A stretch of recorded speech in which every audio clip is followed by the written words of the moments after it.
9, and there is a kid just walking. I am on Interstate 459, and there is a kid just walking by themselves. Oh, hold on. Where on 49 are you? I'm right next to the exit 10 by the River Med, like to get off by the River Med. Okay, so you're before that exit? Yes. Okay, and were you headed southbound or northbound? Like towards Tuscaloosa or towards 280? Towards Tuscaloosa. Okay, and was the child on the left or right side? On the right side. Were they walking northbound or southbound? They're walking towards Tuscaloosa. Walking southbound? Or how old do they look? Like a toddler, maybe 3 or 4. Did you pull over with them? Are you still with them? Yes. Okay, are you with the child right now? No, I'm not. I didn't get out of the car. I can see them though. Do you mind staying and keeping an eye on them until we get there? Yeah, sure, yeah. Okay, what kind of car are you in? I'm in a red Mercedes-Benz. Is that a sedan or SUV? SUV. I mean, it's a sedan. Sorry. Can you put your hazards on for me? Yeah, they're on. Okay. Did you talk to the child at all, or did you say anything to them? No. Okay. No. Do they look like they're injured? No, they don't. Are they white, black, Hispanic, or Asian? They're white. Okay. Is it male or female? I think it's a boy, a little boy. White male? Okay. So is he wearing clothes? Yes. Okay. What is he wearing? It's a white t-shirt, and it doesn't look like he has any pants on. It looks like a diaper. And you don't see any cars anywhere? No cars anywhere.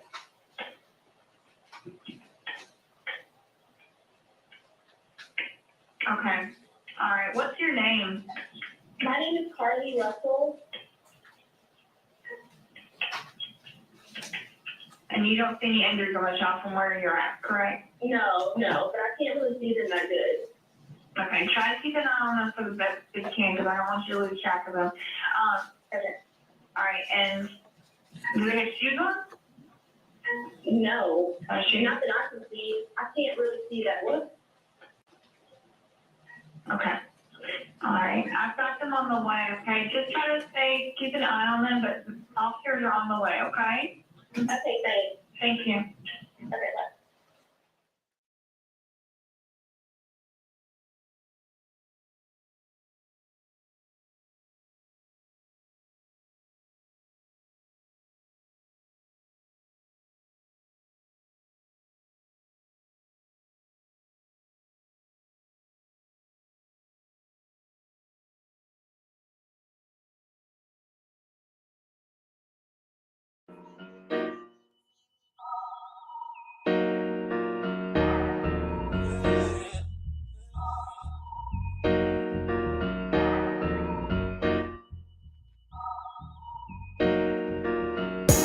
Dear God, please don't let me relapse and return to the evil that men do.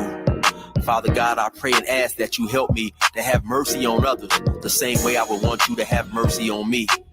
Father God, I also ask that you help me to be quick to forgive and slow to get angry. Amen, amen, amen. These young dudes out here don't respect shit until you put the barrel in their ear and let the tech spit. I just might catch a case on my next hit, remove their whole face on some special effect shit. So show respect, trick, or I'ma have a flashback. Digging through the dresser like fuck it, where my mask at? The mash back with the banger and damage shit and say fuck everything I learned in anger management. Hop back on some east side managed shit and push a nigga's top back when I let the cannon spit. Start planning shit, premeditation. I'm in love with the streets again, rededication. Casket or cremation when I shoot you down. I was built for the smoke like a hookah lounge. I keep big shit that sound like a bazooka sound, and I shoot quicker than ain't gotta be a hoop around. Dear God, please don't let me relapse and return to the G-Ride with 3 straps. A ski mask with the case, squeezing keys apps, spraying everything from a nigga's brain to his kneecaps. Dear God, please don't let me relapse and return to the G-Ride with the 3 straps. A ski mask with the case, squeezing keys apps, spraying everything from a nigga's brain to his kneecaps. Gun on me, it ain't never for show, homie. I'm far from a bully, but I'm never a hoe. Get out of line, my Beretta will blow. Real talk, we can take the beef wherever we go.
Go. I bring it to your front door like I'm Uber Eats. I guarantee you listen up when this Ruger speaks. Plus I maneuver through these streets like a ghost, and I'm handy with the heat. I cook a nigga like a roast.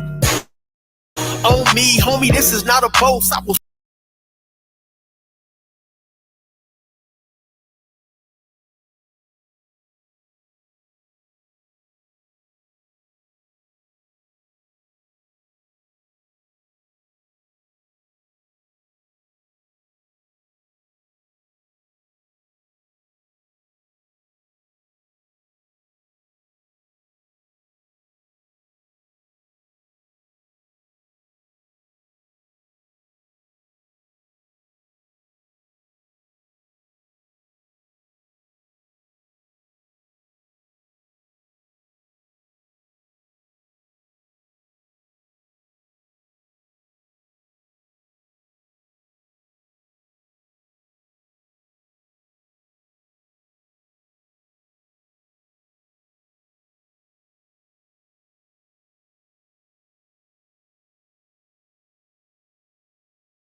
All right, y'all. Let me try to get back brother Eric back up. I don't know, we having technical difficulties. And but we're gonna try to get stuff back. We're gonna try to get stuff back up. All right, so hold on.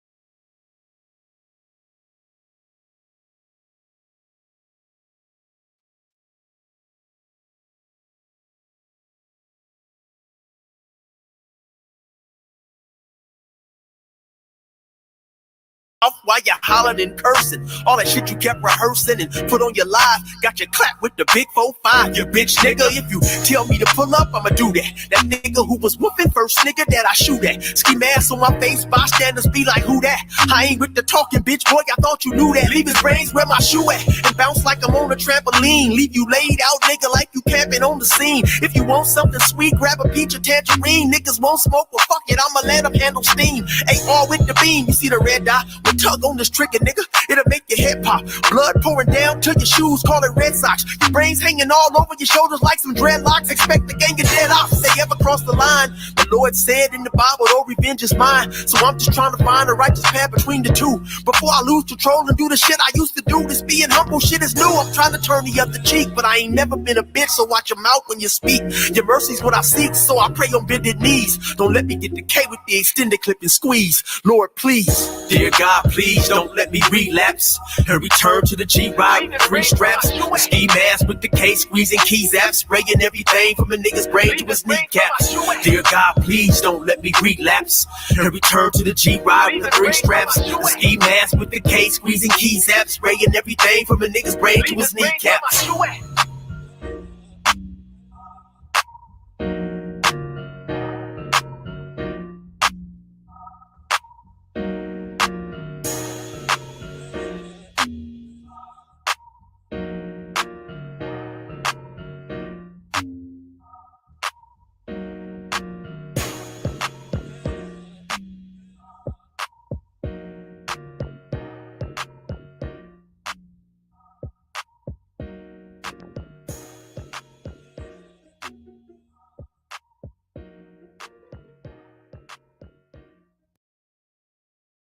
All right, y'all. Man, we had that was a crazy little situation right there, man. Technical difficulties, man.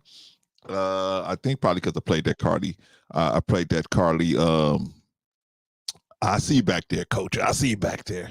Hold tight, hold tight. I think it was because I played that Carlee Russell stuff, man, in the beginning. That's probably why they came and got me on that, man. So shout out, man. Damn, man. We gotta I gotta do better, man. I try to use a fair use, but you know, they didn't get me. They got me on it. So but anyway, man, let's do the business first. Shout out to brother Eric, letting us use the music, better known 16 to life, better known as Chill. Letting us use music, going over to his YouTube page, 16 to Life. Check him out, see what he's all about. And good dude, man. Good dude, man. I've had many conversations with him. He's a good dude, man. Good dude. He did 24 years out there, California penal system, and he finally came home. So shout out to brother Eric, man. Good to have the brother at least donating the music to the show.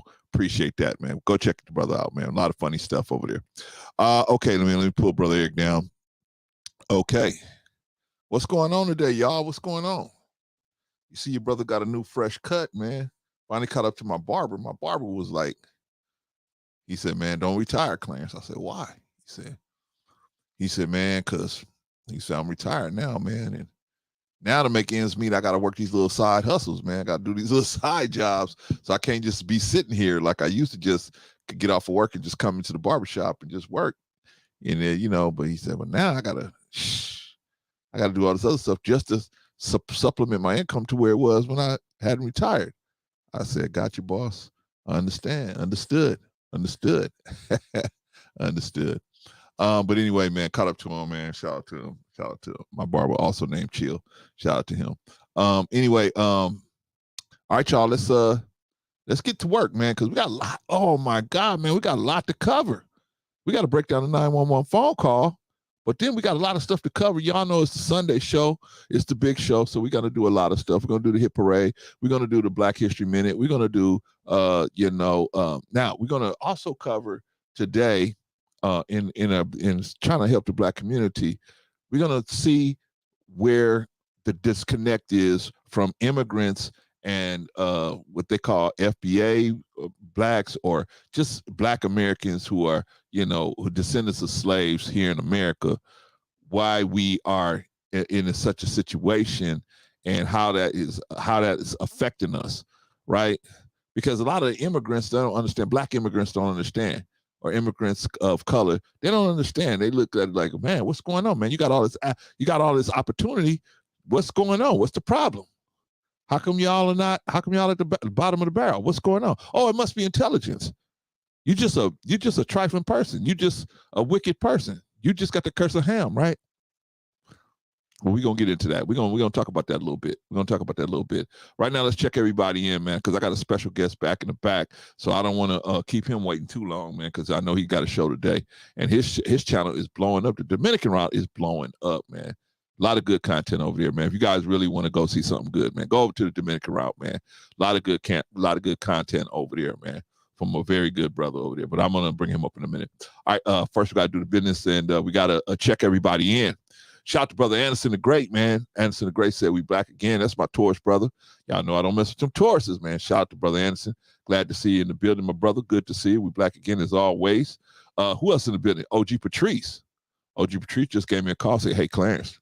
Hey, bro, I don't know what you're doing over there, man. With are you in the bathroom or something? What's going on, man? How come everything is all tore up? I said, hey, Patrice.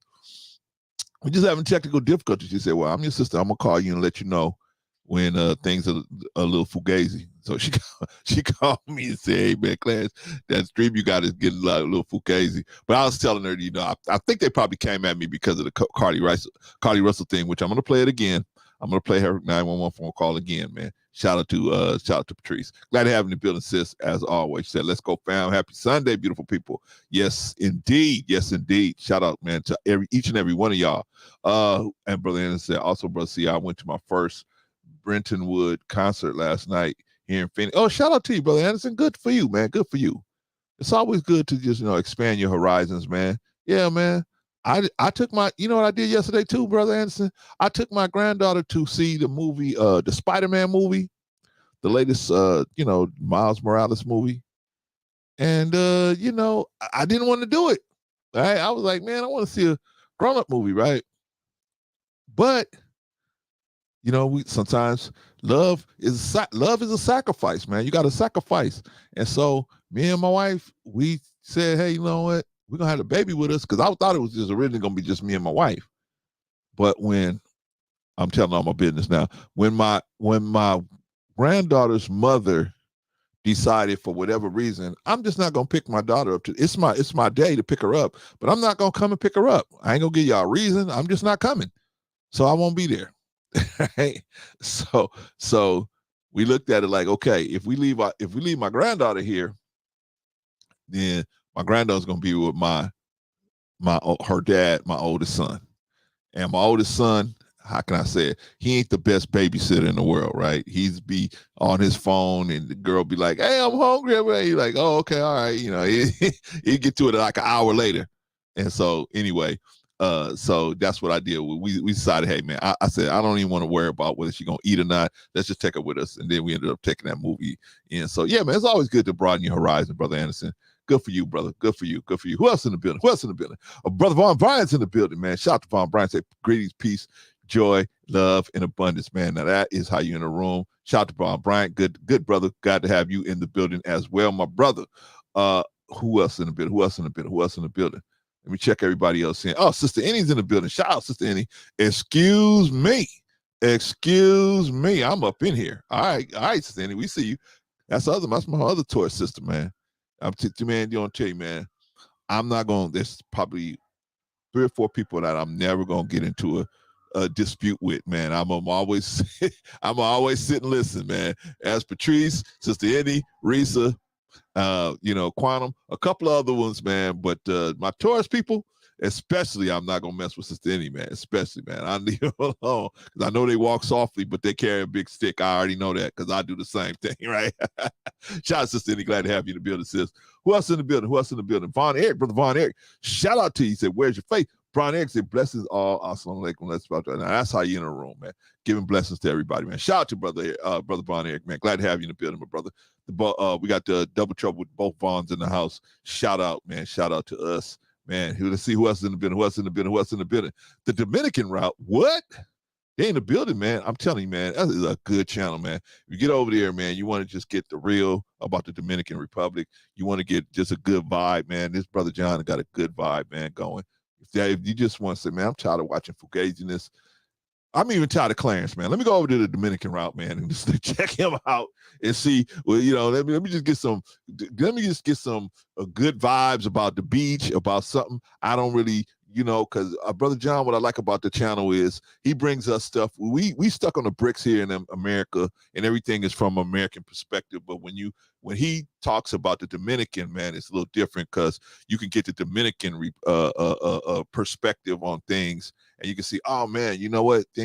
We not as in a bad situation as we thought, man, or we not in or what we think is not always the best way, right?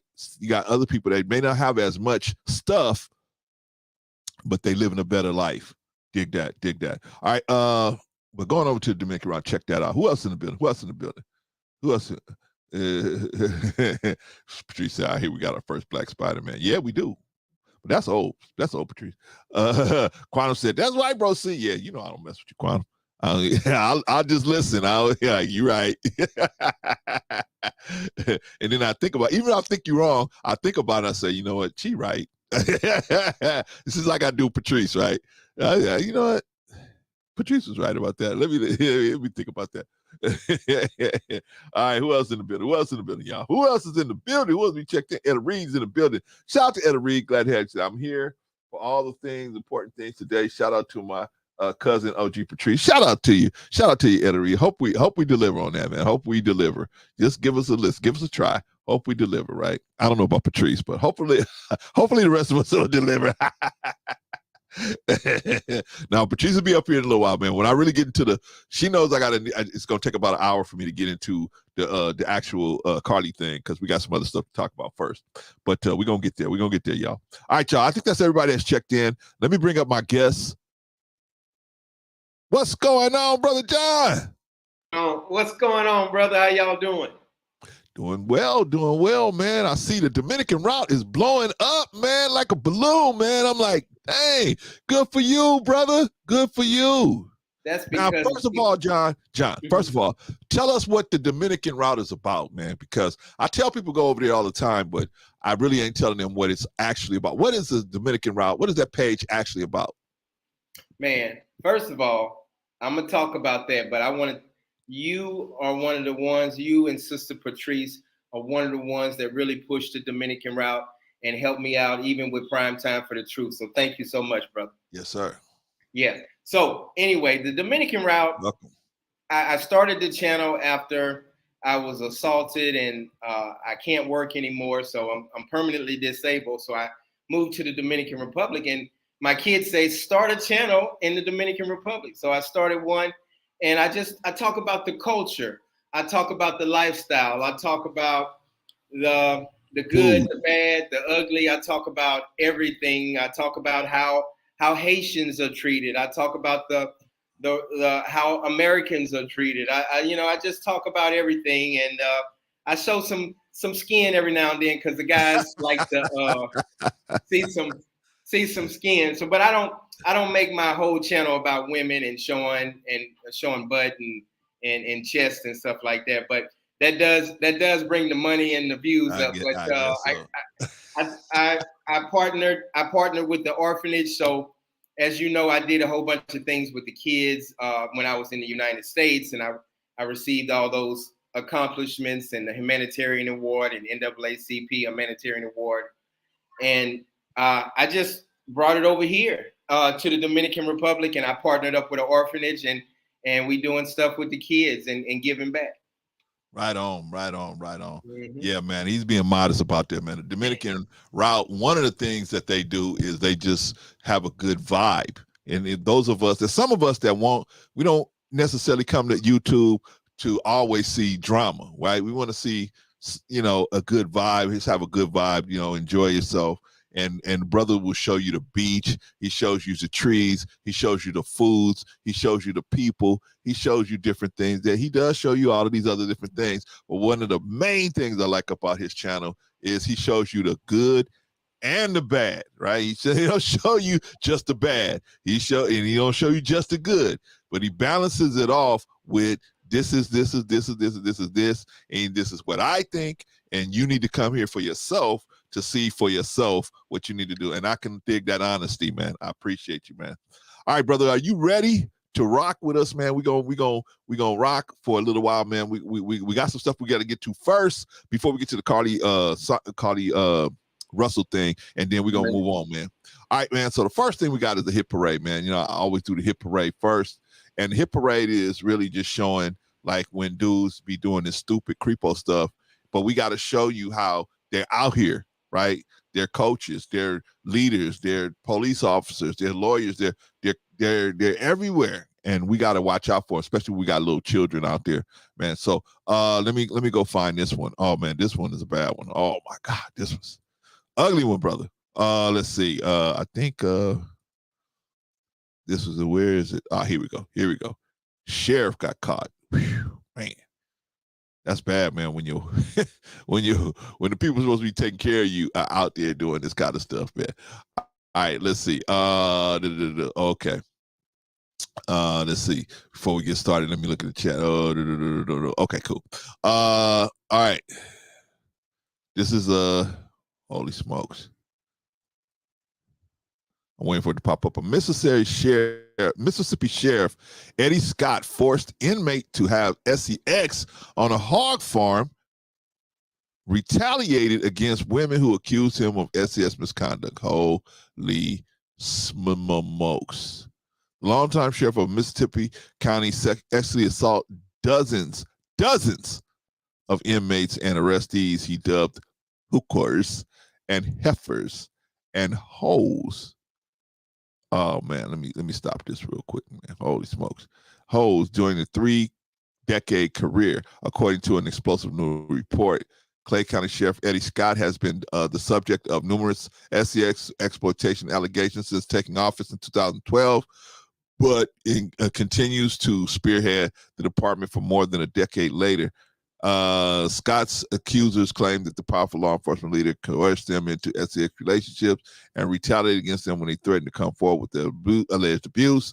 The alleged assaults date back to the years before Scott won his election and for the leadership role, but one victim made allegations in the early months of his reign. The unidentified 26-year-old woman accused Scott of driving her to a hog farm to have SEX in his patrol car on at least 5 occasions in 2009 as part of a promise he would use his influence to keep her out of prison. Yikes. She laid out those claims in circuit court just 3 months into Scott's tenure and provided prison letters from the sheriff to back them up. Oh, man. According to the report. That's crazy, sexy. Man. That's insane. Hey, sexy. Scott then 47 wrote to her in prison 9 months before his election. Yikes. Got my blood pumping hard to read the 2 letters. Can't stop thinking about how tight it is. Yikes. Well, all of that is more you can give. A Clay County judge ruled against the woman and other officials that failed to report the allegation to either state or federal law enforcement agencies. No record of any internal disciplinary review and court documents in case when missing reports pressed them during the investigation. The woman is among many who strongly allegedly victimized by Scott, but somehow retaliation is law enforcement team for attempt to come forward. A fate many other victims were unable to escape. All right, man. What do you think, Brother John? It's in Mississippi. That's what I think. It's Mississippi. Yes. So Mississippi. They do some crazy stuff, and I mean, not you get it. Shocking. Huh? Would say it's not shocking at all. I say it's not shocking. Don't surprise me. Mississippi and Louisiana. You ever been to Mississippi or Louisiana, brother? I've been to Louisiana, not to Mississippi. Yeah. Yeah. Mississippi is. Yeah. I know it's a whole different world, man. It's almost like a third world country. It's like almost like the Dominican Republic over here. Yeah, but man. Yeah, man. That's some crazy stuff, man. That's crazy. Yep. I don't know what to take from it. Like, has he been doing that for a while? Yeah, they say he's been doing it for his whole career. And anybody who tried to step forward, and he just got elected in 2012 as the sheriff. But I mean, I'm sure when he was a deputy, he was doing the same thing, right? Basically like the movie Colors, right? Where right. Guy drives the girl into the he's the cop is having sex with these streetwalkers, right? So right. Yeah, it just depends. It depends on well, here's what I take from it. Let me say it like this. I take from it that nobody's above reproof, and nobody is above a second look, right? Right. Even us, you and me, right? We and none of us are above a second look. You know what I mean? And so, remember, John, I don't know how it was where you from Dallas, right? But I mean, when my people was from Louisiana. Oh, you from Louisiana? Okay. Well, I was. You lived a little bit in Dallas, right? You lived a little bit in Texas. Well, college. Yeah. My right. People were from Texas, and when we used to go back there and visit, you never saw older men with little kids, man. I mean, I never ever saw my uncles or none of them. They would never around little kids, not by themselves. You know what I mean? Like in a setting like, hey, let me take y'all to the ice cream store. Let me take y'all here. They always made the woman go do it, right? They like, but I understand why. As I got older, I understood why. It's just because the look of it is just not all that good. It's better look for a woman to be, a woman can have a car full of kids and ain't nobody gonna be like, what's that's, what I'm saying? A woman can have a car full of kids. Nobody's gonna say nothing, right? But John, you and me, we have a car full of kids, right? People gonna take well, now why is that grown man with all them kids?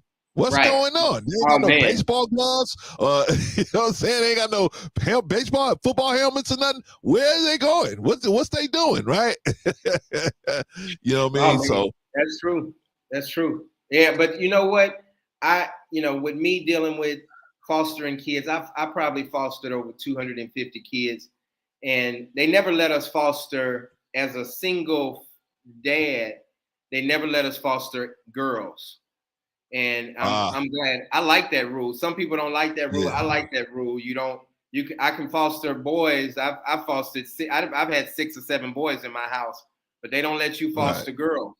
And even with the boys, like I just left from the orphanage in the Dominican Republic 2 days ago, and we went to buy basketballs and baseballs and all that stuff. And they were like, "Yeah, just go ahead and take the boys, take them and put them in the car." I was like, no. One of the employees have to come with me. Right. Yeah.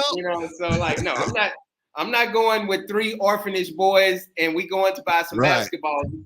I don't want them saying nothing or even, getting the wrong idea. Yeah. That's right. Yeah, That's man. Right. And but see, here's the thing, John. We don't think like that no more, man. We got to start back thinking like that. Like, it's not about whether I don't even have no intention on doing nothing. It's just, I don't want that look out there or even put these boys in a position. Cause man, people can have misunderstandings, right? Like, let's say you take 3 boys and you say, hey fellas, let's go get some hot dogs, right? Or let's go do this or let's go do that. And your goal is to just, try to bond with them, try to get them until they can spend time with them so that they can learn how a man is supposed to roll, right? That's right. And say your arm just brushed their elbow. They can misinterpret that, man. You know what I'm saying? Right. And then next thing you know, it's a whole big thing, right? I don't know if you remember the McMartin case, man. I don't know. Out here back in the 80s, they had out here in Manhattan Beach, they had a child care center. These white people had a child care center. It was the McMartins, man. They had a child care center, right? Man, some little kid got touched a certain way by I don't know if it was the husband or but anyway, now they told the district attorney wanted to press that case so bad, man. They destroyed them people, man. They literally destroyed them. They said that the man was coming out in his underwear. They said a whole bunch of stuff, and they got all the kids to lie. They got all the kids to lie and say, look that up, y'all. Google the McMartin preschool case. They just destroyed them people, right? And so, and it was all a lie. It was all lies. It was all lies. Brother Vaughn said, always have a witness. Always have somebody witness. That's right. Yeah, and man. That's the best way to do it. Yeah, that's the best way to do it, brother. I mean, and you would know, right? You fostered a lot of kids, right? Is that the best way to do it, brother? Or what do you think? That's the best way to do it. That's the best way to do it. Like sometimes, since I have my channel and I'm almost at 7,000 subscribers now, but every now and then I get people, the trollers. Thank you, brother. I appreciate it. Every now and then I get trollers to come on and say, "Oh, you probably doing something with them kids. You hanging around kids too much." No, I just love helping children out. I love helping kids out. So you know what my comment is now? I tell you what. You come and watch me, and I watch you. You watch me. Everybody watch each other. Right. That's what we need to do. Everybody needs to watch everybody. You don't know who's doing what. I tell you what, it's better to be safe than sorry. Bring 10 people, and everybody just watch me, watch them. Everybody watch each other, and come help these kids out. But I'm not gonna stop because you. And a lot of times I say, hey, you brought it up. You the one that probably got the sick mind. Because you always talking about, what you really doing with those boys and those girls? You buying them food and candy and basketballs and stuff like that. I'm trying to be role models like we don't have in the world today. But it's always gonna be. I get 99% of my comments are awesome. I always get that one. You hang around kids too much, and but that's just the devil trying to jump in. And just like the things you do with the backpacks and stuff, brother, people are always going to, when you're doing good stuff, people are always going to troll you and try to tear you down. Yeah, brother. Yeah, brother. So y'all, hey, shout out to KM. says absolutely this crap needs to stop. Yeah, absolutely. But just that we need to watch everybody, like John said, everybody needs to just watch everybody. And if we get accustomed to doing that, it ain't no big deal, right? But us as men, I think we have an even bigger responsibility because, like I said, a woman could put 8 or 9 kids in a car, drive them, put them in a van, drive them everywhere by herself, and it's not going to be that big of an issue. But if me as a man, they don't see no football helmets, they don't see no pads, they don't see no baseball bats, they don't see no gloves, they don't see no basketballs, they're going to be like, where is he going with them kids? What you doing with them kids, right? And as naturally so. I hope so. I hope you're going to ask a question, right? I hope you would ask that question, at least to make sure everything is on the up and up. But we as men, we got to watch it a little better. We got to say, hey, brother, I know you want to take these kids to the pizza, but hey, can you roll with me over there? You know what I'm saying? Let's go over there or meet me over there, right? So it's even 10 times better. I've learned it's even better to bring a female with you always. I used to bring my wife when I was coaching. Bring an older female. That's good. If your wife came or whatever, it's always good because people will twist the story. And then, I gotta tell this quick story, man. It's kind of on the topic. When I fostered, I had 2 white kids in the car when I was fostering. I had one in the front seat and one in the back seat. I had somebody called. I was taking them to the mall. Somebody called the police on me because I had 2 white kids in the car. One was like 6 years old. And the 6-year-old was crying and rubbing on the window, crying because I told him to put his seatbelt on, and he was crying and he was scratching the glass like he was trying to get out. And a lot of these foster kids, they have problems. They on medication and stuff like that. Man, the Dallas police, they probably had about 4 police officers. They rolled up and it was like, get out the car. And I was like, put your hands up. And and I put my hands up and I knew what was going on immediately. 2 white kids in the car, one of them crying, screaming out his lungs. And they was like, what's going on? Where you headed? I was like, man, I'm taking my foster kids up to the mall and just getting them out the house, So hey, so that's why I just wanted to tell you that story. And they let me go. They checked my credentials and they found out the kids wasn't being abducted or stolen. Or nothing like that. Now let me ask you this, brother: is there something that you have to carry that says, like, some type of identification that you have to carry that says that you are a foster parent? Yep, they give you a card, but the best thing to do is always carry the consent paperwork from the hold on one second. Okay. They said always carry the consent paperwork that I signed with the state and the CPS agency. So and then they checked for it. As I opened up the glove compartment and I showed, hey, this is such and such. This is Billy. This is Joey. And they say, oh, you good to go. And they say, oh man, thank you so much for fostering and taking care of these kids. And they let me go, but they just but I got somebody called me. I don't know who called, but we was on the interstate and somebody called on me. Hey, but here's the thing, brother. I know sometimes it's tough dealing with that, but would you rather them call if they see something kind of out of the ordinary?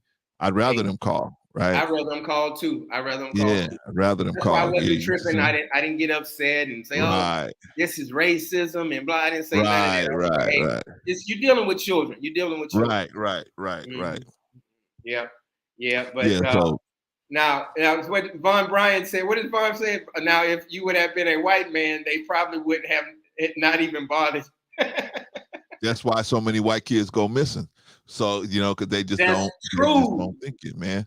That's true. They look at it and say, "Oh man, it's no big deal," Like he good, he good. That's probably the uncle or the cousin or exactly, right. So, you know what I mean. But hey, we us as men, we gotta look at it and say, hey, look, we gotta have all our stuff together. Like you had your documents with you, right? You gotta have all your stuff together if you're gonna take your kids out, because sometimes you got to, man. You, especially you fostering, you by yourself, you gotta do it.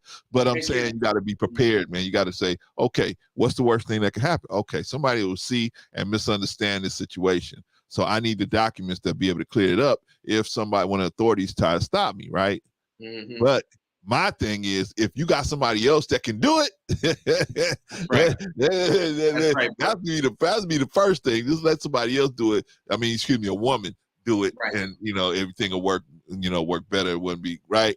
I'll tell this story, right? So, one day I had a sister-in-law, rest in peace, that she passed away, but she used to live in Oceanside, California. That's about maybe 20 minutes out of San Diego. So we used to go visit them on Thanksgiving and Christmas. We'd go stay down there for the weekend or whatever, right? And so I was down there, and my wife and my sister-in-law and some of her daughters, my sister-in-law's daughters, some of my nieces, were cooking, putting together the Thanksgiving meal, right? So my wife said, oh man, we ran out of this or that. And so my brother-in-law was at work, so he couldn't go. So I was like, I gotta go. She said, man, but can you take, our middle boy at the time, can you take him with you? Because I can't really watch him right now. And so I said, all right, but my middle boy is autistic, right? So anyway, at the time he wasn't even verbal. He was like maybe 2 years old, right? So I take him, right? And so my wife is a lot lighter than me. And so my son, therefore, is a lot lighter than me. And he looks more like her side of the family. So I come into the store with him. Everything's cool, right? So he saw, just like you said, he saw something that he wanted me to buy for him, and I wasn't going to buy it. And so he started screaming and hollering and pulling back and everything, right? So everybody was looking crazy at me, right? They was like, this boy don't look like you, and now you trying to drag him out of the store. What the hell is going on here, right? So luckily for me and my son, I said, this is my son, right? So, because I seen everybody in the checker and everything looking at me while I was in the line. I said, this is my son. There's like, I said, okay, I got a birthmark on my arm. He got the same birthmark. I'm gonna show you right now. So he had the same birthmark. So they was like, okay, all right. They kind of let it go a little bit, but they was definitely looking at me like, well, we about to, if he keep up, we're gonna call the police. You know what I mean? But the whole thing was, that was just a whole issue where they saw me as the man with this kid that don't really look like me. Whereas I think if my wife was there, they probably would have said, oh, well, that's no big deal. Right, how the kids do. You know what I mean? But anyway, we got to move on, brother. We got to get to Carlee Russell, man. You know Carlee Russell? You know what Carlee Russell is? Shoot, man, I'm so out of the loop, man. I don't even pay attention to the news. So okay, tell me, help me out. Okay, there's a sister, man, that she had she said she got abducted on the side of the road out there with the baby. She said, I saw this baby. I played the 911 call in the beginning. I'm gonna play it again. She saw a little baby. She got abducted, I don't know, by aliens or whatever, right? She got abducted. They left her cell phone in the car, whatever. And then all of a sudden she just showed up at her mama's house, right? So all of us, we was like, yeah, well, that's possible. Maybe she talked her way out of it, right? But as the police start putting stuff together, they start realizing, just not looking too good, right? But we're going to get into that, man. But we got to talk about Carlee Russell. But anyway, let's get to it. Okay, so one of the things we're going to talk about is, helping build Black people in America. Now, this is a clip from Brother Farrakhan on Donahue in 1990, right? And so this shows the critical misunderstanding that Blacks that come from immigrant Blacks have when they come here and they look at the opportunities, and they just say, they look at us as Black people that were born here, and they say, what's wrong with y'all? How come y'all just must be just stupid, right? Why don't y'all do no moves? And so this clip is going to show, give us a little better understanding about that situation, man. So here, what do I do? Oh, here we go. I can dare say this is the only country on the face of the earth where Black, brown, white, polka dotted all have equal opportunity. They can make it. Miss, of course, I have to briefly. Yeah, I have to respond briefly. Minister Farrakhan, I've been reading the NAACP reports and the National Urban League reports, and recently I was reading in the Washington Post where Dr. Kenneth Clark, one of our greats, was now lamenting over the fact that he has found that America is indeed separate and unequal, and that he has lived his entire life fighting for integration. Would you please, for these few moments, to the blacks who are listening in the audience, speak of a Black United Front and how we can begin to pull our people together?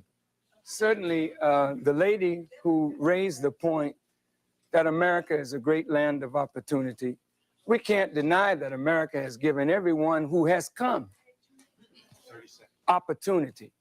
But to the blacks who built this, I suggest to you, miss, you are not qualified to speak for us. You are not qualified to speak for us. You are only qualified to represent yourself and your opinion. But really, those of us who have suffered this, we know what we're talking about. So now I would like to just address I'll give you an this point. opportunity in just a moment. All right. So that's the point of this is to show that a lot of times blacks who immigrate here from other countries and they see blacks that have been born here and they see us in this terrible condition and they don't understand. They say, why are you guys in this condition? But they don't understand the traumas that we've been through. And so therefore, that whole point was just to say that they're not exactly qualified. Maybe they should look and study a little more, and then they will probably understand our situation. That's like me going to Ghana or like me going to Dubai or going somewhere and seeing whatever atrocities they got going on there, and then seeing the people that came out of that and saying, why are y'all on the bottom? Y'all should be on the top here. Everything is great here, right? But I wouldn't know. I wouldn't be qualified to speak on that situation because I'm not from there. I don't know. What do you think, brother? What do you think as far as people speaking on our situation when they don't have a really good understanding on it? Man, I don't think people of another ethnicity or should ever speak on what other people go through. I can't speak on what Haitians go through over here. Correct. I can see it. I can't speak on what Dominicans go through, but I can see certain things. But that lady, and she looked like she might have been Indian or something. She was dead wrong for what she said. Dead wrong. Yeah, you don't have the right to say something like that. And blacks were shipped here. Everybody else got on the ship. Right. And laid in the bed and cruised on over here. So right. And we were under the ship in chains and stuff like that. So man, it's I really get frustrated. The older I get, they just did this song. What's that song? It's the #1 song. Don't bring that stuff in the country area or something like that. And I don't know. Have you heard that new song the white country guy singing? It's #1, and everybody's on that bandwagon. The white people on that bandwagon. Don't bring this stuff. And I just heard it. Don't bring no trash, or don't bring that garbage to the small town. So okay. And the reason I said that is because it's like we're so divided in the United States, and people don't really. They just think a certain way, just like that Indian woman. She was thinking a certain way, and she just believed it, and she gonna stick to it. She gonna stick to her guns. Right. And that's the problem. People stick to their guns. You don't understand. You don't see it. I just want to grab them by the shirt sometimes, like, look, this is what happened. But you can't. People are stuck in their ways, just like in Trump. I'm not gonna get into politics, but like Trump, some people just choose to refuse that he's a bad person. But hey, it is what it is, So anyway, I said my piece on that. I'm sorry. All right, brother. Guess what? We got another visitor, OG Patrice. Sister OG Patrice, how you doing? I'm good. Hey, Brother John, Brother Clarence. How you gentlemen doing? Happy Sunday to you. Happy Sunday to Good, you, good. sis. What's Hey, going on? can you do me a favor when you gotta go? Can you just leave your picture up there and then just push pause and then when you have to leave, so I can just see your beautiful face the whole time? Oh, thank you. Yes, sir. I will Look at absolutely Who, Brother do Clarence. that. Look at Brother Clarence. who are Hey, you talking Brother about? Clan, You don't talking about this behave. sister down there? Don't behave, Brother Clan. No, brother, you are absolutely right. Hey, I saw this sister in person. She's absolutely stunning, brother. I mean, just her energy Wow. alone, that will get you alone.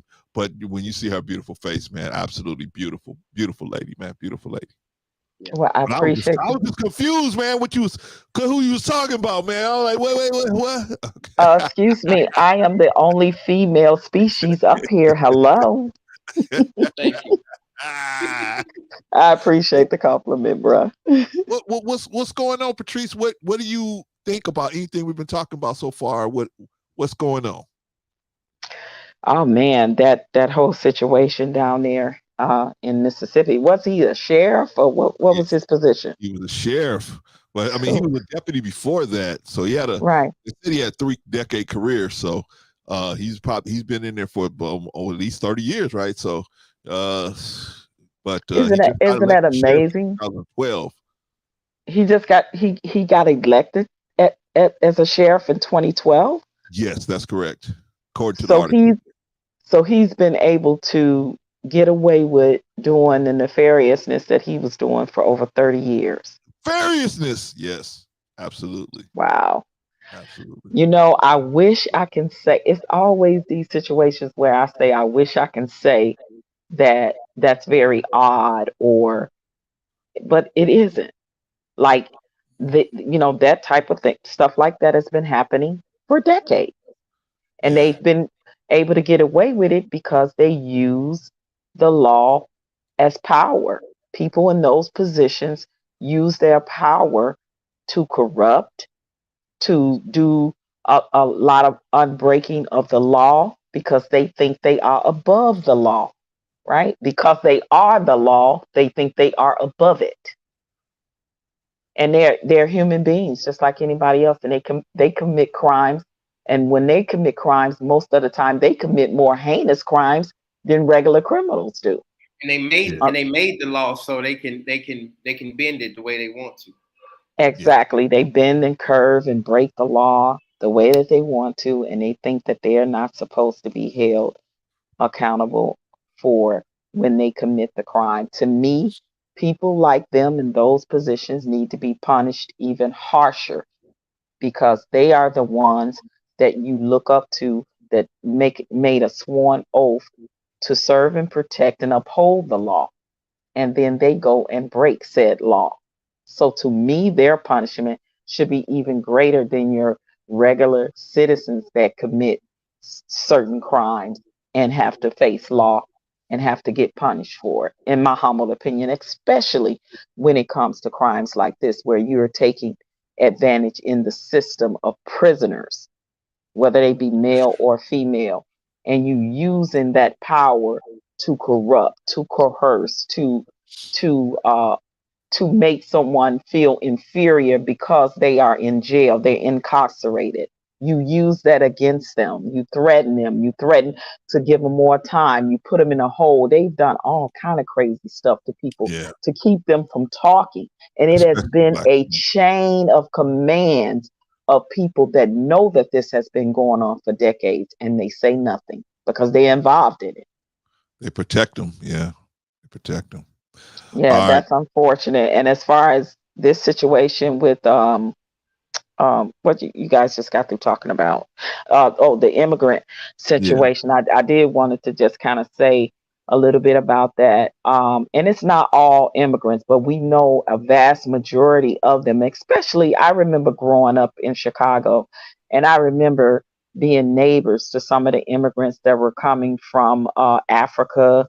They were coming from Haiti. They were coming from the Dominican. They were coming from a lot of these other countries or third world countries. I even had a Middle Easterner friend, and they mentality was always for some reason First, they came over thinking they're better than Americans, but then they were using resources that we couldn't have advantage to. The resources that I know my parents fought for during the civil rights movement, for them to come over here and be treated as equal. Then they get over here, they act like they're better than you do. They get more resources, sources, they get the loans, they get the grants, they get the opportunities that a lot of us that were born and raised here in America didn't or couldn't get for some reason, right? And our ancestors built this country for free 99. But then they have the nerve to look at us and say, well, why you guys are struggling the way you are? Why you can't get this done and why you can't get that done? All you got to do is work hard for it. Now, for the most part, we know that majority of us have worked hard our whole lives to get what we want. But what they don't see is when you are already 400 plus years behind the 8 ball in trying to get that, and everybody don't get the mass amount of resources and opportunities that they get when they come over here. That is why there's no equilibrium. That is why the majority of us over here is upset about how they get resources and funds and treated, as opposed to people that were born and raised in this country. But for some reason, they don't get that part.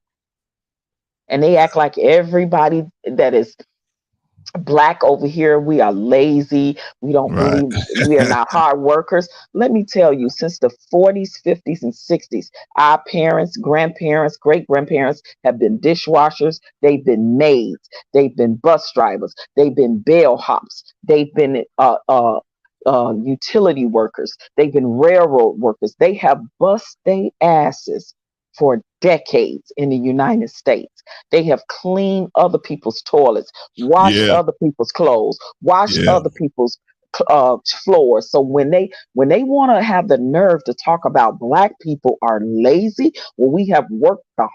We are some of the most hard working generational race of people. I want to tell them to miss me with the BS. Talking about getting it from the mud, baby, we did already. When are we gonna get a chance to rest a little bit and let the money work for us instead of us working so hard for the money?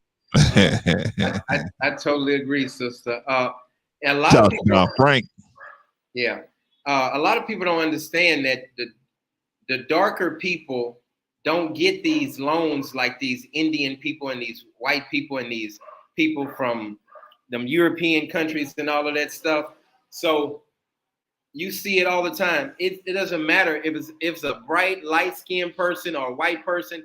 They're going to go in there and they're going to have better chance, better opportunities. They're going to get that management position. It's happening here in the Dominican Republic. I see it every day. In all the casinos, they got the bright, brown, light-skinned, green-eyed, hazel-eyed people, and all the Haitians and the dark-skinned Dominicans are in the back. In the kitchen. In the kitchen. And you see them come up when it's a cleanup on aisle 3 or that part. Yeah, that part. Or time to clean the table, and then they wipe the table down and they go straight to the back. They keep all the light skins in the front, and it's just sad. And it happens with business also. Yeah, these you see it everywhere, and it's sad that and then people, just like Sister Patrice said, then they want to look at us like we lazy. And let's talk about the reason why that still is in 2023. That is because colorism and racism systemically still exist, and right to this day it's existing over there where you are, Brother John, and it's in the Dominican, and it's resisting still going on here in 2023 in the United States in a lot of places. And you're right. If I go over to Dominican, I can't speak on not to a certain extent of what they're going through and sit and have a right to judge them and say, well, why y'all not getting up and making it happen and making it work for like the light skinned Dominicans are, or like the light skinned Haitians are? Like, I already know, because of reading and research of what's going on over there, hearing you talk about it, Brother John, as well as I know what's going on here. So I can relate to that. But how dare I, as an American, go over there and try to tell them what they need to do and why they let this happen and why they ain't doing this and why. But we have, unfortunately, people of color from other countries coming to America, having that same attitude and having that same conversation with us, as to say, if we have not worked hard all our lives, have we not have had our ancestors build this place in order for them to come, they forget that we have fought on the front lines for them to still come over here and have the opportunities that they have right to this day. And they still separate themselves from us because they still think they better than us. That's right. I love how you said that, because we compare the United States to, blacks, but I can even take it since I've been living here. The dark-skinned Dominicans here, they have it so rough. And guess what? They don't have food stamps. They don't have Section 8. They don't have Section 8 assistance. They don't have none of that. So, like Sister Patrice said and Brother Clarence said, you gonna come over here and wondering why they got a tin roof over their house and they struggling and they only getting paid $2.22 an hour, and you're gonna try to judge them, and they don't have any type of leverage or anything to kind of lift them up. So hey, you got to really be careful. And I get people to come here and it's like, they struggling. They need to get it better. I look at them like, how can they get better? And they don't have nothing to get better from. They can't. It don't matter how smart they are not getting the big time, the good jobs. The dark skin, the dark skinned Dominicans are just Dominicans. All the light skinned Dominicans here get all the big good jobs here, and it's the same way in the United States. And so going back to Donahue and what Brother Farrakhan said, she's dead wrong for saying what she said. And look how light and bright she is, and also look, she came from another country. And they probably gave her $100,000 loan when she stepped off the boat. That part. All right, y'all. We gotta get moving, man. We gotta get moving because we gotta get to Carlee Russell. Okay, so let's do the Black History Minute, y'all. Can we do the Black History Minute? Just a minute. All right. Let's do the Black History Minute. Okay. Jane Matilda Bolin, first African American female judge. Jane Matilda Bolin was sworn in at the age of 31 on July 22nd, 1939 by New York City Mayor Fiero H. LaGuardia as the first African-American female judge in the United States. This was not the first major achievement for Bolin. She was the first African-American female to graduate from Yale Law School in 1931. Did you guys know that? I did not. Yes, I did. I learned that. I learned that in school. I absolutely did. It's been a long time, but you just refreshed my memory. She didn't know that, John. She didn't know that. All right. Hey, I'm pretty smart, I'm pretty smart. Yeah, she is. I got to give her that. All right. So she was the only African American and one of the only 3 women in her Yale Law School class. Bolin worked as a judge in what is referred to as family court for 4 decades until January of 1979. After reaching the mandatory retirement age of 70, Judge Bolin was born on April 11, 1908 in Poughkeepsie, New York, and died on January 8, 2007 in Long Island City, Queens, New York at the age of 98. Holy smokes. That's your Black History Minute. Jane Matilda Bolin, first African-American female judge, sworn in 1939. This is the Great Depression. That's your Black History Minute, but don't take our word for it. Go dig that. Go check it out for yourself. All right, y'all. And keep it moving because we're gonna get to this. We're gonna get to this Carlee Russell thing. Let me bring up something else, man. Y'all. Let me talk about real quick. I'm gonna talk about jobs, getting jobs, right? Because Brother John was talking about jobs, right? All right, Coach, we're going to talk about jobs right now. All right, y'all.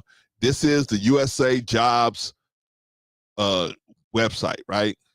Here's it says keywords. You can put in a job title, department, agency, series, or occupation. You can put in a location, right? These are federal jobs, right? You can put in a location. I'm in Los Angeles. Patrice is in Arizona. John is in Louisiana. Okay, so you can put what state or zip code or whatever where you want the job to be at, and you can put it in there, and then it'll give you a list of jobs in that area based on the criteria. You create a profile. You got to create a profile so you can log in and everything. But you create a profile, and it got jobs open to the public, right? There's certain jobs that's open to everybody. Then certain jobs are just for veterans. Certain jobs just for National Guard people. Certain jobs are just for seniors. Certain jobs just for overseas employees, and Peace Corps jobs openings. Some just for federal employees, military spouses, student and recent graduates, individuals with disabilities, Native Americans, and special authorities, right? So it's all kind of stuff going on that you can get involved with. So this is USA jobs.gov, usajobs.gov, all in one word, usajobs.gov, and you can go up there and you can get this, you can go up there and log on to a job and get in federal job. Well, Clarence, what's so big about federal jobs? It's not so big about it. It's just that it gives you a start. It gives you a send-off. You can save you some money and start your own business. You can do something else on the side and build your business while you working somewhere. Because if you're going to work, you might as well work somewhere where you're gonna get the biggest bang for your buck. You're getting benefits, you're getting life insurance, you're getting retirement. There's no such thing as retirement anymore unless you're working for the government most of the time, most of these days, unless you're like the CEO of Amazon or Apple or something like that. But most of the rest of those jobs, man, you're just a regular worker. There's no retirement. You got to invest in your own retirement. That's why they have 401k. Yeah, because I was going to say, in most of those jobs, if you haven't already been there so many years or not grandfathered in, they don't even offer you the pension programs anymore. Yeah, that's like the pensions are gone. Yeah, pensions are gone. They're not doing it no more. And that's why they had a 401k. They want you to invest in your own. Yeah, teachers even have it rough with their pensions and things like that.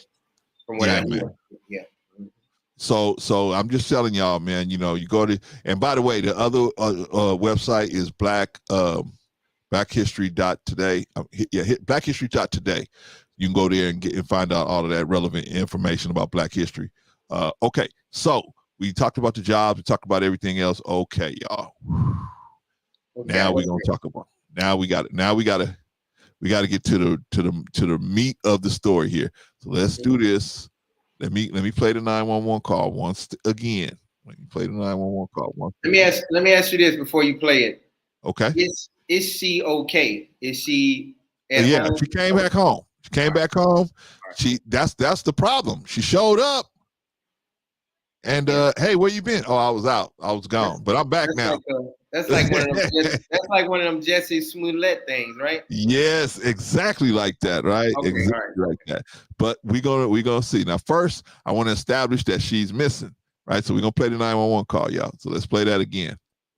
On Interstate 459, and there is a kid just walking by themselves. Oh, hold on. Where on 459 are you? I'm right next to the exit 10 by the River Med, like to get off by the River Med. Okay, so you're before that exit? Yes. Okay, and were you headed southbound or northbound? Like towards Tuscaloosa or towards 280? Towards Tuscaloosa. Okay, and was the child on the left or right side? On the right side. Were they walking northbound or southbound? They're walking towards Tuscaloosa. Walking southbound, or how old do they look? Like a toddler, like maybe like 3 or 4. Did you pull over with them? Are you still with them? Yes. Okay, are you with the child right now? No, I'm not. I didn't get out of the car. I can see them though. Do you mind staying and keeping an eye on them until we get there? Yeah, sure, yeah. Okay, what kind of car are you in? I'm in a red Mercedes-Benz. Is that a sedan or SUV? SUV. I mean, it's a sedan. Sorry. Can you put your hazards on for me? Yeah, they're on. Okay. Did you talk to the child at all, or did you say anything to them? No. Okay. No. Do they look like they're injured? No, they don't. Are they white, black, Hispanic, or Asian? They're white. Okay. Is it male or female? I think it's a boy, a little boy. Right now? Okay. So is he wearing clothes? Yes. Okay. What is he wearing? It's a white T-shirt, and it doesn't look like he has any pants on. It looks like a diaper. And you don't see any cars anywhere? No, no cars anywhere.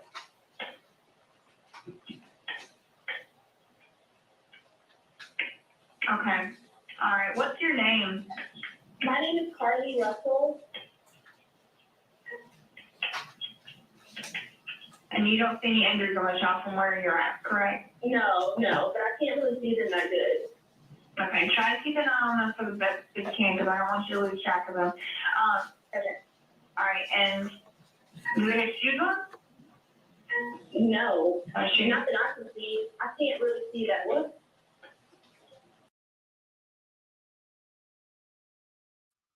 All right, y'all. That was how most of us got introduced to Carlee Russell, right? The poor sister was abducted, right? Right? She's trying to do a good thing. Trying to do a good thing. She see this little baby walking down the highway, right? And if I say it's a black baby, hello, hello, hello. So she had to say it's a white baby, right? It's a white baby. Oh my God, where are you, Carlee? Where are you? Let's get somebody down here right there, that right away, right? Don't lose track of that, baby. Don't keep your eye on that, baby. Especially down there. Where was this at? In Alabama. Alabama, yeah, especially Alabama, right? Yeah, them Hoover. little Negro babies, that's all right, right?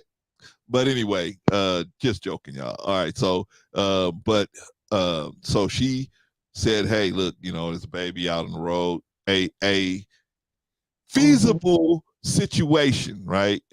Shout out to Yellow Man. Glad to have you in the building. A feasible situation, right? This is feasible. A little kid's walking, right? Down the street. And of course, as being a woman would more likely have what do you call that? Like a maternal instinct or something. Yeah, the maternal instinct to drive to see a child and say, oh my God, there's a child out here by itself. Let me stop and help this child, right? Whereas a man, we probably get far enough where we can see what's going on before we made that call, right? Because we don't want to be, hey, I'm the one that called about you are? Whoop, there you go. You right in the truck now. They taking you downtown, right? So women, I think, will be more apt to stop right where the kid is and say, "Oh, are you okay, little Johnny? Are you okay?" So this is a feasible situation so far, right? Y'all think so? I don't know if that's so feasible, right? Because first of all, just now that the more I have listened to that call and the more that I've thought about it and just let things kind of play in my mind, the call in and of itself is questionable. Think about this, especially as a woman, and especially if you're a mother or have a maternal instinct in you or just have a human instinct in you for compassion or empathy for another human being. First of all, she was too calm on that call. That call for me, if I was like a analysis of a person, normally when there's emergency calls coming in and children are involved, there's more of an urgency. There's more of a panic.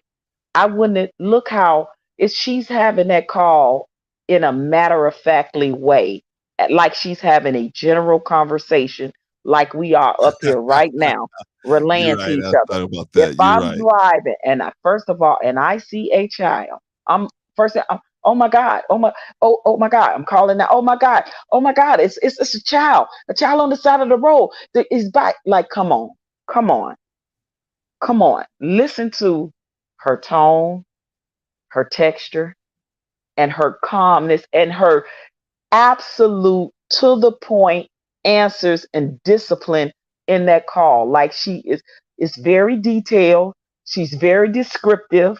First of all, it's nighttime out there. I mean, think about it. She's like, he's got a white t-shirt on and Pampers and a pamper or a diaper, but no shoes. It's a white baby. Look like I think it's a boy. It's a boy. Oh yes, my name is, and I'm here. And oh, do you want me? No, I'm in my car. I drive a red Mercedes. I'd have been in a panic uproar as a mother, a woman, a human instinct, a maternal instinct. Oh my God, somebody got to come right now. Like it's a baby. Right. I don't know what to do. Help me. Tell me what to do. Like it's on the side of the road. I don't see anybody. I don't want it to run it out into the street. Like, come on, come on. Think about how That's right. calm and detailed her 911 call is. Right. I'm going to just start there. I know, sister, you're absolutely right. Especially with, shout out to King Ball. Yeah, I don't want the baby to run in the street. But what a woman or a man would do is try to flag somebody else down and say, hey, look what I'm seeing. Look what I see. I need 2, 3, 4 people to pull over so y'all can, make sure I'm safe, make sure this ain't no setup, and make sure that baby don't come out in the street. Good point. So like that's waving other people, and why she the only one saw it and nobody else that's driving on that same said highway in the same direction see this baby either. Right. Everybody's slowing down. You can see how slow the traffic going. Like, hey, slow down, stop, look at the baby, look at the baby. Especially some a white baby, shoot, it's going that whole street going pulls off the whole freeway, right? Yeah. So exactly. She couldn't get one. As they should for any baby. They should ask for any baby. Yeah, the baby was peeping behind a wood tree like an alien or something? What's going on? Well, so this is our introduction to Carlee Russell. Even though she sounds like ho-hum, there's a baby walking down the street, always got a diaper on, no shoes, ho-hum, walking down the freeway. Anyway, I'm Carlee Russell. I'm eating a croissant. It's no big deal. Whenever you guys get a chance, can you just get down here and look at this baby, right? Well, she was talking like that, right? I didn't even think about it, but you're right, Patrice. She sounded like she was, playing chess or something, right? Exactly. Right? As a matter of fact, too nonchalant for me. Okay, but Patrice, that aside, is this a plausible situation that you could see a kid walking down the street and pull over and see and try to see what's going on? Is that plausible? I'm gonna say that it's not impossible, but I'm gonna say that it's not highly likely. Okay, I agree with that. But I'm not going to say it's impossible, because I know people have used babies and kids to lure people into things, kidnapping, abductions, trafficking, things of that nature. So I know that has happened before, those type of scenarios. Yeah, but I've heard. I didn't mean to cut you off. I'm sorry. Go ahead, brother. No, go ahead. Being a foster parent for so many years, 6, 7 years, I have heard and I have taken care of a couple kids where the parents were on crack and the child was on the interstate or on the side of the road. And they called 911. The ambulance came and the police came because the parents or the mom or the dad was on drugs in the house, and the kid walked out by the street, not by the interstate. It might have been by like a side road or something like that. Yeah, I have heard of it. Right. Yeah, that's why I say it's not impossible, but it's highly it's highly unlikely. I just say that, but it's not impossible. Anything is possible with what's going on in the world now with some of the nefariousness that people are doing. So. Yeah. And the interstate, I don't know. I don't know. It sounds fishy, and I don't know if I'm being biased because that's my first time hearing it, and I already know what she did. No, I don't think you're being biased at all. But when you think about a highway and you think about where she's saying this baby is walking, that other side is nothing but woods. So now she said the baby is barefoot. You don't think the baby would have some type of bruising, cuts, gashes, things from walking barefoot like that, on the side of the highway. Yeah. And toddlers are attracted to flashy things, lights. Seeing all the lights at night would draw that baby to probably even want to come and try to walk out into the streets because they see different color flashing bright lights. So it just did not make sense in a natural way that she's being so matter of fact on the phone. It's too matter of fact. When I think, the more I listen to, I said, wait a minute. I said, she sounds too calm. She's sounding like she's Good having job, a Stan. normal conversation with the operator, with the dispatcher. She's sounding like it's a regular day at the office, and oh, I'm on the side of the road and there's a baby. Like, she's too calm for me. So wait a minute. So, and y'all know I gotta get on my show in about 10 or 15 minutes, and I might be jumping. I might be jumping the gun a little bit, but I'm so excited about this topic. I want to know, like, what was her problem? We're gonna get into it, brother. We're gonna get into it. You're gonna have to catch us on the replay, man. I kept it on the replay. Before you go, John, before you go, man, let us know what time you're coming on, what you're gonna be talking about, and when can we catch you? Where can we catch you? Okay, you can catch me on the Dominican Route YouTube channel, the Dominican Route, and we're talking about today. Is it safe, and who's it safe for in the Dominican Republic? So we're going into detail, and is it safe for dark-skinned people? Is it safe for Americans? Is it safe for these people? Is it safe for these people? And it's Brother Rico's going to be on. He's supposed to be coming on right now on you guys' channel, but I don't. You know how Rico is sometimes. Yeah, man. You see, we don't even worry about it, man. Yeah. I'll catch him when I catch him. Yeah. Right. So we're just talking about that, and hey, feel free after y'all show to come on and talk about it. It's really going into Haitian. Y'all invited, man? Yeah, y'all all invited. Y'all can come on. All right. We'll be over there. We'll be over there. We'll be over there to party with you. That's right. And the main thing, real quick before I go, is how they treat Haitians, and they pull them over all the time, and just because they're dark skinned, and they give them a hard time. I remember you saying that. I'm gonna get into that. So and it's gonna be some people on that disagree with me. So we're gonna have a fun topic today. Okay, cool. All right, brother. Thank you for stopping by. I appreciate you. If you haven't already subscribed to the Dominican Route, get on over there and subscribe to Brother John at the Dominican Route. They're doing good things over there. Plus, man, this brother got a good vibe, man, and a good show. So get on over there and give him a shot, man. Check out to it. What time the show comes on, y'all support, brother. Y'all take care. Thank you. John, before you go, what time you come on, Coach? 6 o'clock. It's what time is it here? It's 3:53 here. So I think we're 2 hours in front of y'all, or 3. It's because it's 12:53 in Pacific Standard Time. So yeah, I'll be on. It's almost 4 o'clock. I'll be on in 2 hours. Okay. Right, see you over there, bro. Right. Thank you so much. Thank you. All right, you too. All right, that's Brother John, man. Glad to have him in the building. Shout out to the brother. I'm gonna pull him down, man. Yeah, that's a good dude, man. Good channel, everything. Good guy. Yeah. Go on over there and check him out. All right, girl. Let's get started. Let's break it down. Let's get into it. I got let's do it. Let's see. I have another. No, this is the police. We're gonna see what the police. Okay, so she's gone for a while, Patrice. I don't know how many days she was actually gone for. About what, 10 days or something? Or no, 10. About two. Just 2. Just 2 days. Okay, so the police came out and said, what's going on? What is going on? Let me see. Let me find the police, man. I got the police up here somewhere. Let me see. Yeah, I got the police up here. All right. Nope. Didn't want to do that. Let me go back to where I was at. Okay, that's not the one I want.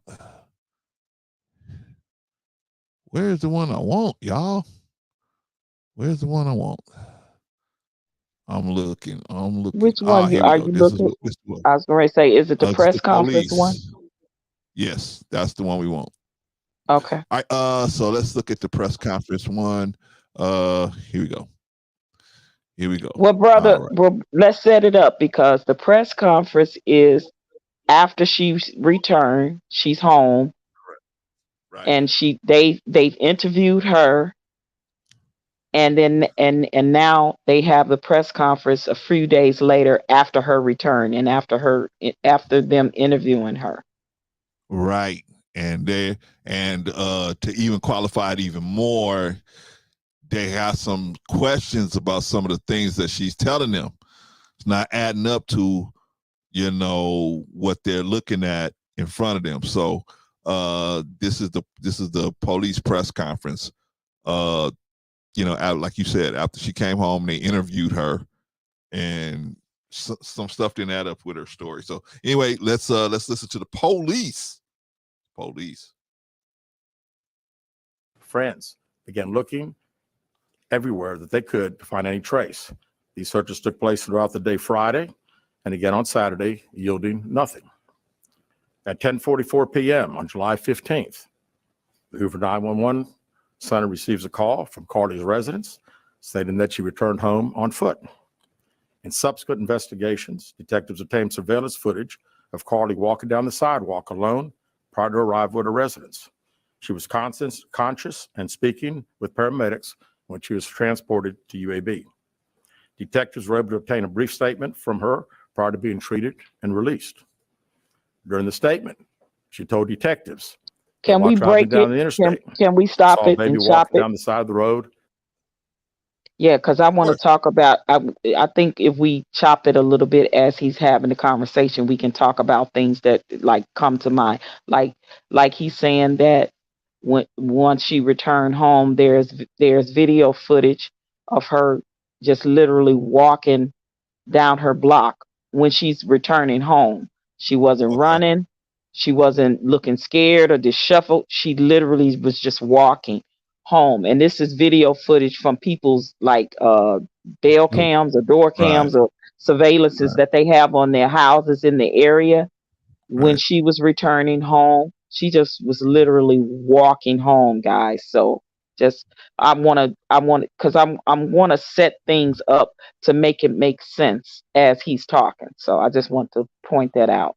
Okay. Yeah. Now, that doesn't necessarily mean that it's a hoax yet, right? No, Just because it she's doesn't. walking, No, right? it doesn't. She could have been in released. shock. She could have been in shock. There you Exactly. go. That's where I was going, Patrice. That's exactly where I was going. She could have been in shock. She could have been just traumatized and just out of it in a daze. Yeah, and then when she actually get home, it finally hit her. All the emotions come in, right? Okay, so right now she came home and they questioned her and they see all the footage of her walking home, right? Nobody dropped her off. She's walking home, right? Okay. All right, so let's continue. And called 911. She stated when she got out of her vehicle to check on the child, a man came out of the trees and mumbled that he was checking on the baby. She claimed that the man then picked her up and she screamed. She stated he then made her go over a fence.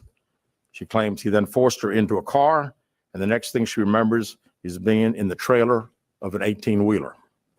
She stated that the male was with a female. However, she never saw the female, only hearing her voice. She also told detectives she could hear a baby crying. She told detectives the male had orange hair with a big bald spot on the back. She said she was able to escape the 18-wheeler and fled on foot, only to be captured again and then was put in a car. She claimed she was then blindfolded, but was not tied up because. Now that right there is very suspicious, right? What's suspicious to you? Let me hear you. Well, I'm gonna say, because the sisterhood, man, typically once they get away, you ain't catching them again.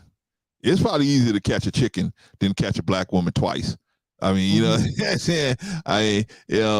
Especially a young black woman that's fit, that can move. That right there was very suspicious to me, because I'm like, how can somebody, they're driving an 18-wheeler and then they go get a car and they capture you again and put you in the car.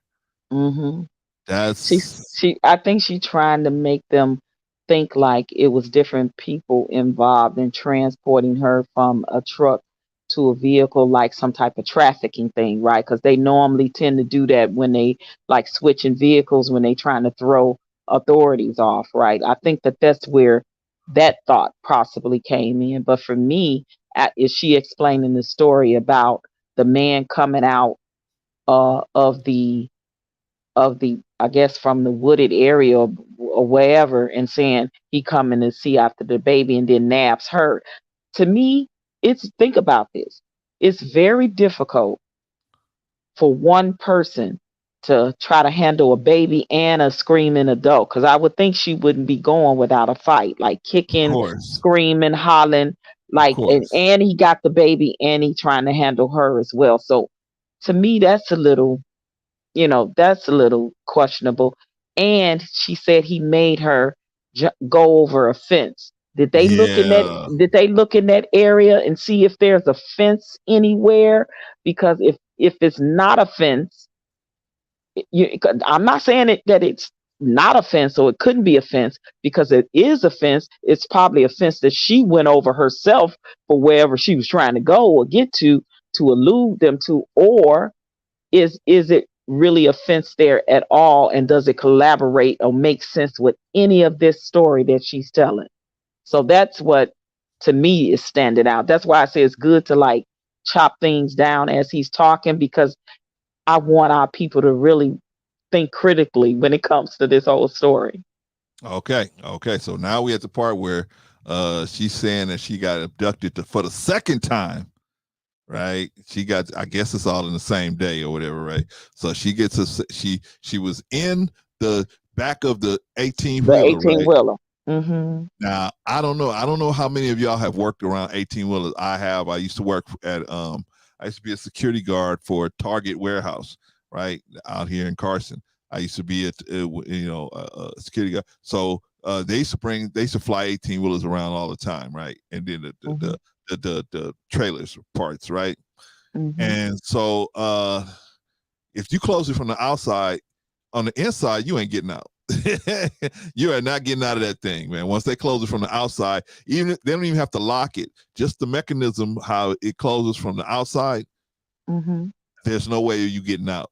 There's not on your own. Somebody has to physically open it from the outside for you to get in, for you to be able to get out, right? Mm-hmm. Mm-hmm. So how did she escape from an 18-wheeler?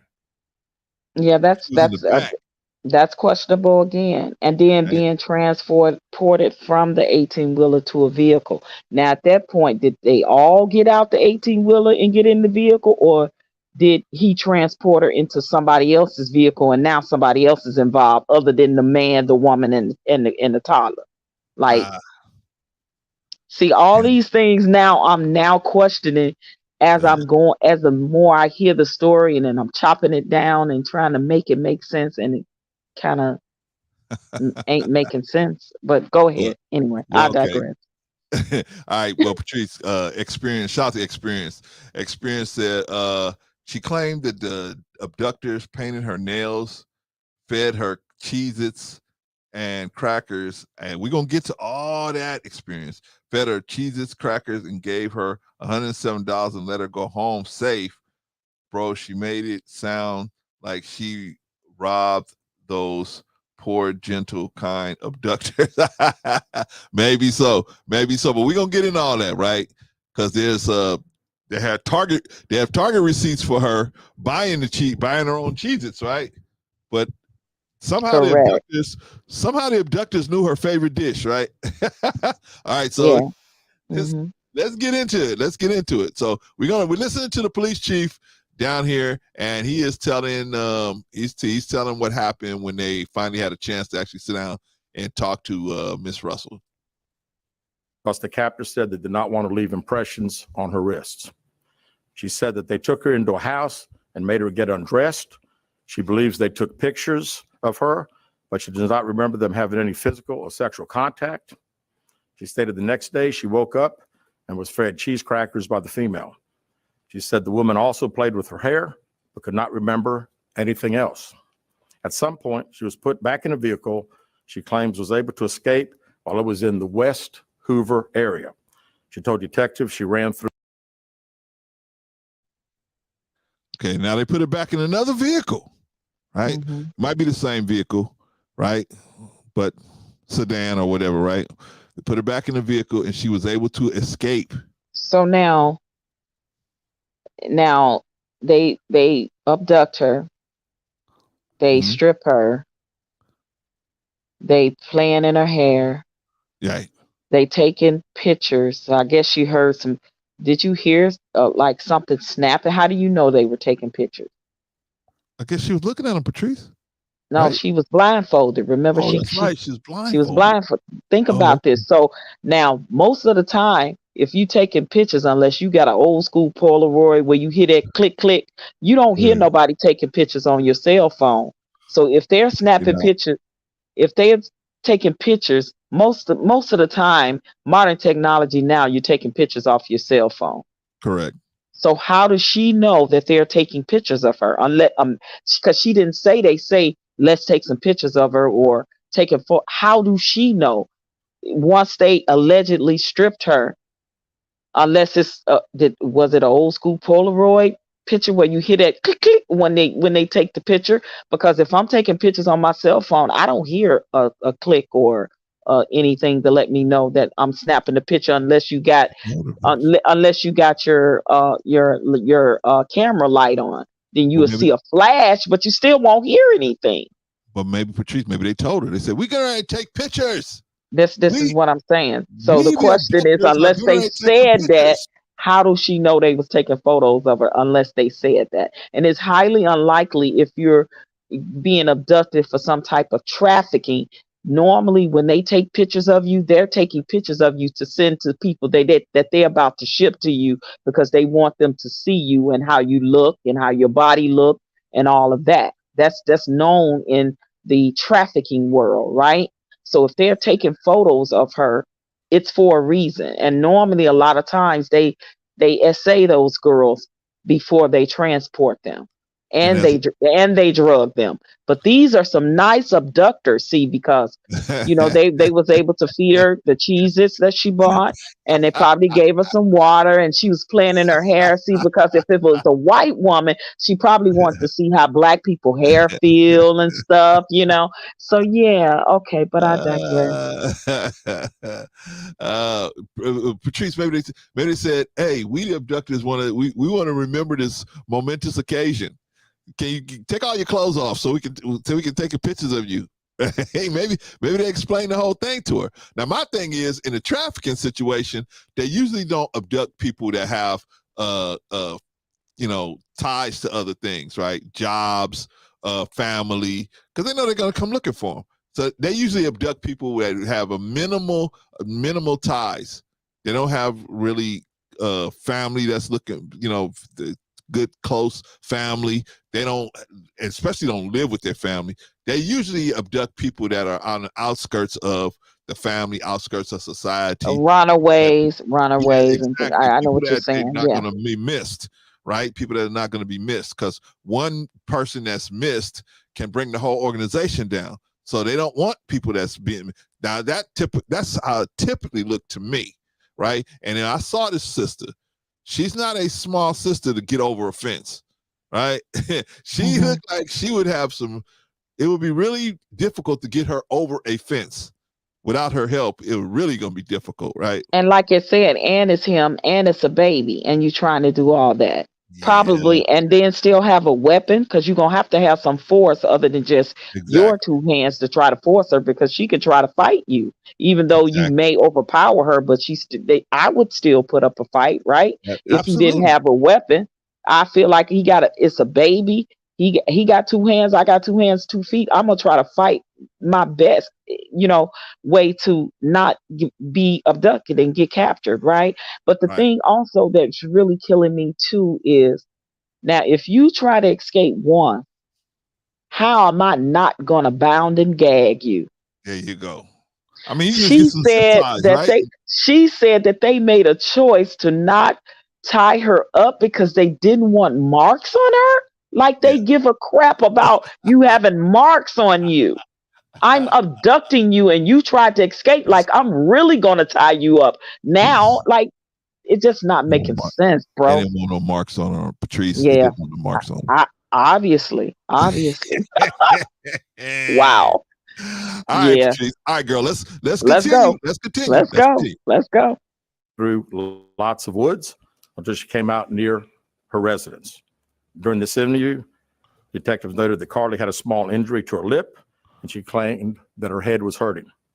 She also had a tear in her shirt. Detectives also noted that she had $107 cash in her right sock. Out of respect for Carlee and her family, let me say detectives did not press for additional information. She had $107 in her right sock. Detectives did not press for additional information in this interview and made plans to speak with her in detail after giving her time to rest. Detectives continue analyzing data from Carlee's cell phone that was left behind at the scene. We enlisted the help of the United States Secret Service in conducting this analysis. Part of what data includes several internet searches in the days leading up to her disappearance that I think are very relevant to this case. On July 11th at 7:30 a.m., the term, "You have to pay for an Amber Alert," was searched. On July 13th at 1:03 a.m., the day of her disappearance, the term, "How to take money from a register without being caught." Okay. Stop it right there. I was going to stop it right there because I was going to say, we don't want to let's absorb a little bit at a time. So the 107, the $107 that was found in her sock. So the abductors let her keep her money because they wanted to be nice enough to make sure that she had transportation to get home. When she stripped down, they said, "Hey, you got $107 in your pockets. I mean, in your sock. Right. Make sure you pick that money back up." Right. We're gonna let you keep that to make sure in case you need to take the bus home or what. Like, oh God. Patrice, you don't need $107 to catch the bus. Come on now. Do you? There was some very nice abductors, I tell you. Very nice. Yeah. I tried to escape and they didn't tie me up after I tried to escape, and then they let me keep my cash on me, and just in case I needed to get away home or if I want to escape and go somewhere else. Okay.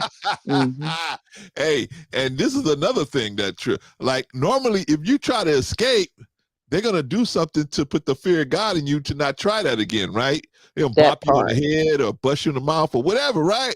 Maybe that's where she get the cut from. I don't know. They said she had a cut on her lip, right? Oh, maybe you're right. Maybe the abductors got her. And she had a tear on her blouse. Maybe the abductor forgot it. Maybe she got it going over the fence. This ain't no little lady. So I mean, maybe it was rough going over that fence, Patrice. Right, or maybe it was self-inflicted too. Like Vaughn said, it could have been self-inflicted as well, right? But now we get into the part where they doing the research on her because her math ain't mathing, and they're not satisfied with the interview with her and the story that she told. So now they're doing their own investigation on her. It ain't making no sense. All right, so Sister Annie said, didn't they say that her cell phone location pinged the distance of 6 football fields while she was on the 911 call? I don't know, Sister Annie. That is correct. Yes, Sister Annie, that is correct. It pinged that she drove 6 football fields following the baby. Now you tell me what toddler is going to walk 6 football fields without crying, without falling out, without falling out. They built like trucks, man. They just walk 650 in the dark with no shoes on and just a diaper. They could do 6 football fields, right? Well, how long is a football field? 100 yards, right? 100 yards. That's 300 feet, right? So we trying to say this baby walked what? 1,800 feet? Mm-hmm. With a diaper on? And no shoes. Yikes! That's what. And not crying or hollering or screaming for mama, daddy falling out. Come on, make it make sense. A quarter of a mile. Her car was tracked as following a baby 6 football fields. You guys. Holy smokes! That is true. That's a good one, Sister Annie. Thank you for reminding us of that one. Hey, the white babies in Arkansas, they tough. They must be. Man. Amazingly Hey, tough. tough. It walks 6 football fields with no shoes on and a diaper. Right. Yeah, and not be crying or nothing. Holy Exactly. smokes! Holy smokes! But now her phone, she's looking up all of these weird things. Well, I wanted to get into the the money that got stolen from the job. I want Yes. to get into that. Okay. Yeah. Uh, Okay. Let me Go ahead.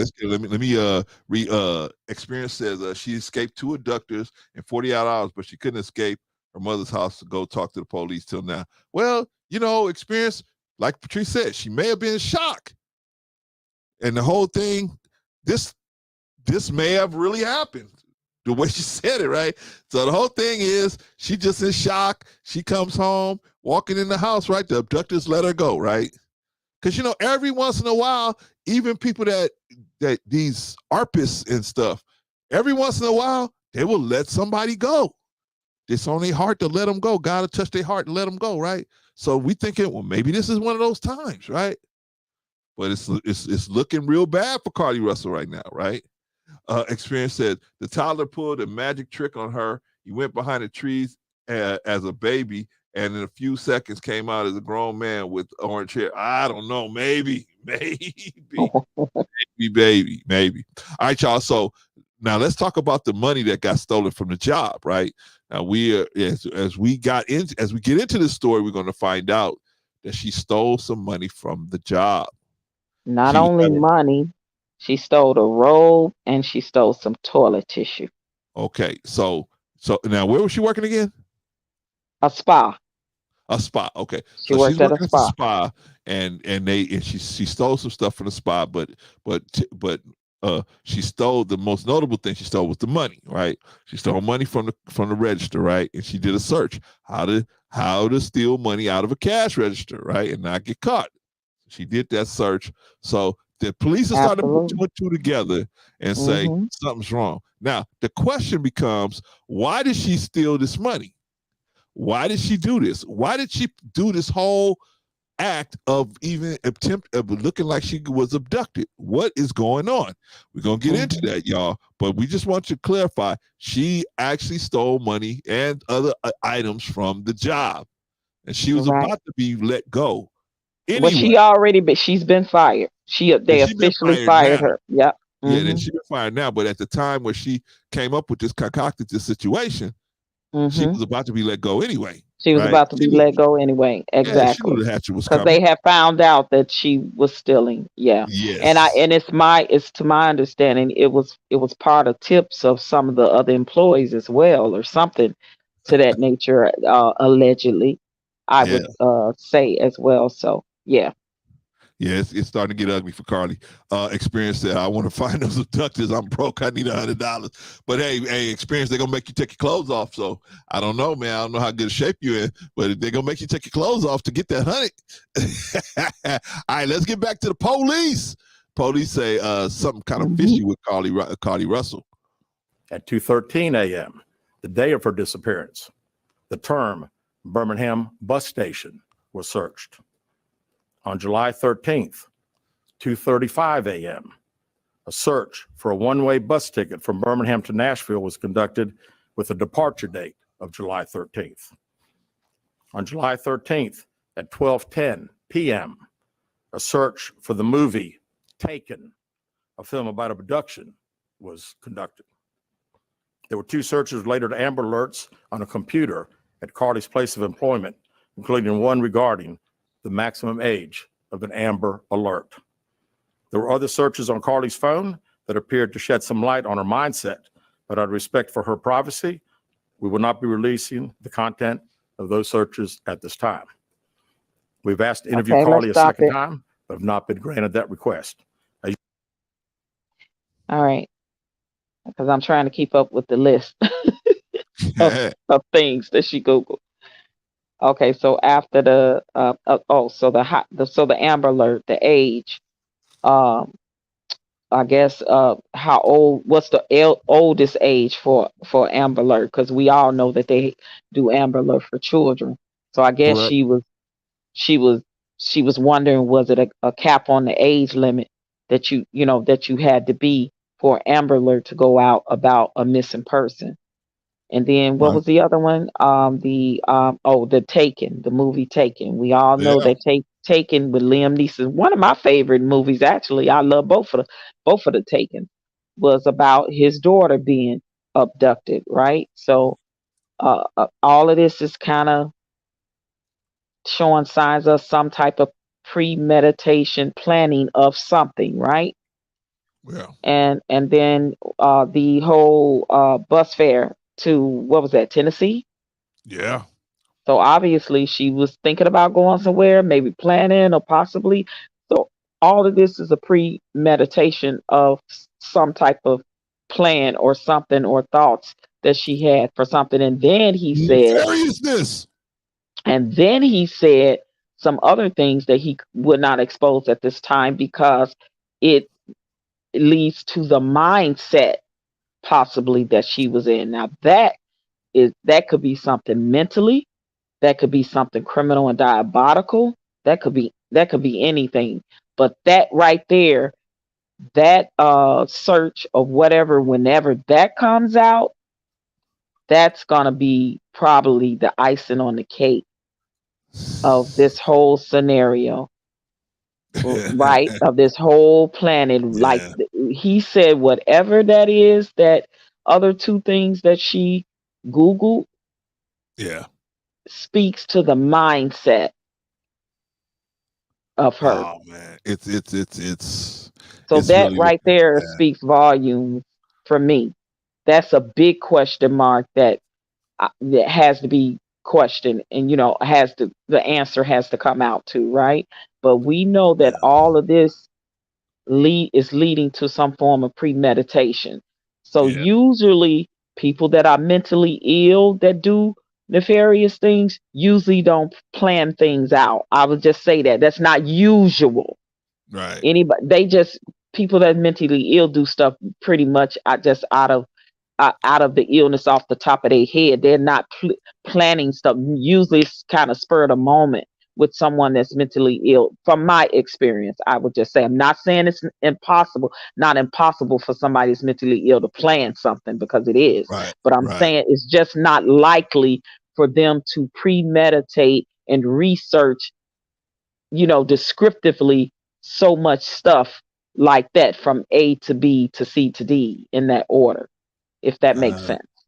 I hear you. I don't know, Patrice. I'm leaning more on the side that it's possible for somebody mentally ill to do stuff like that, because No, I some didn't people. say it wasn't No, I know impossible. you're I not said saying it's that. I know not you're not saying that. likely. I know, and you're right. Most of the time they do stuff emotionally, and they just impulsively do stuff.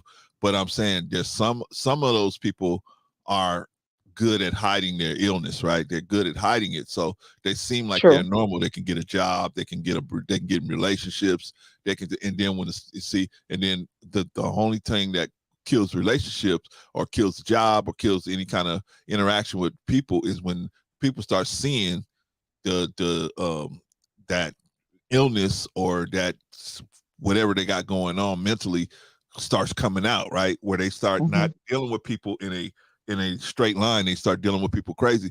Then that's when the world start falling apart. But overall, they look normal, right?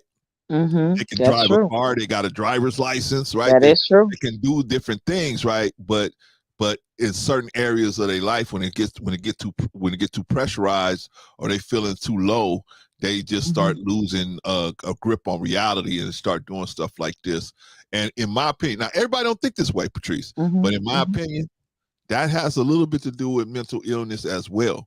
It's No, not. I agree. I agree. I agree. But I'm saying also, well, I mean, diabolical criminal mind can be mentally ill as well when you're talking a sociopath or a Yeah, psychopath. So that's true, that's all because I'm saying, Patrice. That's all I'm those saying. are, no, you're correct. Those are all labels of a mental illness.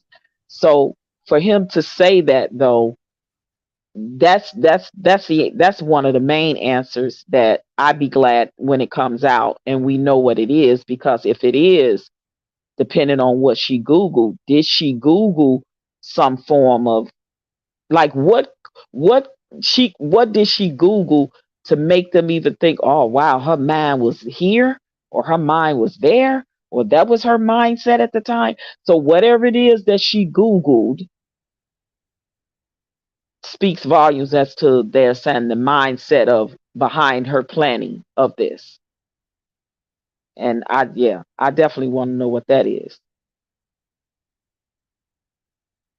Are you there, brother?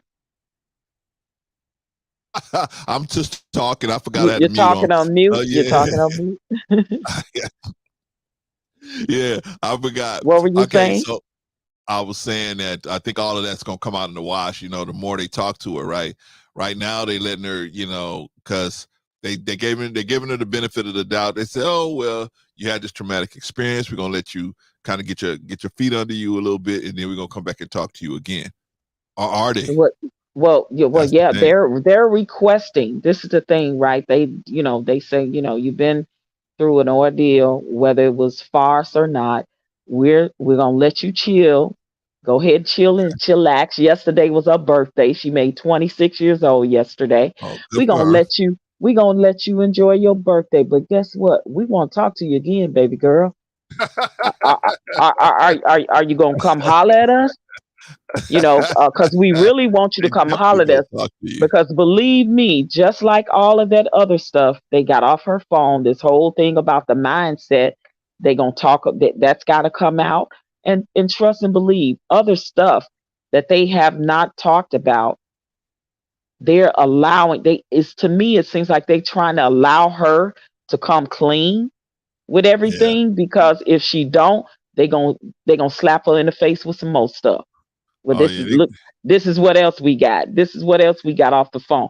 This is what else we got off of camera surveillance. This is what else we got off of talking to witnesses. I just Yeah, feel like man. it's more stuff that they know that they don't tell everything. They put a lot of stuff under the wraps, and they sometimes they give you enough rope to let you hang yourself. So they That, saying, are you gonna hang yourself, Carlee, or are you gonna come straight forward and tell the truth? Because guess what? We got a whole lot more on you. yeah, and see, that's how they're gonna word it. They're gonna like, look, hey man, this ain't adding up. You might as well just tell us what actually happened, and then therefore, you save yourself a lot more pain down the road. But she don't realize her parents now involved. Her parents are giving statements. The boyfriend cut her loose because he was like, man, I can't believe you did all this just because I had an indiscretion or whatever. Because that's the floating theory that all of this was because the boyfriend had a fling with a stripper. But we're gonna get a scripper. a scripper. You want to know how to I'm in pronounce love scripper? with a scripper. You want to know how to pronounce scripper? Go ask Von Bryan. Von Bryan can tell you how to pronounce scripper right. In my T-Pain voice, I'm in love with a scripper. I'm in love with a scripper. All right, this is Patrice. This is the parents. Yeah. The parents are putting a name and a reputation on the line, coming out here saying, my daughter was not in a good state. My daughter has all this and stuff. it's getting worse, and it makes it worse. This interview didn't make it any better. But let's listen. They trying to uphold the lie that she got. Well, I don't want to say lie. The theory that she got abducted. Right? They trying to uphold it, but the mother is not doing a good job at all. All right, so let's watch a little bit of this. That moment you all first laid eyes on her again, what was it like? To me, I mean, just so much joy. This morning, in an exclusive sit-down with NBC News, the parents of 25-year-old Carlee Russell are speaking out, describing the moment their daughter appeared on their doorstep after being missing for more than 48 hours. What did you do when you saw her? We tried to hug her as best we could, but I had to stand back because she was not in a good state. So we had to stand back and let medical professionals work with her. But it's okay. Last Thursday, police say Carlee called 911 to report a toddler walking alone on the interstate. She pulled over while on the phone with a family member who described hearing Carlee scream. Her vehicle's unlocked, running. all her personal belongings except for her phone. On the scene, police found no sign of Carlee or a child, and they say no children were reported as missing during that time period. The Russells waited in agony until Saturday night. There were actual. That's another thing. What, Ain't no bro? child reported missing. No Right? Amber Alert ever went out for for Right? that toddler. No Amber for a white baby. No Amber Alert. I mean, come on now. I mean, somebody leaves a kid on the side of the road. Come on. In diaper and no shoes on. That means, hey, whoever's taking care of this baby didn't even have enough time to put the shoes on when the baby got away. They would know that the baby is out there in the dark with no shoes or nothing, no clothes on. They would be absolutely wild, out of their mind, right? They would be out of their mind reporting that baby as missing. Absolutely. No missing babies, right? Okay, right. this is the mother and the father. Now I want you to notice the father. Yeah, I want you guys to notice the father's. Yeah. Okay, what were you gonna say, Patrice? I was gonna say the same thing. Notice him barely saying hardly anything during this whole interview, and I'm gonna speak on that after you say something, because I now kind of get an idea of the reason why, because I watched somebody else talk about this situation that's related to him. So the mother, again, guys, body language, eye contact, speech, and impairment, all of that plays a part in, like, when people watch interviewers, people that are what do you call those people that specialize in body language, and people could tell, by the body language if they're lying or if they're withholding or not being truthful about things. Right. Behavioralist. Her eye contact looked down a lot. A lot of times when she was shaking her head to say yes, she was saying no. The father barely saying anything, and it's my understanding that he is related to. I don't know if you guys are familiar with the social media comedian. Her name is Latrice Allen. She's normally on Facebook. She got real popular on Facebook, but that's her brother. And she spoke. I looked. I heard her. My cousin told me about it. My cousin Etta, that was in the chat earlier. She told me about it, and I listened to it before we got on here. She said that he's not really going to come out and speak and say too much, because it's my understanding that he used to be something else back in the day, when he was younger. So, but he turned his life around, right? And that's all good. But she said that he's going to be very reserved about this, and probably not going to speak out much about it.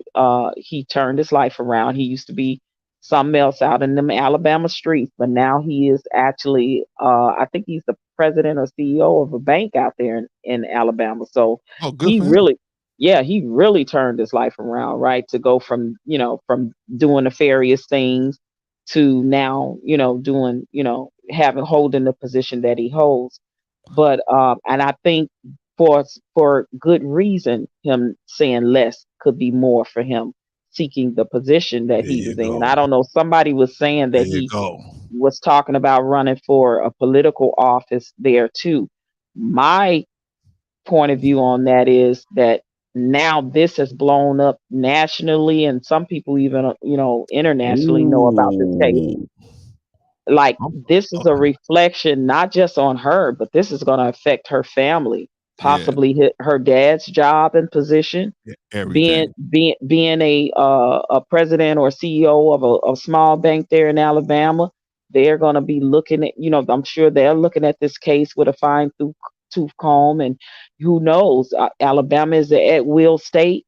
They can just make up any reason to let this man go from his position, as a president or a CEO of, like, she don't realize how much this case has not just affected her, but affected her family, right?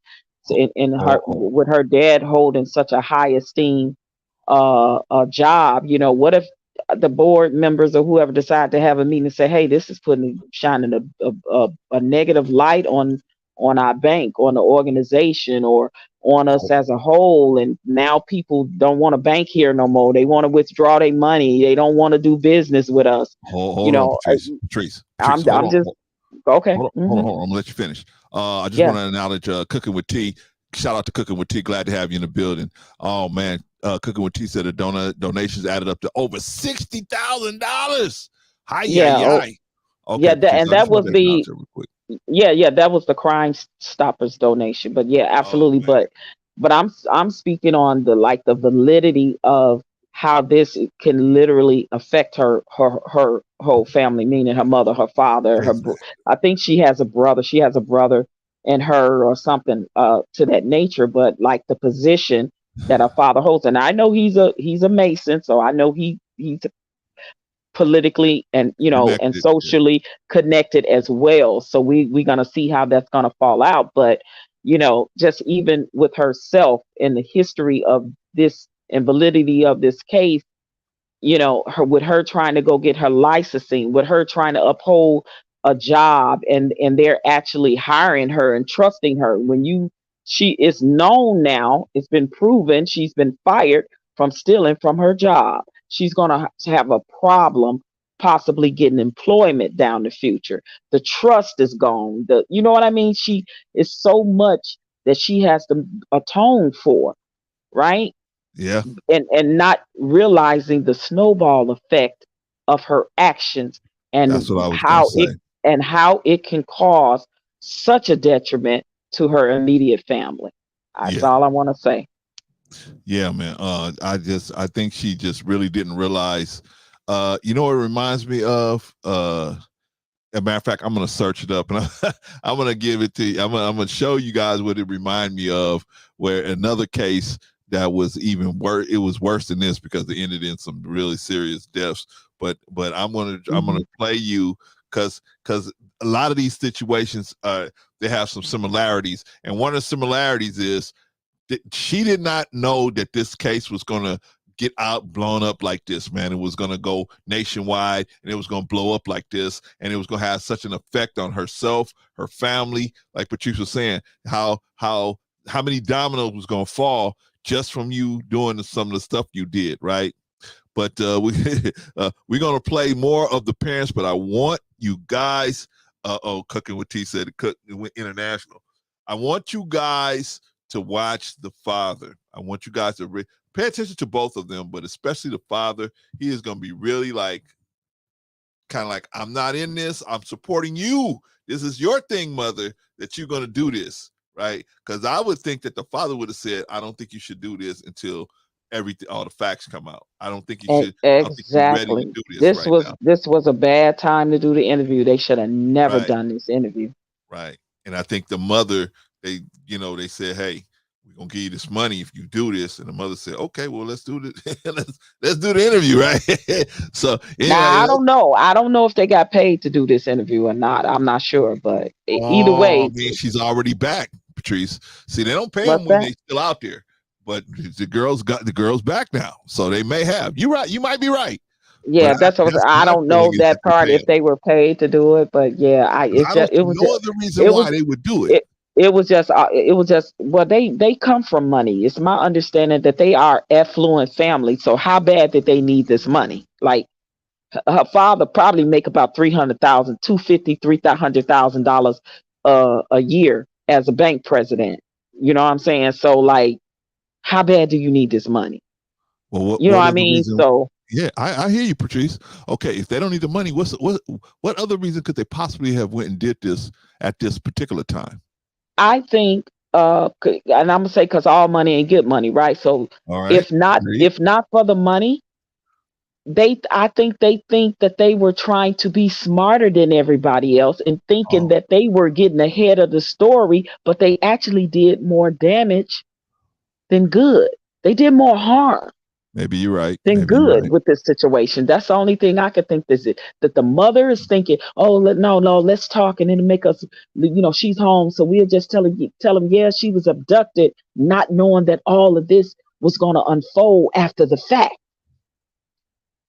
You see what I'm saying? Whether they knew or not in this moment that their daughter did some BS, they thought that they were going to be smarter than everybody and try to get ahead of the story, and they just dug a deeper hole for them. Yeah. All right, y'all. Let's get back to it. This is Carlee Russell's parents, and they're trying to make lemons out of lemonade over here. Actually, just so many calls and texts from people who maliciously lied to us. I just didn't know people could be so evil. Authorities have not indicated where Carlee was during the 48 hours she was missing or what happened. Her parents declined to share what their daughter told them, citing the ongoing investigation. And can you tell me what happened Saturday night? Did you just get a knock at the door? Anything leading to the case itself, we can't discuss that. But they say speculation about the circumstances surrounding Carlee's disappearance are only making... Wait a minute, now it's a chase? I didn't know there was a chase involved. There was a chase? I thought she just got scooped up. What are you talking about? The mother said anything involving the chase, we can't discuss. Oh, I didn't even hear that. Okay. Let me play that again. Patrice, okay, because I didn't know she used the word chase. Put that oxtails down. Put the oxtails down, Patrice. Listen. All right. Okay. To the case itself, we can't discuss that. But they say she said to the case. She said case to the case itself. Okay. Yes. All right. Her parents declined to share what their daughter told them, citing the ongoing investigation. And can you tell me what happened Saturday night? Did you just get a knock at the door? Anything leading to the case itself, we can't discuss You're that. right. She But did they say case. speculation about the circumstances surrounding Carlee's disappearance are only making things worse. She's having to deal with the trauma of people just making completely false allegations about her. Her family now urging the public to let the investigation play out, but stop it right there. The abductor. How about she's having to deal with the trauma of what just happened to her and not worrying about what's being said about her? You see what I'm saying? The difference in that conversation? Yeah. Why are they so worried about what's being said by other people instead of her mother as a parent that's glad her daughter is home, that's experienced trauma, saying she's having to deal with the trauma of what's just happened to her? But you're more concerned about the trauma of what's being said about her. Yeah. See, that's why I say pay attention, chop it down, and that way you can dissect this, because that interview was asinine. They should have never did that interview. Yeah. We got a few more minutes, y'all, and then we're going to be done with it. Her mother asking to read a brief message to the public. Carlee has given detectives her statement so that they can continue to pursue her abductor. Do you believe that there's an abductor still out there? Absolutely. NBC News has reached out to the Hoover Police. Now listen, that was a general statement, right? That was a general statement, because guess what? I believe that there's abductors still out there too. So that's a general statement. We were looking for the real killers. The real killers out there. Yeah, the real killers are out there. They sure are. Yeah, we go. Come on, man. We're gonna slow it down. I want y'all to watch the father. I want you guys to watch the father's head as he's like doing a mix between yes and no, right? Well, so is she. That's why I said so is she. Watch her head. Her mouth is gonna say yes, but her head is gonna start shaking no. Pay attention. Absolutely. Absolutely. You're NBC News has reached. You're right. Hey, I ain't new to this. I'm true to this. Wait a minute. Wait, we gotta see that again. We gotta see that again. Holy smokes. Holy smokes. Do you believe that there's an abductor still out there? Absolutely. Absolutely. NBC. And do you see the father's head shaking like a weeble wobble and they don't Yeah, fall they like, down?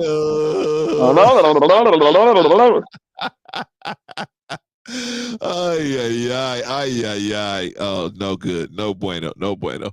All right, y'all, let's continue. We got to wrap this up because we got some other stuff to get to about Carlee. We got to get to the boyfriend. We got to get to her getting fired. We got to get to we got a lot of stuff to get to. Hold on. News has reached out to the Hoover Police Department to ask whether they're looking for an individual involved. Police have just said they're following up on all information provided by Carlee. And when I talked to you all on Saturday, you also said your daughter is a fighter and she would find a way back to you.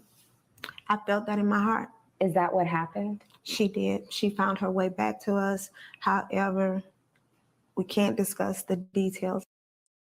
However. However, again, her head was saying she was saying yes, but her head was shaking no, saying no too at the same time. Like, yeah, subconscious and body language is everything. Oh my God! Cooking with T said, "Let's talk about Greg. Like, I believe the mother was the Rang leader and aided Carlee in plotting the scam. I don't know. I think that's kind of a leap. Cooking with T. I don't think the mother would have done this. I think if she had consulted with the mother probably would have tried to talk her out of it. But I think that this looks like something a 25-year-old kid might do, thinking immature. That she was going to get the sympathy of the people, right? There's an old movie, man. There's an old movie from the 70s called Poppy, right? Where this guy, this Puerto Rican guy, his wife had left him with his two boys, man. And so he was living in New York City and he decided, hey, I'm going to put my boys out there in a raft and make it look like they came from Puerto Rico, and they're going to get all this sympathy and they'll get all these toys and they'll be with a happy family. They'll be with a family that can provide for them and everything. And all the while, all the kids wanted was him. He thought that if he could give them, they would be happier if they could get all of these different toys and all these people, all this sympathy from all these people. But the boys, all they wanted was the father. That's all when all this thing was said and done, he eventually got caught because he told them, hey, just speak Spanish. When they pick you up, just speak Spanish. Don't speak English and everything. And then he busts in like a nurse to just check on the boys when they're in the hospital, right? After being out for a couple of days out there in the sea.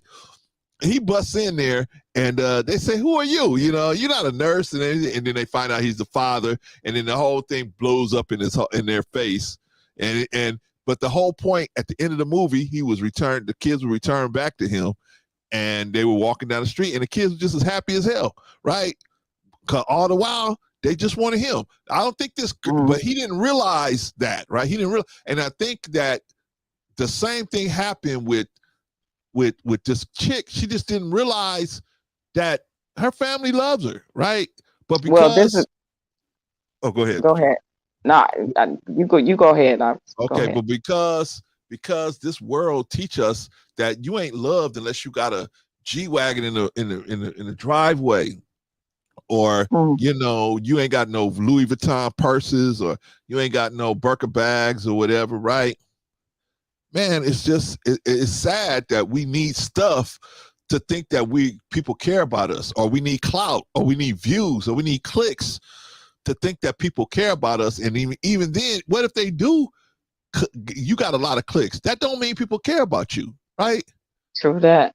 And Yeah. and her auntie Latrice Allen, the comedian. Y'all look up on Facebook. Y'all probably didn't seen on there. She's a comedian. She do like these reenactments and stuff. And now she got her own pro. She's real big, but she got big from off Facebook. That's her brother. Carlee Russell's father is her brother, and she Holy said smokes.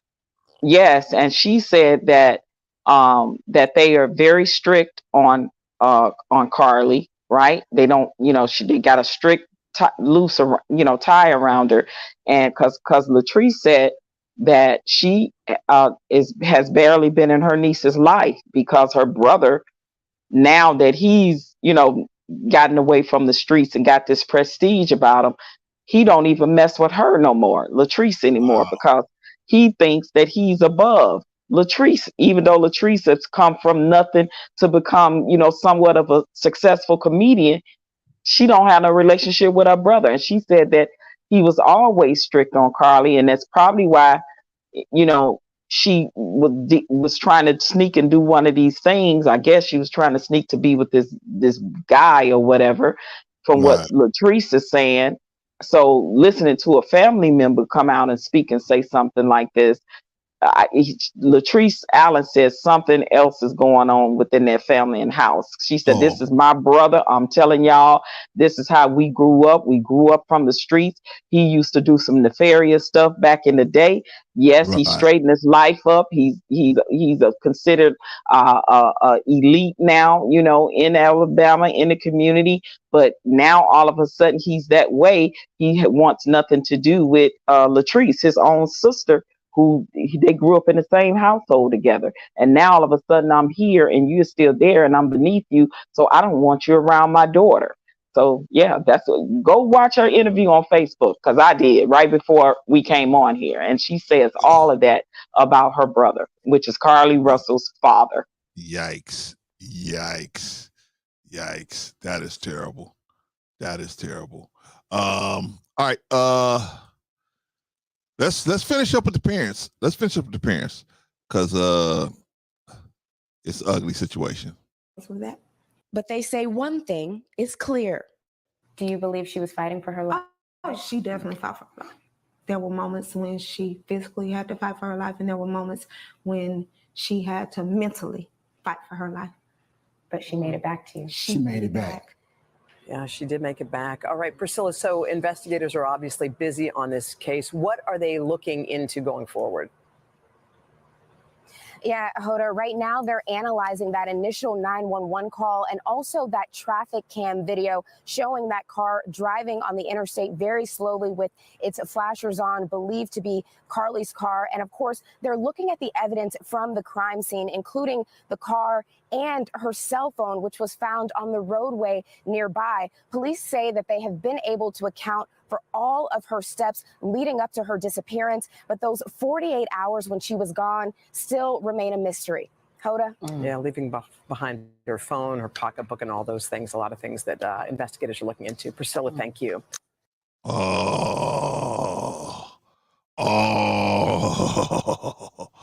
Oh man. Oh man. This thing is just getting worse and worse and worse. Now, it reminds me of a certain person, right? I'm gonna bring that up right now. It reminds me of a certain person that a while ago he did the unthinkable, and he thought the same thing. Oh, it's not going to get this big, right? It's not going to get that blown out of proportion, right? It's not, right? And this guy, man, holy smokes, man. It just got way bigger than what he thought it was going to be, right? I don't know if you remember Scott Peterson. Do you remember Scott Peterson, Patrice? Oh, absolutely. The guy that deleted his pregnant wife.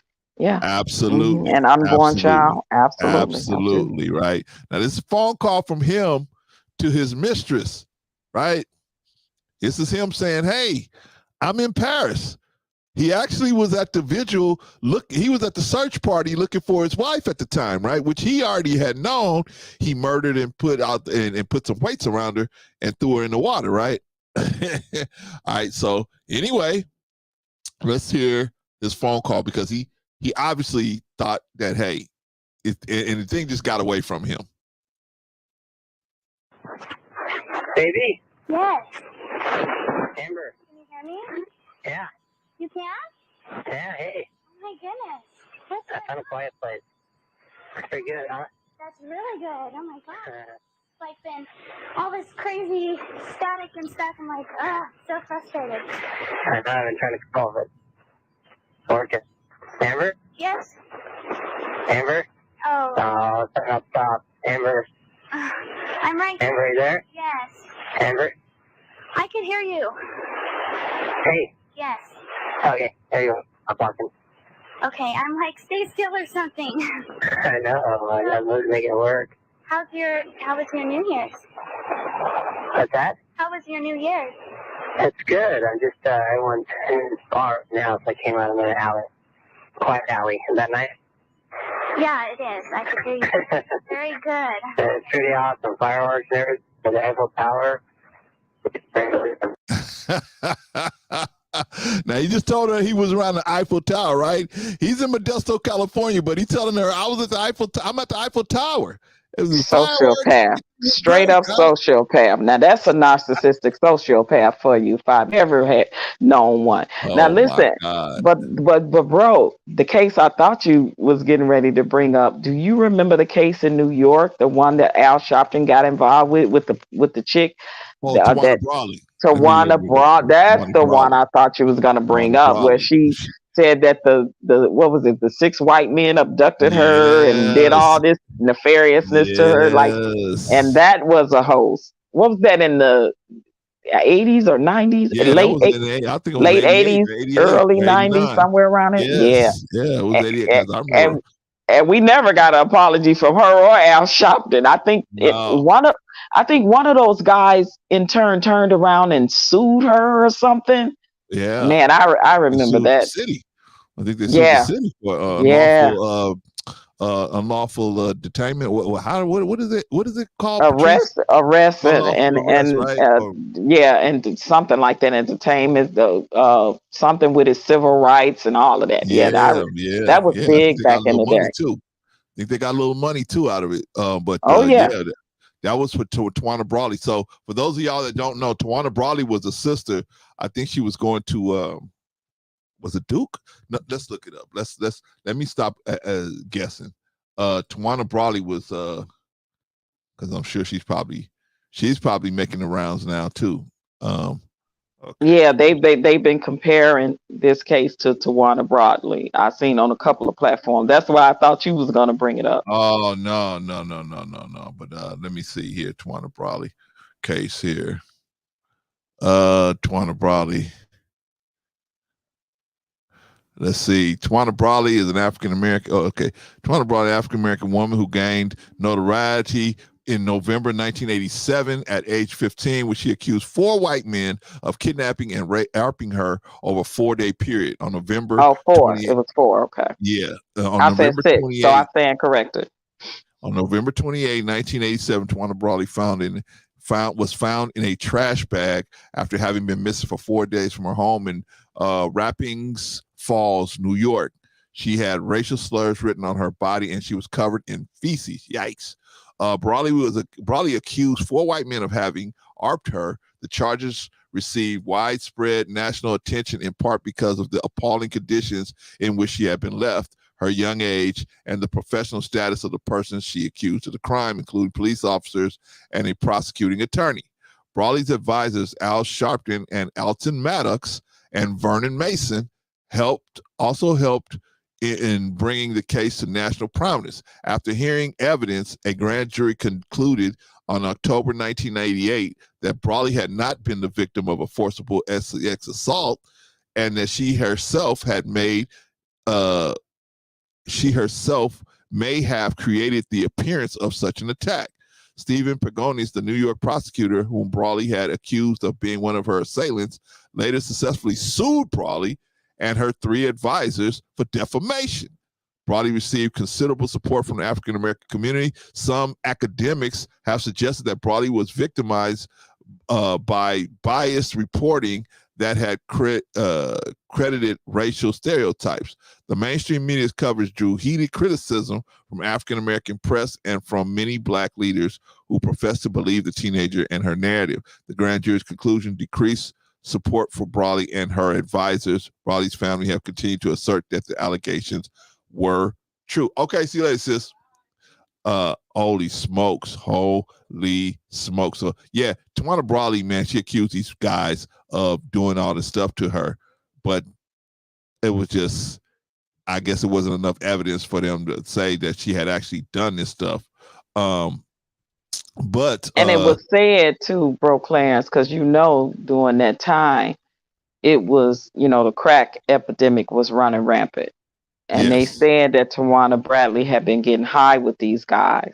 And it was right. Yeah. So I don't know if they were getting high, partying or whatever, but that was like one of the alleged rumors, because it was a bunch of rumors out about that too. But that was one of the main ones, that at the time she was getting high, and that's what the scenario was. But yeah, it's alleged that she made all of that up. So she lost her case. Let's take a look. Mm-hmm. Go ahead. Let's take a look at, let's get back to Carlee Russell. Let's take a look, Patrice, at the effect on the boyfriend, right? The boyfriend was behind her, right? The boyfriend was like, hey, let's find her. Let's get her, right? Even though they had problems, the man still cared about her, right? That don't mean he didn't care about her, right? He may not have wanted to actually be in a relationship with her, but that doesn't mean he don't care about her, right? Correct. Okay. So yeah, Sister Annie, I remember that's the thing. Public Enemy was in. That's what brought me into it, because I was a big Public Enemy fan, right? And they had Fight the Power, right, with Tawana Brawley and Al Sharpton in the video, right? So anyway, I know Tawana Brawley was in. I'm not sure about Al Sharpton, but I definitely remember Tawana Brawley was in the video. All right, so anyway, let's look at Cooking with Tea. I know Al Sharpton has been involved in some questionable activities, to say the least, right? To say the least. But anyway, let's get back to Carlee Russell, her boyfriend, right? Now, she has done this stuff. We saw the effect on the parents, right? The father in particular is like, I'm not getting behind none of this. You know what I mean? He's like, hey, ain't speaking out, right? Because he know his daughter. You know your daughter. You know your daughter capable. You know what your children are capable of, right? And if they do something nefarious like this, shout out to Patrice. If they do something nefarious, hey, this is not outside of their wheelhouse to do something like this. They're very capable of doing this. They've done stuff like this before, right? So anyway, that's why the father's like, I ain't surprised, right? I ain't shocked at something like this. Anyway, moving on. The boyfriend of Carlee Russell deletes social media posts after police cast doubt over her kidnapping story, right? Remember, there was another case, right?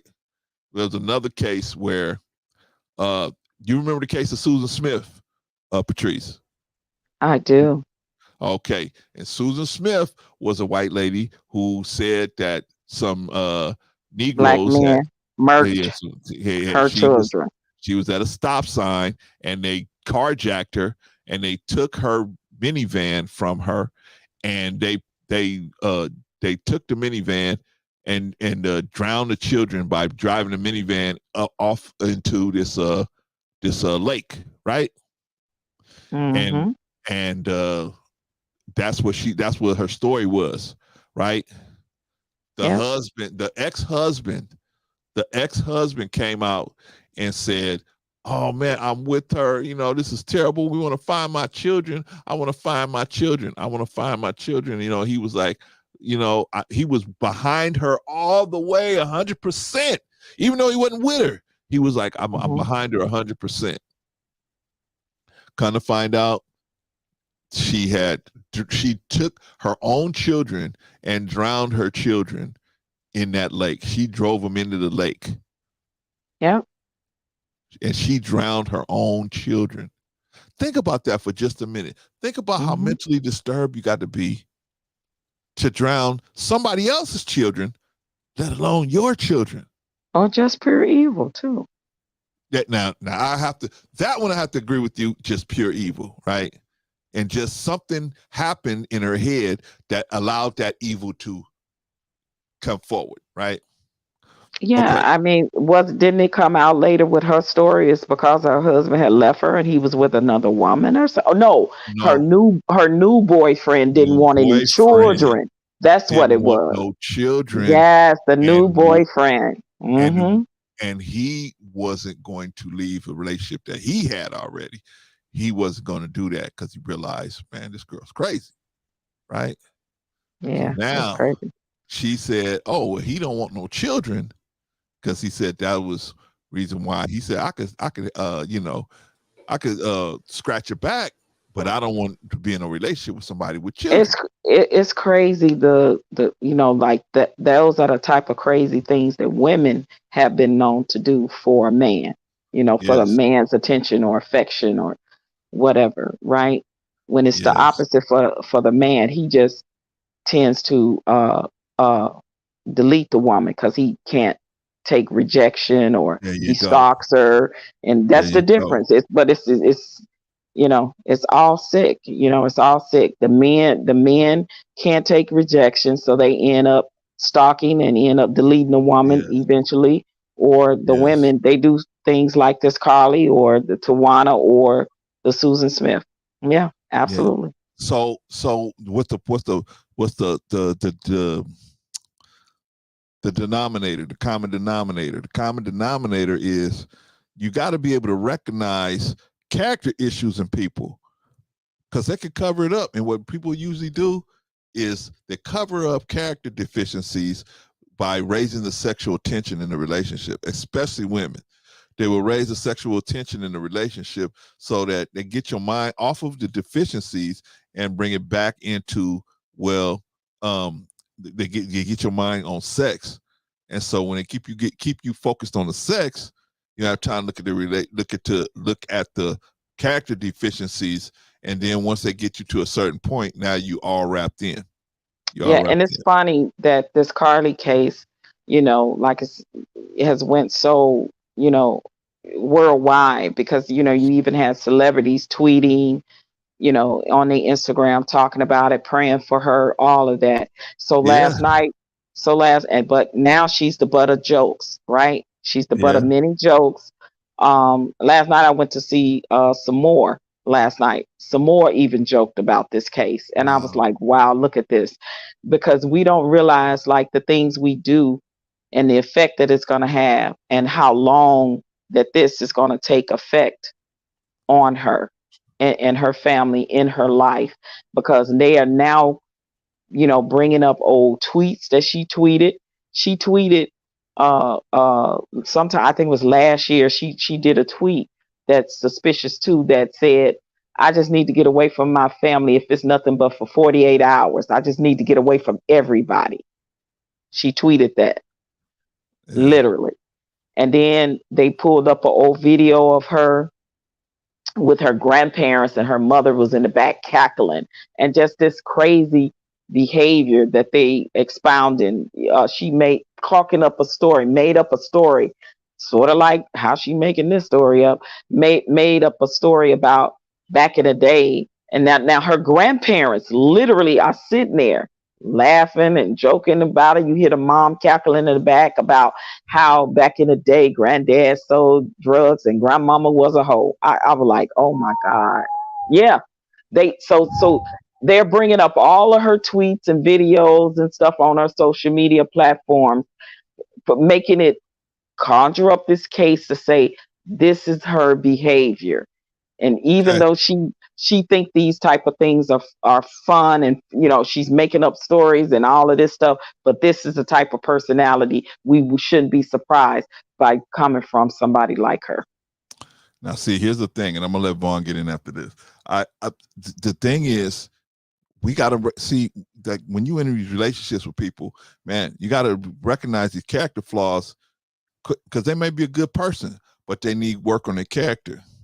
Now, the question is, do you have the time to go through the ins and outs and ups and downs of their character being developed? Do you, or is it better for you to just cut cut the thing now and go be with somebody who's not gonna put you through all them ups and downs. So it depends on what the offer is and what the upside is on being with the person. And that's sometimes we're not measuring that all the way out. We just thinking, oh man, this person looked good. This man looked good. Patrice, this man looked good. I can't just let him go. Right? Well, or same everything thing that look good to you ain't good for you. There you go. Right. So, and the men do the same thing. Clarence, this girl look good, man. You don't understand what this girl can do in the bedroom, man. She is like she's a machine. I understand that, but that don't mean outside you're gonna spend more time outside the bedroom than inside the bedroom. So you need to be able to at least get along at least half as much as you do in the bedroom on the outside of the bedroom. At least, right? Shout out to Risa Neal, by the way. Our resident sniper is in the building, man. So everybody who's, we got all good people here today, but, we got to have somebody that's willing to pull the trigger just in case, right? Quantum said, I release them back into the wild as soon as they show signs of lazy as F and crazy. There you go, Quantum. That's a good philosophy. All right, I'm going to bring up Brother Brian into the building. Brother Vaughn, what's up with you, man? What's up, family? What's going on? Oh, man. Hey, brother, what's up? Hey, what's happening? Time away from the beans that your wife was cooking, man. Let me tell you, there's still stuff going on in that kitchen, and I'm just wondering what it is because the whole house is smelling real good. I ain't mad at you. But yeah, man, this story, it's crazy. Yeah. And just listening to all the details, something strange is going on. You would have to admit that the math isn't mathing, like Patrice said. No. So you were abducted twice. I mean, wow, that's strange.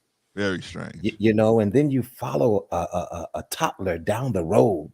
Like what was it? 3 football fields. 3 football fields. Six football. Well, that makes it even worse. You're right, Patrice. 6 football fields. And then now you have the parents up here who are in an interview, and the wife is in the forefront, and the father looks lethargic. You know what I'm saying? So I'm trying to figure out what is going on. This is crazy, man. But unfortunately, when we have these individuals who continue to cry wolf, you really put these real victims in a bad spot now because of your crying wolf. You see what I'm saying? Because now the police department and all of those things that are involved to be a part of an investigation, now you're misusing that. Yeah. You see what I'm saying? You have those entities in operation for no reason. You see? Yeah. And so now when the next Black woman cries out, oh, that's really not serious. You see what I'm saying? You're undermining true victims. Yeah. And for that cause, I think that I'm not sure about jail time, but I would definitely say some psych ward time. She needs to spend time in the psych ward a bit and be analyzed, along with some penalties and fines. Yeah, well, we got to discuss that, Bon. We ain't got there yet, but we got to discuss what's going to happen to her, right? So right now we're establishing that things are very sketchy, right? They're very sketchy. Sounds right? very sketchy. Very sketchy. All right, so let's look at what the boyfriend had to say about the situation. So the boyfriend of Carlee Russell deletes social media posts after police cast doubt over kidnapping story. The boyfriend of Carlee Russell has seemingly deleted social media posts containing photos or mentions of Miss Russell after police cast doubt over her allegations that she was kidnapped. Miss Russell, 25, told police she was kidnapped on July 13th after pulling over on the side of the road to help a toddler who she claims was walking alone. No, with the diaper on. And they got the toughest toddlers down there in Arkansas, man. Shout out to you. Or was it Arkansas or Alabama? Alabama. 2 days later, on July 15th, she returned home. Hey, everybody, how's it going? Right? Her boyfriend, Tamar Latrell Simmons, posted on Facebook announcing her return, and it's attested to her claim that she was kidnapped. He wrote that Miss Russell had been fighting for her life for 48 hours and not physically and mentally stable enough to speak about her kidnapping.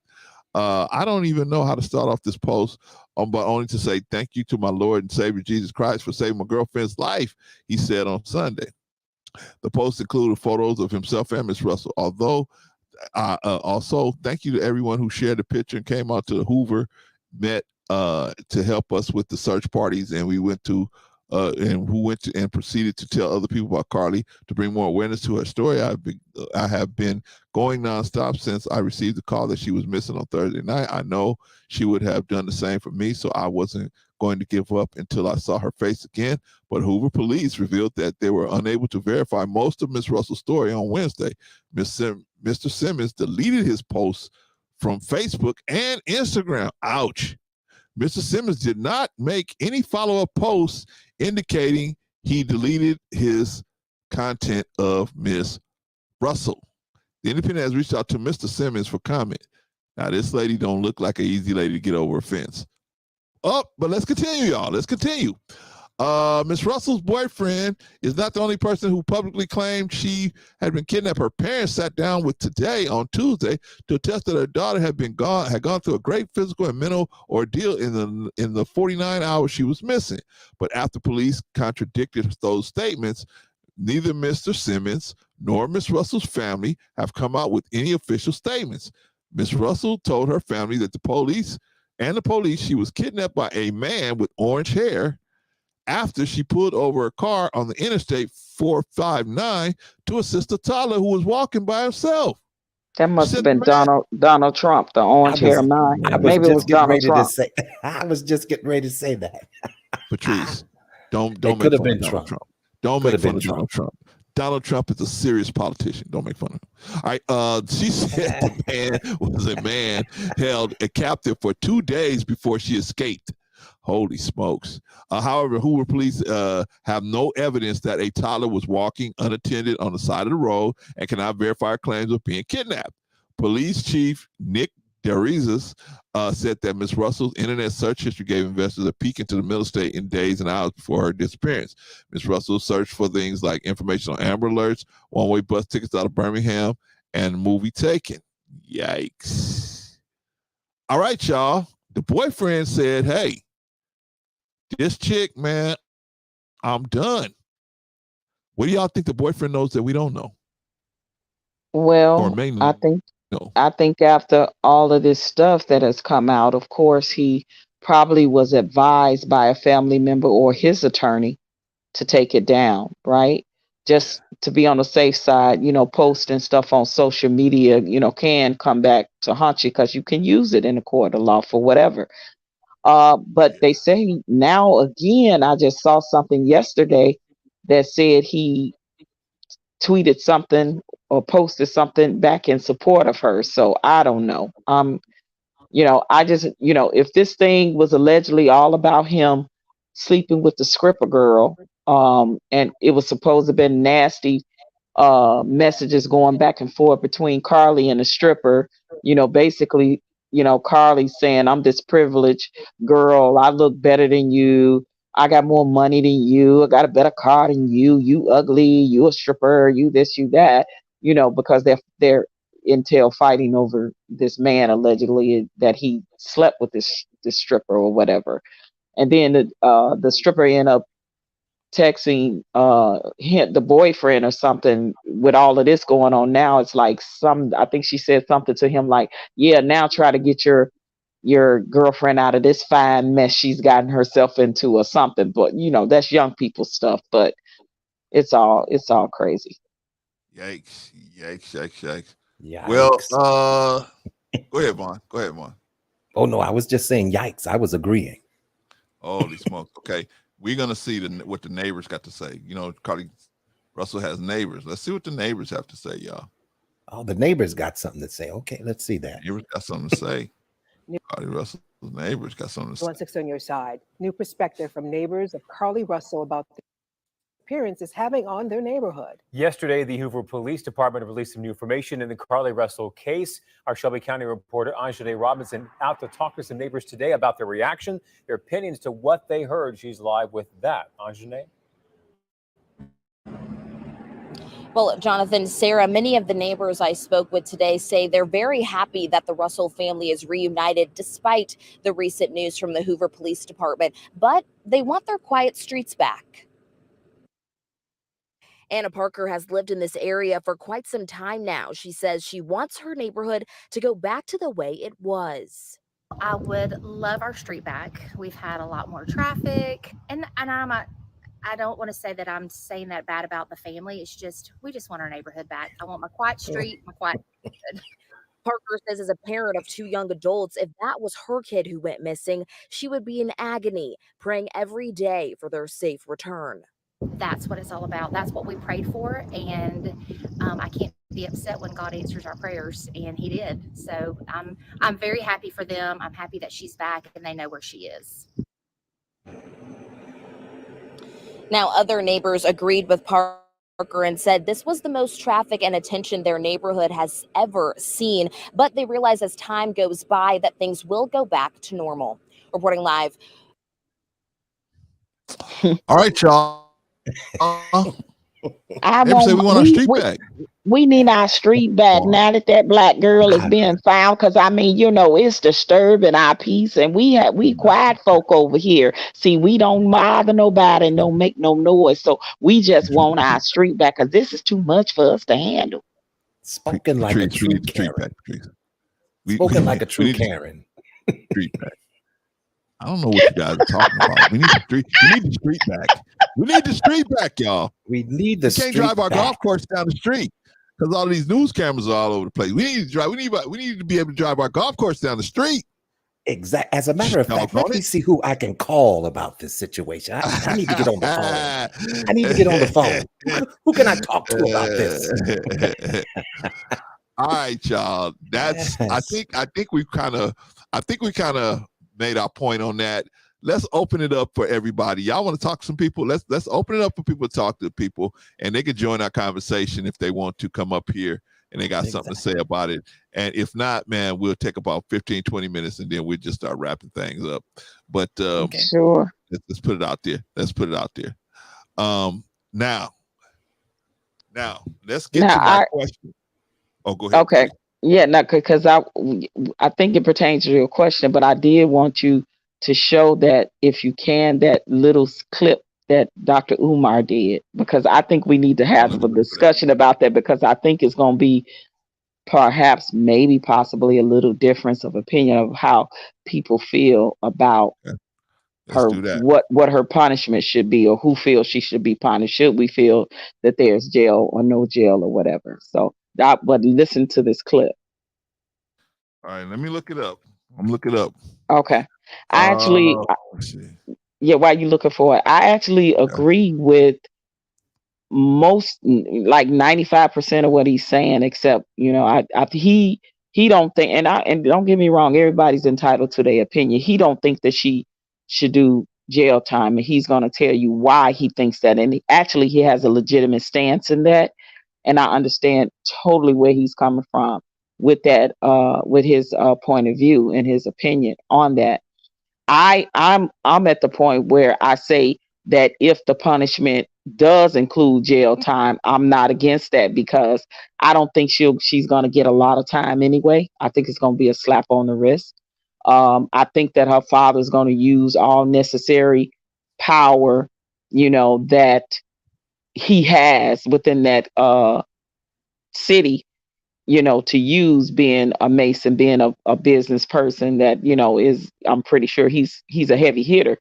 I'm pretty sure he's going to use all resources to get whatever punishment as lenient as possible. I'm pretty sure he probably knows some judges, probably knows some attorneys.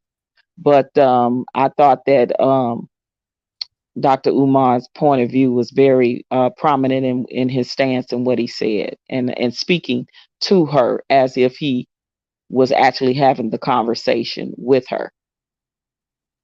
All right. Well, this is footage from the Millionaire Morning Show. Anton Daniels. Shout out to AD. This is going to be his content, but it's showing what Umar Johnson had to say about the Carlee Russell situation. So let's listen to Brother Umar. Let's see. Here we go. Here we go. Dr. Umar Johnson's perspective was on this. My sister who was kidnapped in Alabama. I'm calling on the ancestors to help us find our sister. With the blessing and approval and the energy and power of the Most High God, we got to bring our sister back. She pulled over on the side of a road because she saw a toddler Thursday or Wednesday evening.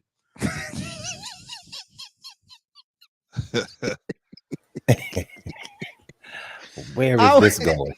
Where is this going? If I didn't know anything, I was 100% positive that this video was going to be removed by the time I got here in the morning. I pulled it up last night. I said, no, Dr. Umar Johnson did not just drop this video today. No, he did not drop this video today. I'm going to be reading that super chat shortly. I was 100% sure that this video was going to be removed today from all platforms.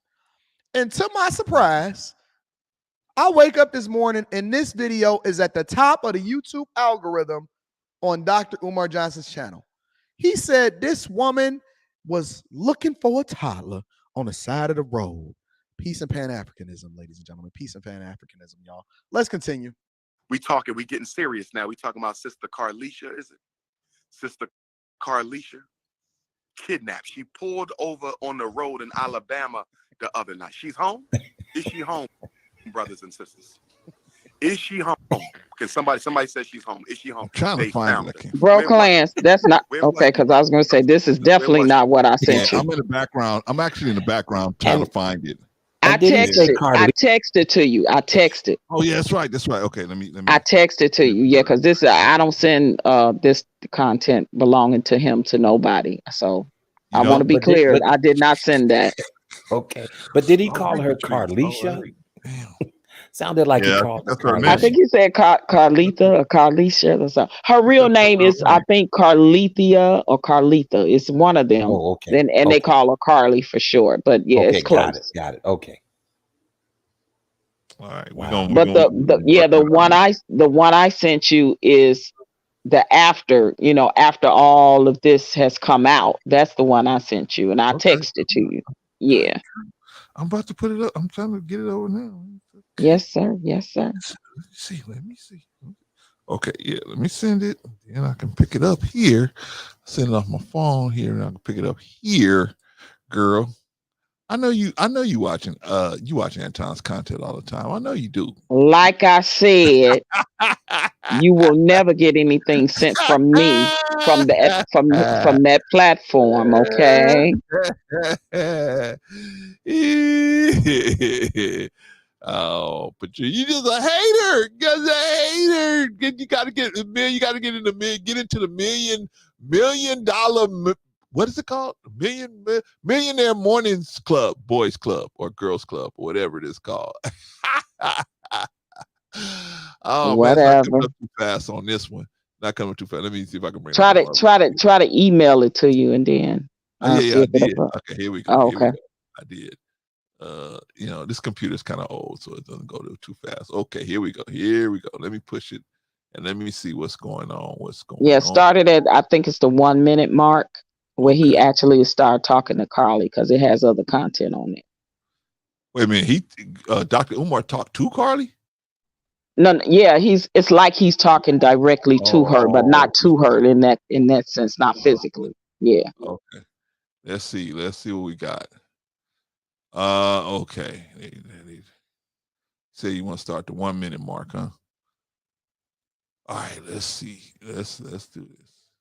Oh, wait, what about this, Patrice? What about this? Let's look at this. Hold on now. Hold on. Okay. He's starting out good.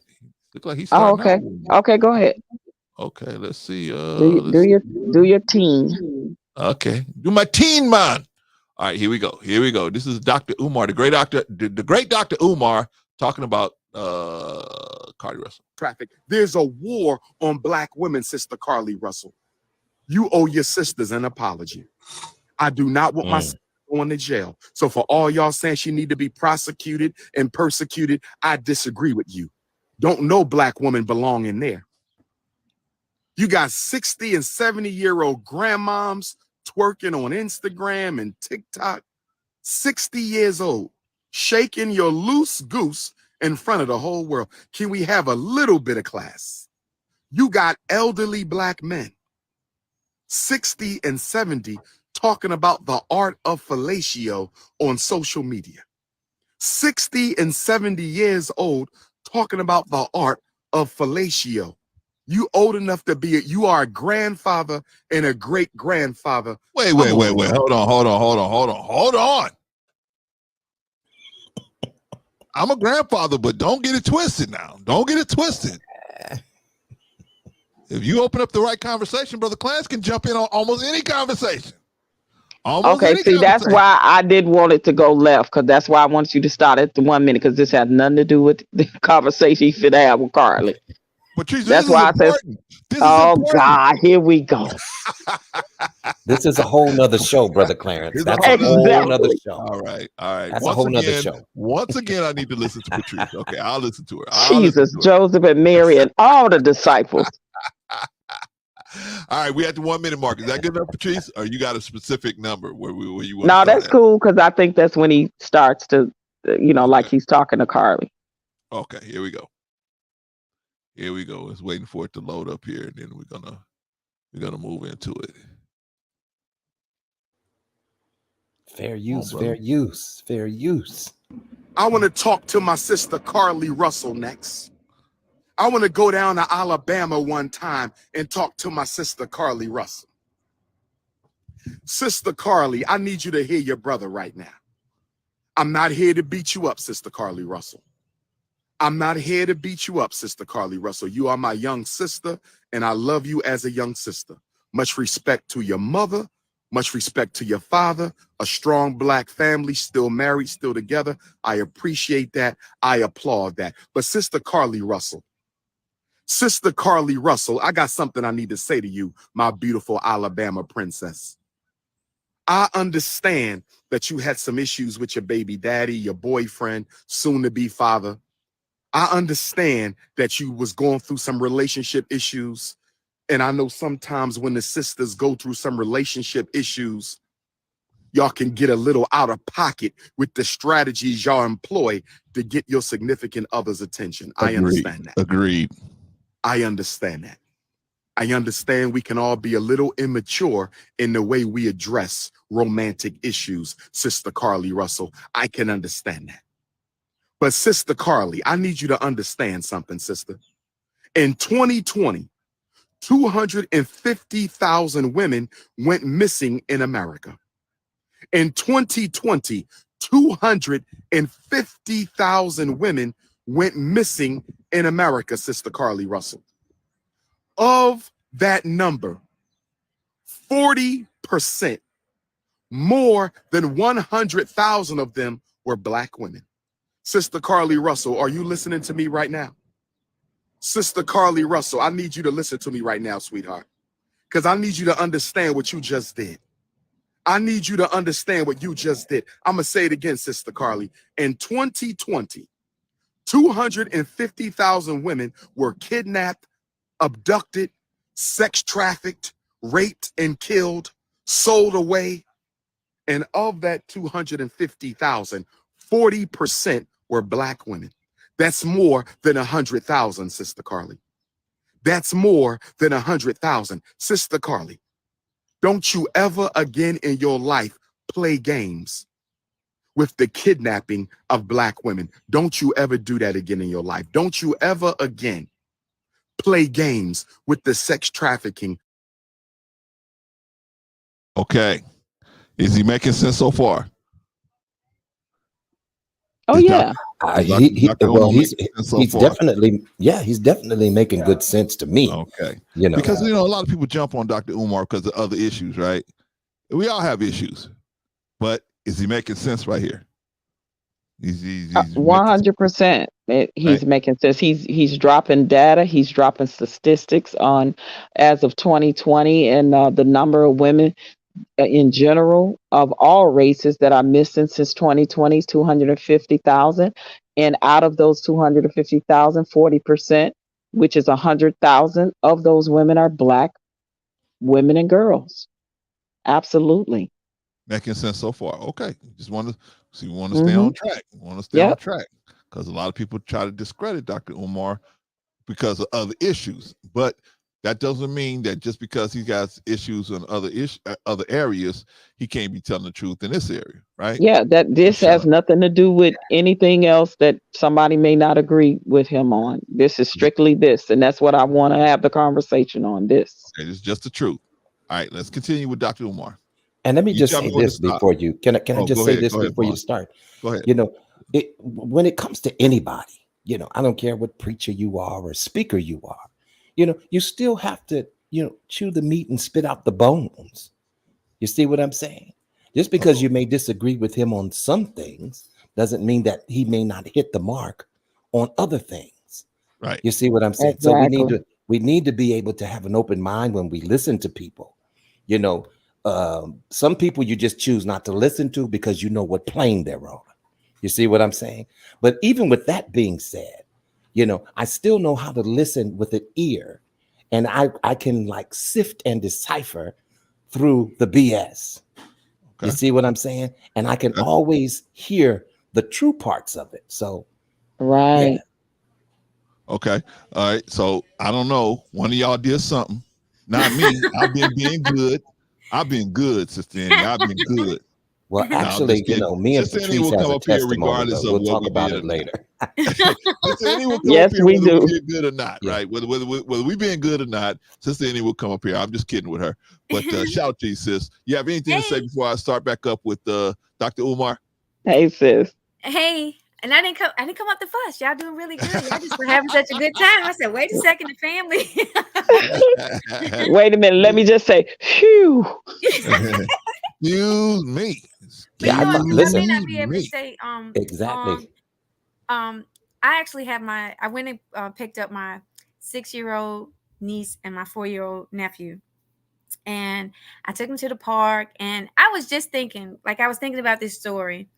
And like my nephew has kind of really extreme eczema, so I have to put this cream on and wrap it in cling wrap so that it can, by the time we go outside with all the heat, so that it can kind of retain its moisture. And as I was doing that today, and we were out at the park a little earlier, I just was thinking to myself, if something ever happened where I needed to call because something was going on, either they had run off or something had happened, and if I called and I said, hey, my niece or nephew, I need help, or if someone found my niece or nephew or found anyone in my family or any child, you would want law enforcement to just really jump on it. And when you have cases, and I know that this stuff is still unveiling itself, but it kind of touched my heart when I was on my way home from the park, and I was just like, we cannot be using kids, for things that we're doing that may not be very honorable, because then what you do is you water down the importance or the urgency when people are calling because they need help with a child. Absolutely, sis. Yeah, so it just touched, I haven't listened a whole lot to it because I was a little mad and don't know if I'm supposed to be mad, because then it's like, what if something is right? It's so on the fence with the emotions. But I just thought about, I know that people have, whatever this motive is, if it's not honorable, whatever it is, what she would have done if it's not honorable is she watered down the importance of making sure that when we're talking about kids, that it's for real, that we really need help with it. So if this is something, I'm saying if, just trying to give her the benefit of the doubt, but our kids are so important, y'all. I really have very, very, very little tolerance for people that take the innocence of a child and compromise their potential safety. So I'm hoping that whatever this thing unveils, that people realize that, one, if a child is in need, do get there and help them, but still don't neglect your safety also. Right. Survey your surroundings, and we just definitely, like I said, I just don't have a lot of patience, and you know, I have to pray to God a whole lot when people do and say things bad with kids. So, but that's all. I just really wanted to come up. One, like I said, y'all up here having a good time, so I felt like I need to come to the family reunion for 5 minutes. That's right. That's right. We're No, gonna look sis, for you, but girl. Where are you? Where are your, you? Come on up your, here. You your always point of invited view to the is so cookout, right. right? Yeah, no, but sis, your point of view is very right. And we have yet to begin to even talk about the validity of that perspective about the children. We've talked so much about the Black women and girls going missing, but the fact that she used a baby, a toddler, a child, like that right there, again, the mindset of somebody that will go to those lengths to create a whole false narrative or farce of something is that you use a baby. So you're right, it takes away so much from that, right? So absolutely, you're correct. Yeah, the nefariousness of it all, right, Patrice? Exactly. Nefariousness. Hey, well, y'all, I'm cooking, and there is very little tolerance for late food when it comes to. I know that's right. So I'm doing some chicken Alfredo homemade, so it takes a little bit longer. So, but I love y'all. I just wanted to come up and right on. bring that that perspective that when it comes Absolutely. to kids, leave them out of our mess. If you're doing Yes, this sis. crazy odd behavior, leave Wait a the minute. kids What you out of cooking, there. Sister Annie? What you cooking? Chicken Alfredo with broccoli. Hey, Oh, everybody cooking good food today. Vaughn, Yeah. me and you, Vaughn, I'll go pick you up. We'll go to the airport. We pick Patrice up in Yeah, Arizona, then and we- we'll be over at Sister Annie's and we house can in a have- couple yeah. hours. We can sit down. Then we can just have a barge whole in. spread, right? We Yeah, can we have a just whole barge in there spread. like, hey, girl, what's going on? And just walk straight to the kitchen, right? Hey, what's going on, girl? All right, y'all. Hey, but look, I thank each one of y'all for speaking on this because it's very important. And I feel like when you come to this channel, you just get a really fair, honest, transparent view of what it is that we're seeing out in the world. So I thank y'all for touching on this, and I absolutely love y'all. Love you We too. love you too, sister. We As love you always, too. But Okay. if you can stick around and check, because we're going to talk about the most important part. Well, what you talked about was the most important. The second most important part is, should this sister be jailed for what she did? Now, that's the second most important part. Obviously, the first most important part is the way she did what she did is, like you said, create a desensitization on when somebody else says, I see a little kid, they may say, yeah, right, okay, whatever, right? And people won't just run and jump into action, especially when our children out there. So this is what I want you to stick around, because we may need your opinion as well on this. But we're going to talk about should the sister be jailed, but we're going to get through Dr. Omar first. But thank you for coming up, sis. Appreciate you. Okay, if I have time to come back up, I'll come back up because I already did the chicken. But what I would say is so I told y'all, when it comes to kids, I probably get in trouble. That's when y'all probably lose respect for me. So I wish that there was like a place that maybe we gotta go pick up Risa. We gotta go pick up Risa. That's right. We gotta go swing through Arkansas, pick up Risa, and then we get over there. So we'll be a little late. I'm sorry, But, Sister Eddie. Go no, ahead. you're fine. No, trust me. I'm telling you, my thoughts. I got to pray over them when it comes to kids. But I wish there was a place that wasn't like necessarily jail, but something that's not, like when you're wandering out in the free world, to let you understand the consequences of your actions. But there's not a place just yet. There definitely needs to be a consequence. What tends to get if you just tap somebody on the hand, sometimes they do stuff again. They just do it in another arena. Sometimes we got to make an example of people too. So because this is something that she actually had something with a child, and just think of all the resources that were used to be, searching this out that aren't used in other cases, somebody in an underrepresented area, and especially me in the DMV area. I know Ward 7 and Ward 8 with everything how would things have been handled in those kind of scenarios? Did this get more recognition? Are places that need more recognition not getting the recognition? Sometimes you got to make an example out of somebody, to just keep reminding people, hey, stop this. This is a mess. Don't do that. Right. When you do this, it's something when you I'm trying to be careful because somebody might not want me back on the stream after I say the stuff that I'm really thinking. I think there needs to be a consequence, tough luck. not just you shrink off into the sunset and then you don't understand that what you just did not just impact you. And maybe she didn't intend for this to be something such that's a national thing, but it is. Because when it comes to a child or a woman missing, we're supposed to, give full attention. We're supposed to look. So this one, y'all. I tell you, I'm just very sensitive about kids, and the fact that she used that as her thing upsets me a little bit more.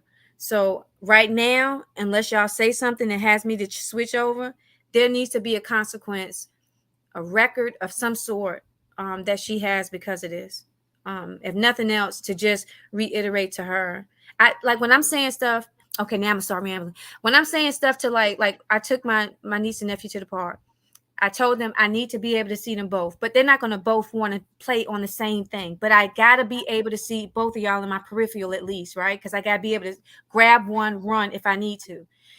Right. When I told my niece, and then she kind of went over to the side, I still see her, but she couldn't see me. So when I went over to her, I said, okay, now you have to sit next to me and play where he wants to play. Now, she didn't want that. She pouted a little bit, but that's the consequence of you placing yourself in a situation where you didn't listen, and that might put you in a situation where it's not safe. I got to be able to see you to make sure I can protect you. So if it's good enough for kids, it's good enough for adults. So, right. All right, I agree, sis. I agree totally. Okay, now I'm gone for real. All right, love you. Okay, come back up if you can. Come back up if you can. I will. Yeah. Okay. Because we're probably gonna have different. I'm gonna have probably a different view of what should happen to her. So let's y'all stick around. Brother Clarence, please don't be too different from my view, right? and I'm sure. Well, that's why I wanted us to listen to this video in its entirety, and then you never know, because sometimes minds change, so, based off of not thinking about something somebody else says or not. So it's gonna be interesting. No, I may have a different view right now, and I know I'm biased, so I know that that's why I said maybe I shouldn't have spoke, but that's really just in my heart initially. No, sis, you fine. Don't ever think that you shouldn't have spoke. You're fine. Here, you always got to open the book, even if you disagree with everybody on the panel. This is where you can talk and just say that. That's okay. That's okay. That part. And just know that your perspective is respected. Exactly. You see, absolutely. Because listen, when it comes down to it, my opinion may be indifferent with some people on the panel, because I have my idea of what type of penalty she should receive. Right. Absolutely. Yeah. Right. And so we're gonna get to that, because that's critical to the situation. That's critical. All right, y'all. All right, love you, girl. Are you finally leaving this time? You gonna make that sauce? Make that sauce. That cream cheese take a minute to melt down. And make sure you come back. I'm gonna put you down. Make sure you come back. I'm gonna leave you here. So if you take off, you take off. But I'm gonna leave you here. I'm gonna just put you down. All right. That's Sister Annie. Man, I had to put her down because she's gonna make that sauce, man. And that niece and that nephew gonna be like, "Hey, we hungry. What you talking to Clancy for? We hungry. We want something to eat." All right, y'all. All right, let's get back to Dr. Umar. Can we do that, y'all? Can we get back to the good doctor? Roll that beautiful bean footage of our sisters again. You were out of place. Your behavior was uncondonable. It was repulsive. It was disrespectful, and it was ignorant. And I'm going to ask you to never do that again. That was conduct unbecoming a young lady such as yourself. Don't ever do that again. You are playing with the safety of Black women all over this country. Sister Carlee Russell, you are playing with the safety and the security and life of Black women all over this country. I wish you would have had something better you could have done to get that young man's attention. For you to call the police and act like you got abducted, that That is one of the most selfish things a Black woman can do. Sister Carlee, you are part of the sisterhood. You are part of the queendom of African women in this country. African women are only 13% of the American population. African women are only 13% of the American population. Recordings just got better. Hey, it's Dana from StreamYard. I'm so excited to announce African women are only 13% of the American population, but they are more than 40% of those who are raped, kidnapped, killed, abducted, organ trafficked, and sex trafficked. There's a war on Black women, Sister Carlee Russell. You owe your sisters an apology. I do not want my sister going to jail. So for all y'all saying she need to be prosecuted and persecuted, I disagree with you. Don't no Black woman belong in there. I don't want to see her in prison for that. She made a big mistake and she needs to account and atone to the Black community. Sister Carlee made a big mistake and she needs to account and atone to the Black community, but I do not want her persecuted or prosecuted. I don't want her charged. I don't want her indicted, and I don't want her convicted. And I rebuke any of you who are trying to push that on that young sister. Because guess what? Our women are sexually trafficked inside the prison also. Black women are sexually trafficked inside the prison also. So why would any Black woman or any Black man would want Sister Carlee arrested and in prison? I don't support that narrative at all. I do not support bringing white people in to punish Black people. We must do this ourselves. Sister Carlee, you owe us an apology, sister. And I hope your parents are honorable enough to make you give that apology. Now that's where he started going off the rails, right? He went to the parents and said, hey, the parents should be honorable enough. The parents might be honorable, but they can't make the sister give an apology. And That's not fair. And this is the thing. Right now, the parents, her, and all of them seem to be dying on this hill of she was abducted, and that's her story, and they sticking to it. Okay. So for me, this is where this part I disagree. I understand his narrative. Yes, he's right about the statistics of Black women and children and the organ harvesting, and I even agree with there is a form of sex trafficking going on in the prisons, right? I agree with that. Okay. And I agree that we live in a United States of America where, no, we didn't make these laws of the criminal justice system and criminal reform and all of that because we know who it was created by, and we know that it has been unfair and unjust to us. I agree with that, right? Yeah. I agree when it comes to a certain extent of she absolutely owes an apology. Absolutely needs to take accountability. I agree with all that.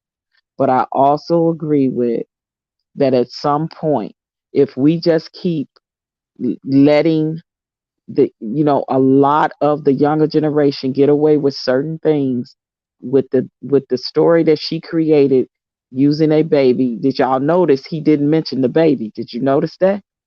What baby? Oh, the baby walking on the road? Right. He didn't use that narrative because the baby was white. And we know that, Dr. Umar is Pan-African. So his whole thing is but to me, that's an important part, right? Because just because the baby was white, she described the baby as white, it was still a baby, whether it's true or not. It's alleged it's a baby. So no matter what the color of the child is, what you want to see a child in that position. Correct. And she used a baby in that position. She just happened and who knows, maybe she said the baby was white to get more attention, to get more, to get the police to come faster. Because if she'd used the black baby, maybe they not would have come so fast, or maybe they not would have showed up at all. I don't know.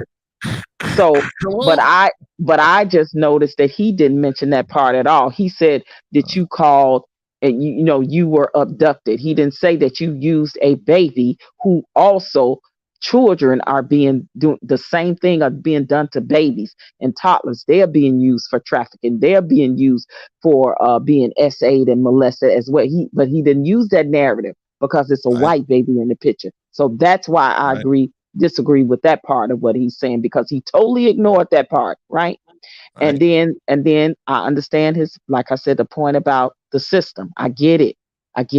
But we can't continue to use, we know that we don't control and we didn't create that system, right? But in the fact of this case and scenario, my stance is, if jail time is included in whatever punishment, I'm okay with that, because I absolutely don't believe it's going to be anything harsh. I don't. I believe it's going to be a slap on the wrist. Okay. So that's my stance on it. But I wanted you guys to pay attention to the breakdown of his conversation on that. And this is the part where I start to disagree with his talking points. Right. So far, I thought he was spot on, except for when he starts blaming the parents for, well, they should be honorable enough to make her apologize. That may not have nothing to do with their being honorable. You just can't make another human being do something, especially another grown up.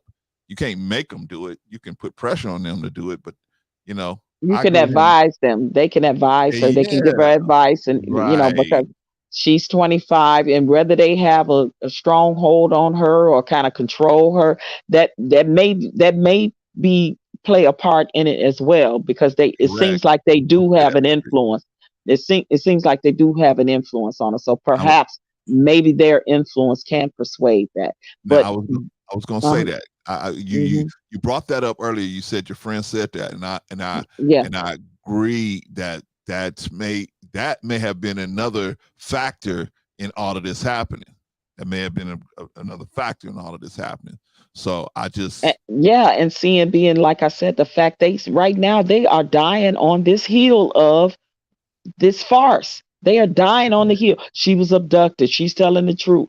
Like that, even with all of this that has come out from the authorities in that press conference. Yeah, they're still dying on the heel of she was abducted, and this is what it is. And then see what's gonna happen is it's gonna come out that we got her on video by herself. Here, there, everywhere. We got all the video already. See, they just ain't releasing all of the information they got. They may have some video of her. They may have some audio of her. They may have some eyewitness testimony. They may have a lot of stuff that they're just not telling the people. And they think, oh, well, they ain't saying nothing. They showing us their whole hand. The police don't never show you their whole hand. Never. They don't show you their whole hand until they get to court with you, right? So, but the best thing to do is just tell the truth in the first place. All right, y'all. So I'm gonna ask Vaughn, what do you think? Should she be in prison? Should she go to jail? And or what should happen to Carlee Russell? Okay, well, I definitely believe that both of you all made some very good points. Definitely there should be a penalty. Now, in my opinion, I don't believe jail should be the penalty, but I do believe that she should go to some type of in-house psychiatric treatment, maybe for a month or two. And after completed that, then she needs to do community service for maybe 100% several weeks. Yeah. And after that, then she needs to restitution, complete some other type of program. And then on top of that, I think that there should be a financial penalty that is placed upon her as well. And so that's where my mind is with it. Okay. Yeah, some form of restitution. I do agree with that, because all of the resources that was spent and used in that state for her search, all the money, came from Crime Stoppers that people put, all the manpower behind the search, all of the effort, that people put, the prayers, all of that. People like that played a part on taking a lot of resources in that moment out of that city. And it could have went to somebody that really needed it, right? Also, the fact that the mother and father of a young lady down there in Alabama whose daughter truly was kidnapped and later deleted. They helped search. So imagine the parents that brought up those emotions and feelings, and that parent made it her business to go out there and search because she know that she could no longer search for her daughter. So just imagine the emotions and the heartstrings that it tore on just them alone, not just all the rest of America that has children or whatever that can relate, has a daughter that can relate to this story. So absolutely, whatever the punishment that fits within reason of this crime that she committed, I'm for that, whatever that looks like, but definitely some restitution for sure. Okay. Now let me say my position is, I don't think she should get jail time. That's, but Clarence, she did all this. I know, but I don't think she should get the jail time, because a lot of this is just we as Black people just not knowing how to handle certain situations, and that's if you go back far enough, it's not we never were really taught how to handle stuff in a proper way.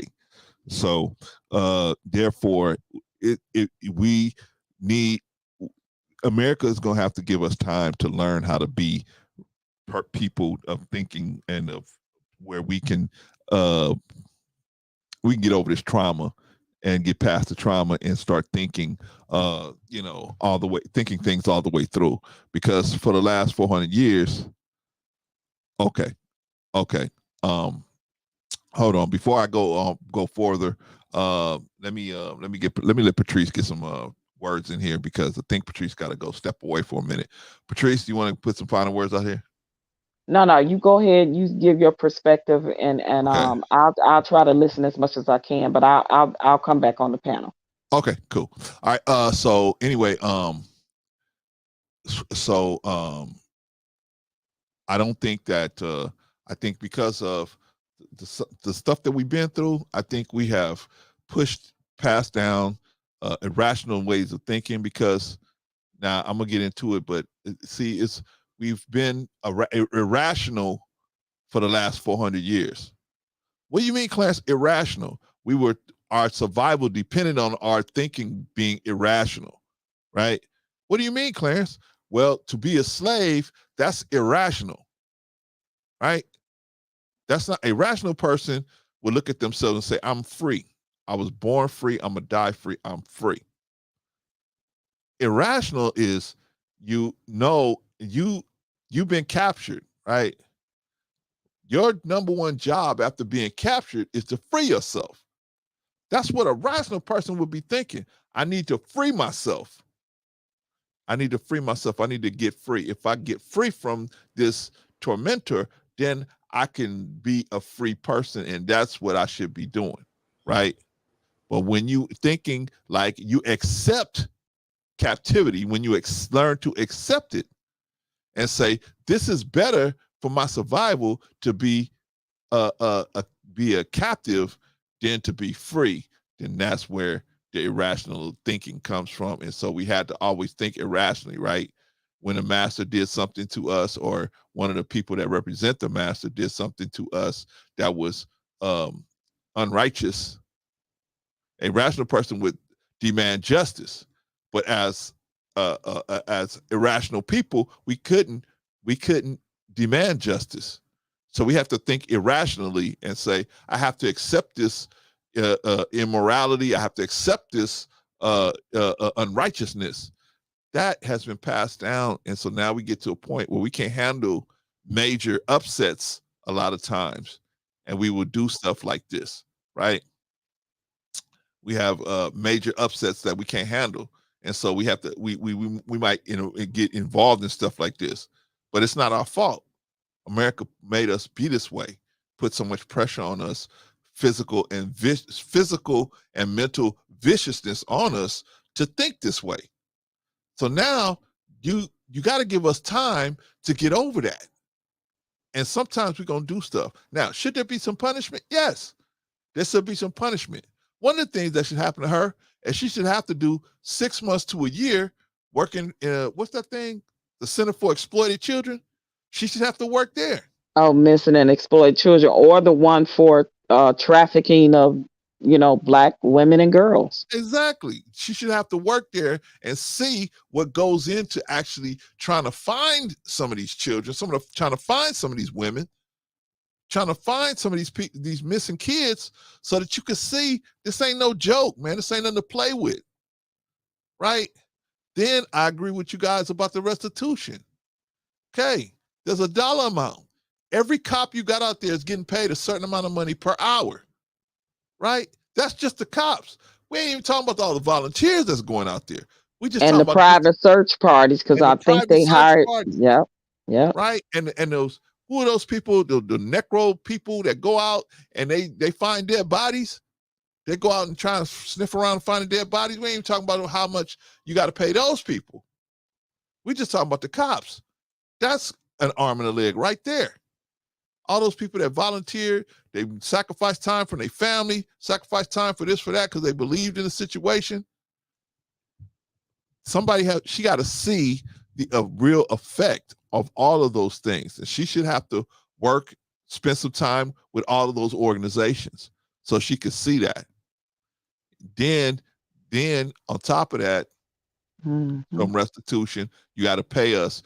I don't know how much, but at least half of the money that it costed us to do all of this stuff. You got to at least have to chip away from your check for 10 years or whatever. But I don't believe jail time. Because it come out of the taxpayers, definitely. I don't believe jail time is appropriate in this situation. I don't think so. Okay. I think this, like you said, I think a psychiatric evaluation definitely needed. But as far as now, if she don't pay, that's another situation. If she ain't willing to pay up in the restitution, make her payments, then that's another situation. But I'm saying right out the gate, no, I don't think that well, we got to think about too, what if her job decides to press charges for the theft? Well, that's a whole nother issue, right? Exactly. So not only she got to deal with this situation, she got to deal with, if the job press charges too, what does that look like? And is it a misdemeanor? Would she be charged with, or is it a felony? What would be a felony and what would be a misdemeanor? We know the that dollar amount would determine whether it's going to be a felony or a misdemeanor. Right. And also because we know initially, definitely the phone call is going to be a crime, right? Like false, yeah, what do you call it? The police. False statements to the police. Yeah. So that's definitely going to be a crime. I don't know if that's misdemeanor or felony. I don't know. Right. I think it's a misdemeanor. I think it's just a misdemeanor. But again, like I said, if the job decides to press charges, and then what else? Lying to the police, that's probably some type of charge about this story based off of the evidence that they have. And I don't think anything is actually like really, really bad to the point where she will get like a whole lot of hardcore time. If they did add some type of time, I think it'd probably be a month or two. I don't even think if that, they might give her a year and then suspend all of that. And right, they may give her probation. They may give her supervision, or something like that. Or home, what they call home arrest. When she got to wear ankle monitor or something for so long instead of the jail time. Depends on how the prison system is there. If it's overcrowded or whatever, they may not. I think they're gonna look at all aspects. But I would be okay if a part of her sentence wasn't jail time. But I'm just saying, if it was, I would be okay with that too, because I don't think it would be that much time where it would take any type of major effect or anything on anything. I do know that it's more gonna be about her future and her reputation with her trying to get a job, even in school. The whole nursing thing may just be over for her, because just say, even if she did pass and got her license, who's going to trust to hire her? Someone that's known to have stolen from the job, somebody that's known to be dishonest, and lie. Those type of jobs, they look at your credibility. Yeah.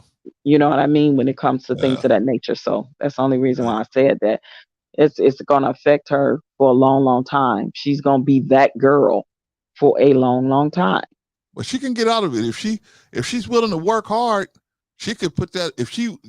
That's the point about her coming out and apologizing. If she was to come out and be sincere about an apology, trying to get ahead of will it, be more forgiving, and they would say, yeah, you got to pay for what you did, but they'd be more forgiving to say, okay, well, we understand you were just a kid.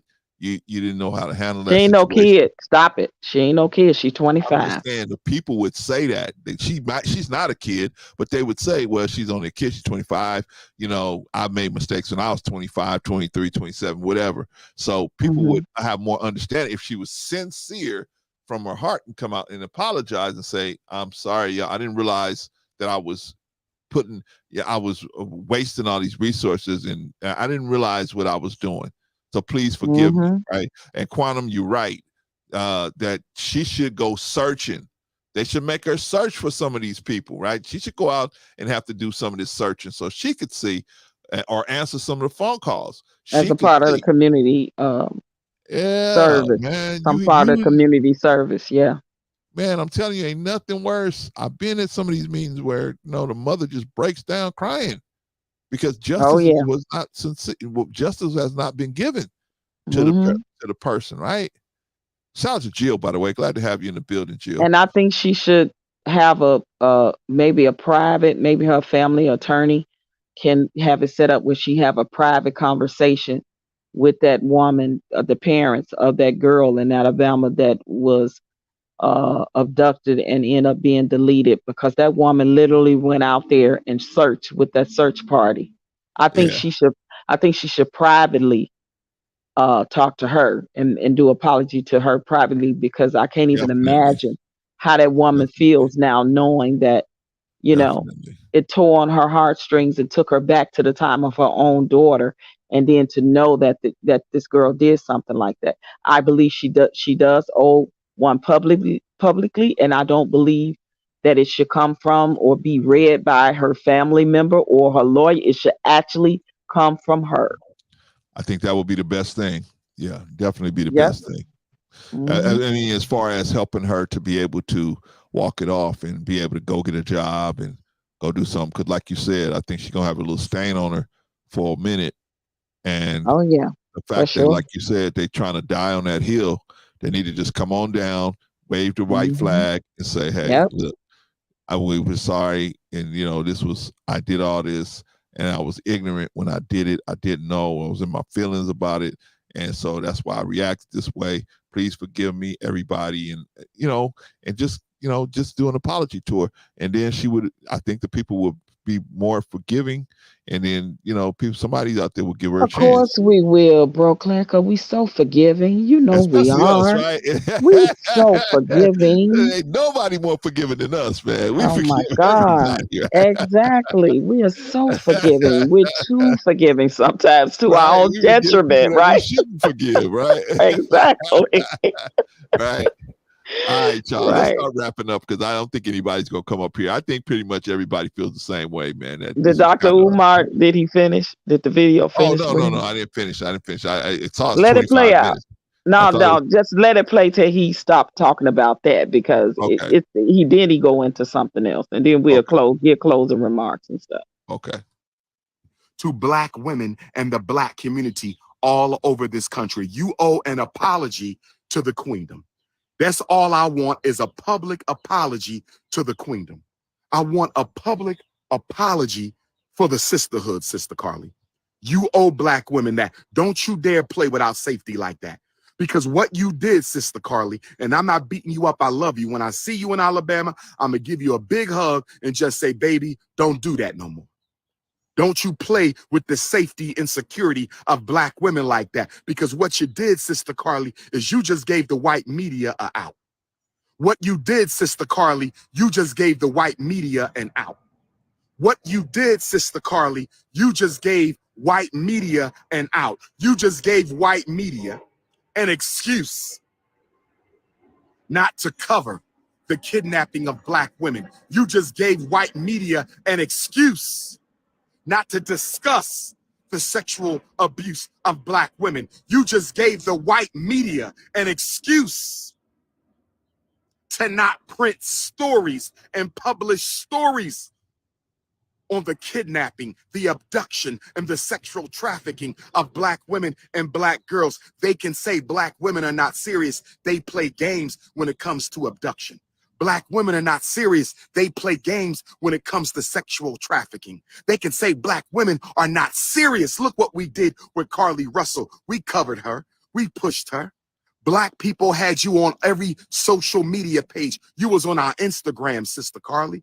You was on our Twitter, our TikTok, our Facebook, our website. And then we wake up and turn around and find out it was a damn joke. Don't you do that again, Sister Carlee. That was wrong.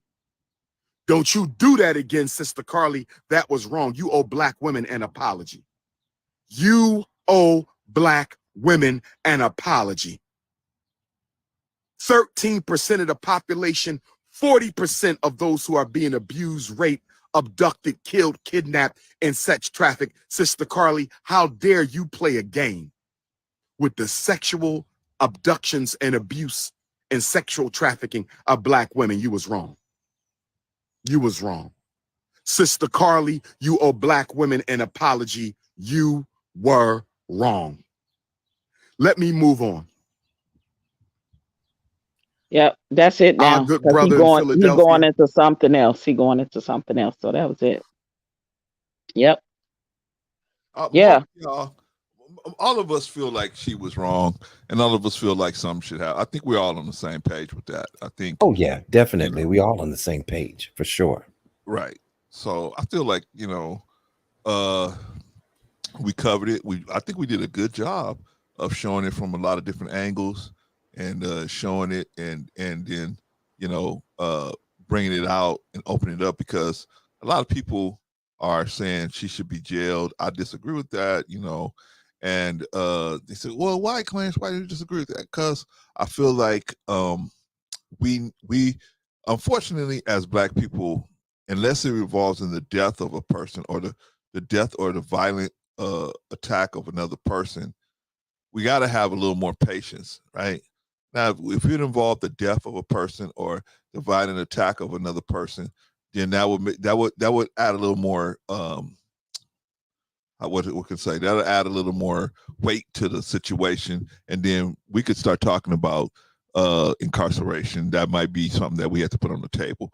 But fortunately for her and everybody involved, there was nobody got had no death or no serious injury happen, an attack or nothing like that. So fortunately, she came back home. That was the good news. Okay.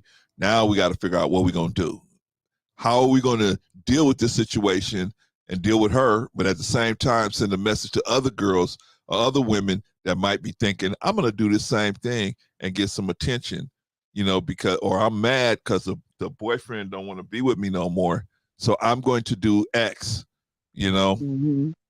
Me and Patrice talked about Susan Smith, where the boyfriend, because the ex-husband, she was apart from the husband, she had divorced the ex-husband, and so, but he was still involved. He was still very much involved in his children's lives. Now the question becomes, with that situation, why she didn't just give him the boys? Yeah, and remember the other lady named Petito or something, where she did the same thing. Said somebody abducted her, and she actually was up over an ex house, and it was all because she was feeling the pressures of getting married, her wedding. Like we gotta come up. We gotta come up with better solutions of how to handle our problems, how to handle stresses, how to handle triggers, how to handle not being able to face your parents or face people because you're afraid if they strict on you, or like we gotta have if this is true about Carlee's parents being so strict on her, and she having to sneak, to do things, but literally her way of thinking becomes warped at this point, and she plans and plots this whole kidnapping, abduction allegedly to get the attention of a boyfriend, and things ain't going right. It was said that she was also failing in nursing school. So obviously there was signs of something going on. If that's true, it was signs of something going on early on with this young lady. And we gotta find better resolutions of ways of how to handle these type of problems in our families, and you know what I mean, because now it has affected a community as a whole, right? Right. And then it shines a light on where we know that there's a dim light when it comes to Black women getting abducted, kidnapped, sex trafficking, and et cetera, et cetera. There's organ harvesting, all those things he mentioned. It's very, very true. And it's very, very, the percentages are very high when it comes to African Americans. So we gotta find better ways on how to handle things. Are we living in a society now where um people just don't know how to handle triggers and stresses properly? Mm. And I think that needs to be addressed. I think that is a problem. Like you said, some of these young women don't know how to handle, their boyfriend cheating on them, or getting into it with other young ladies over a boy, or these young men don't know how to handle rejection when the girl don't want to be with him no more. If he's being abusive to her and now she wants to break up, she breaks up from him, try to live her life, get away. Now he's stalking her. She get an order of protection, and then she still end up not being protected and end up being deleted. We have to find solutions and better ways to deal with these issues that are plaguing our communities when it comes to that. Like we should be able to see signs in our children. We should be able, family members, friends, somebody, and I think because somebody, now all of this is coming out about Carlee, which tells us somebody knew that she was failing in nursing school. Somebody knew that she was stealing from a job. Somebody knew that that she was in a bad place. But we choose not to say and talk about things as a family, as a community, and we tend to just mind our own business. And this, a lot of times, is a result of when we see bad behavior going wrong and go too far, right? Right. So I think that those are some of the things that we need to talk about and have solutions for as well. All right, y'all. Mhm. Let's get into some closing remarks. Vaughn said, "What's on the menu this beautiful Sunday?" I don't know, man. I'm thinking of making some chicken. I'm gonna make some chicken. I know I gotta make enough for everybody because see, I make stuff for just myself because I like spicy food, y'all. I like very spicy food, and so and when I say spicy, I mean like hot. I like hot food, right? Not too hot, but I I like it used to hot. like spicy food, but I can't handle it. My digestive system can't handle it anymore. Yeah, So right. See, yeah, the so thing is, Patrice, I have to eat a little bit at a time. I can't eat Yeah, a lot, right? and now that's how I do it. I eat a little Yeah, bit a at a little bit at time. a time. I Yeah, but go I back love the to it. spice. Love the Yeah, but spice. I do a little spicy food. So now, so that's what I'm gonna do today. Vaughn said, okay. "What's on the menu?" I don't know what's on the menu. What's on the menu for you, Patrice? Probably I didn't cook. I didn't take nothing out, so I'm probably gonna be eating out today. And Do I have not go to the no. casino, girl.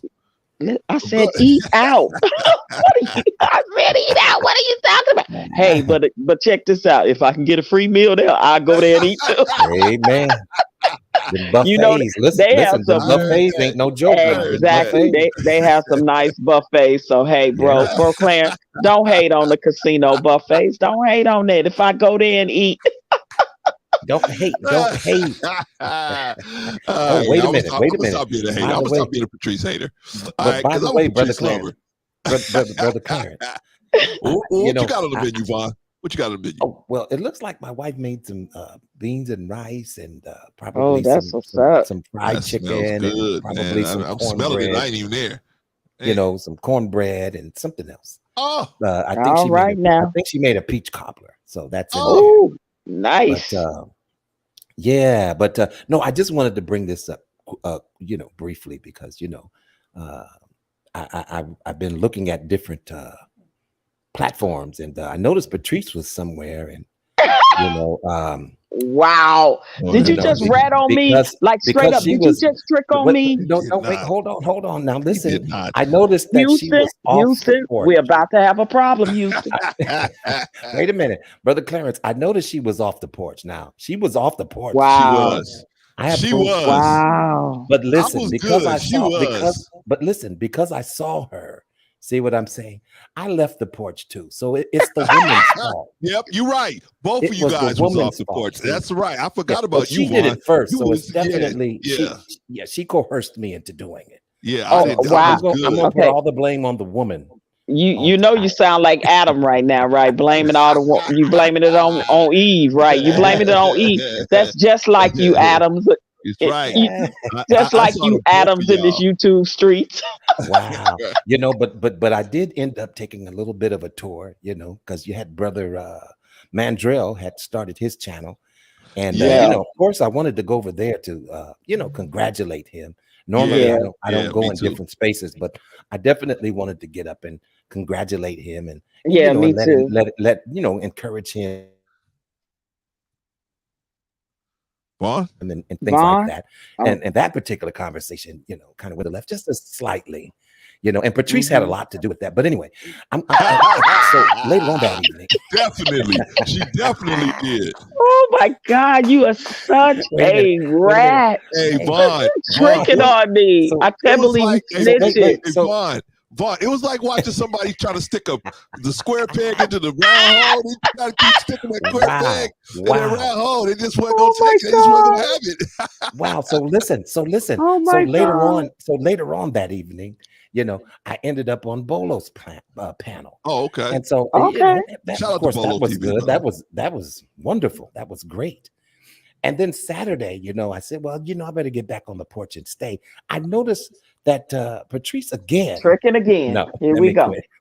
Wow. Wow. There was another space that we were on. And I said, you're gonna get me in trouble now. See, you see, because it looks like I'm following you around. So Oh, well, that's just like an old Adam, just blaming yeah, Eve. I mean, this is what we do in this space. We blame the black woman. Come on, man. Right. I would be remiss if I didn't do that. Well, I tell you one thing. I was up on what 1, 2, actually 3, because I went on Arshawn. Shout out to Arshawn. I was on his platform. Okay. And I went on Mandrell to congratulate him. So shout out to him. Congratulations. And then I went on Mr. He Said, the Harris Tribe group.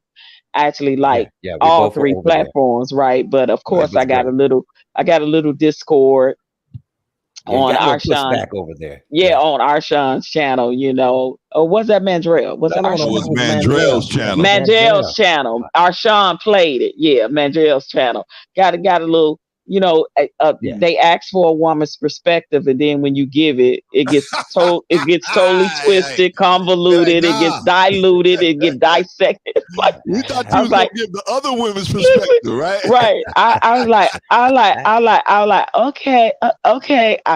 Okay, that's why I'm gonna get back on that porch, and I'm not gonna ever get back on that porch again.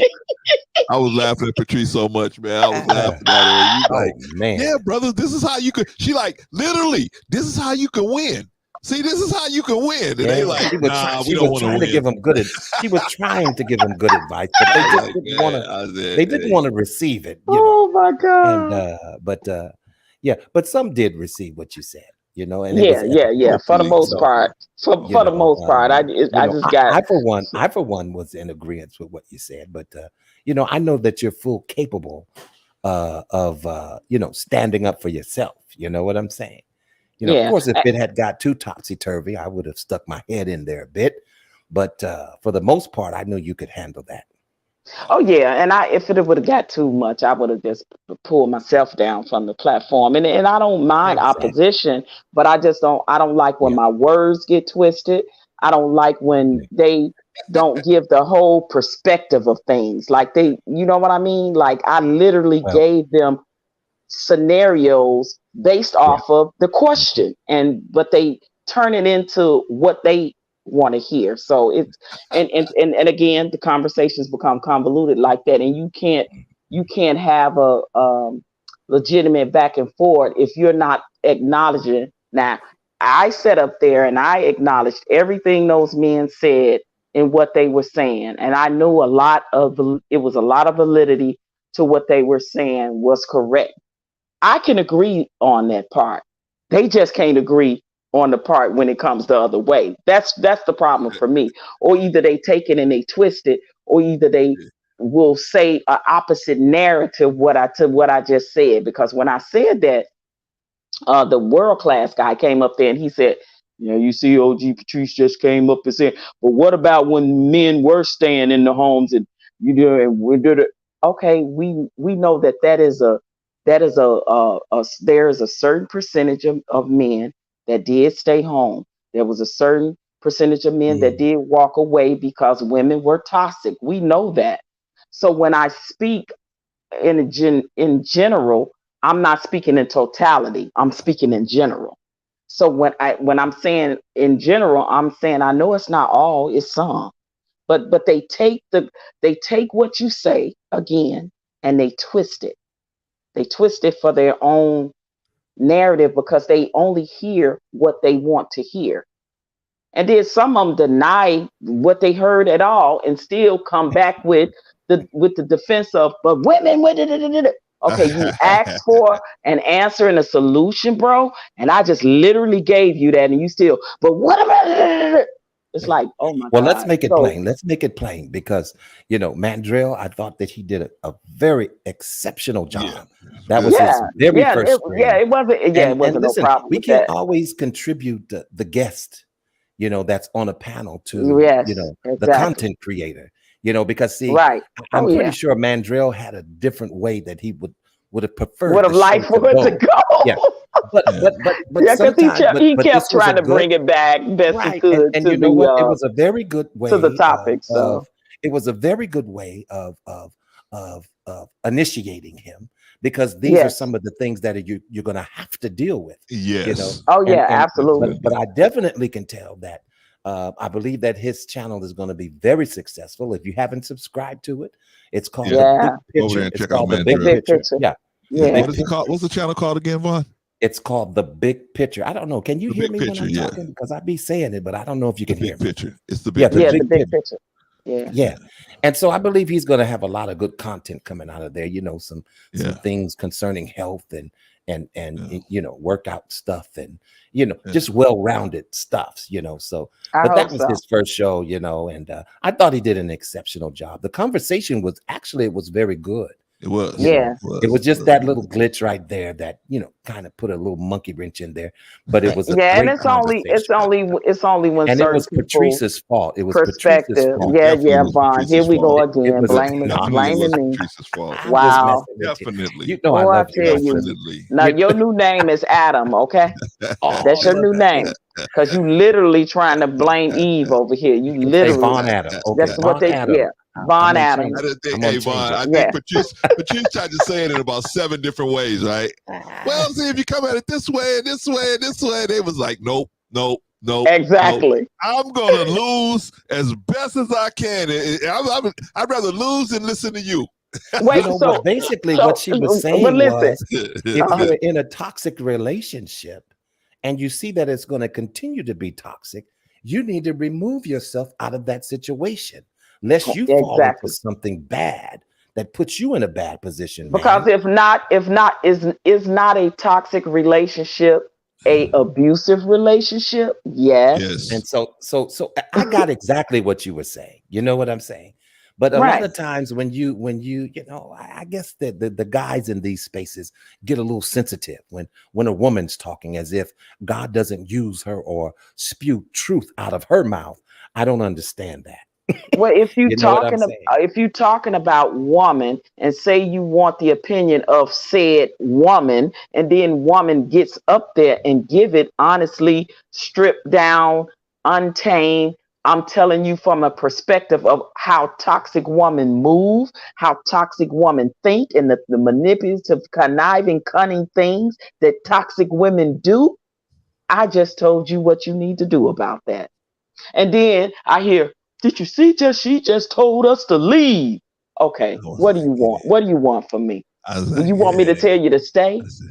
I said, but Because see, if you stay, they didn't, if you what they didn't stay, you're do, glutton for punishment at some point. If you but continue to Patrice, stay in relationship And with a staying toxic person.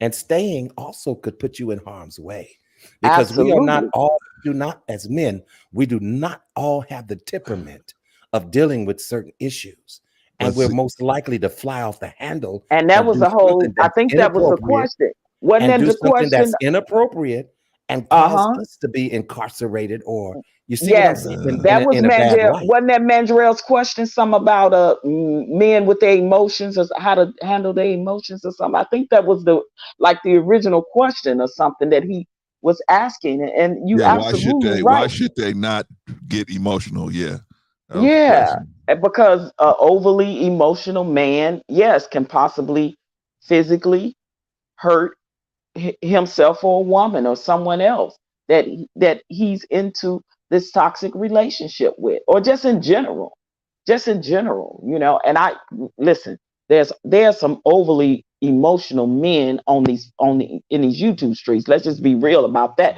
Yeah, It has come out in some of their tones, and the way they've talked to people, and the way they, you know what I mean. So yeah, we see that on these panels. Let's be clear about that, right? But when we're talking about in relationships, because a lot of times, if you're that way and you exuberate this type of behavior on platforms, a lot of times you probably either want to, or you are exuberating that in real life. Well, listen, Patrice, listen, you are not allowed to go off the porch. Actually, you can't even stand in the yard. You got to stay I on the know. porch. Listen, but Brother You Vaughn. got Listen, I know the pot ain't calling, the kettle black. When you follow me over there on that platform, I know look. doggone well you're not sitting up I'm there gonna tell saying you that right to now. me. I'll tell you right now, this girl ain't gonna listen to you. I'm telling you right now, She's she not ain't gonna having listen it. at She's not all. having it. No, She's she not ain't Listen, having gonna go there. Right? Harris Tribe Media Group, congratulations on their 350 Yeah, subscribers. I was over. congratulations to Listen, Harris I was Tribe. over there Congratulations. innocently helping them celebrate. We had great conversation over there. It was just the only one when I Yeah, got off the it porch was to talk great. about the gender war. Why did Yeah, I do that? yeah, yeah. But you know what? It's like a trick that they pull you into at times.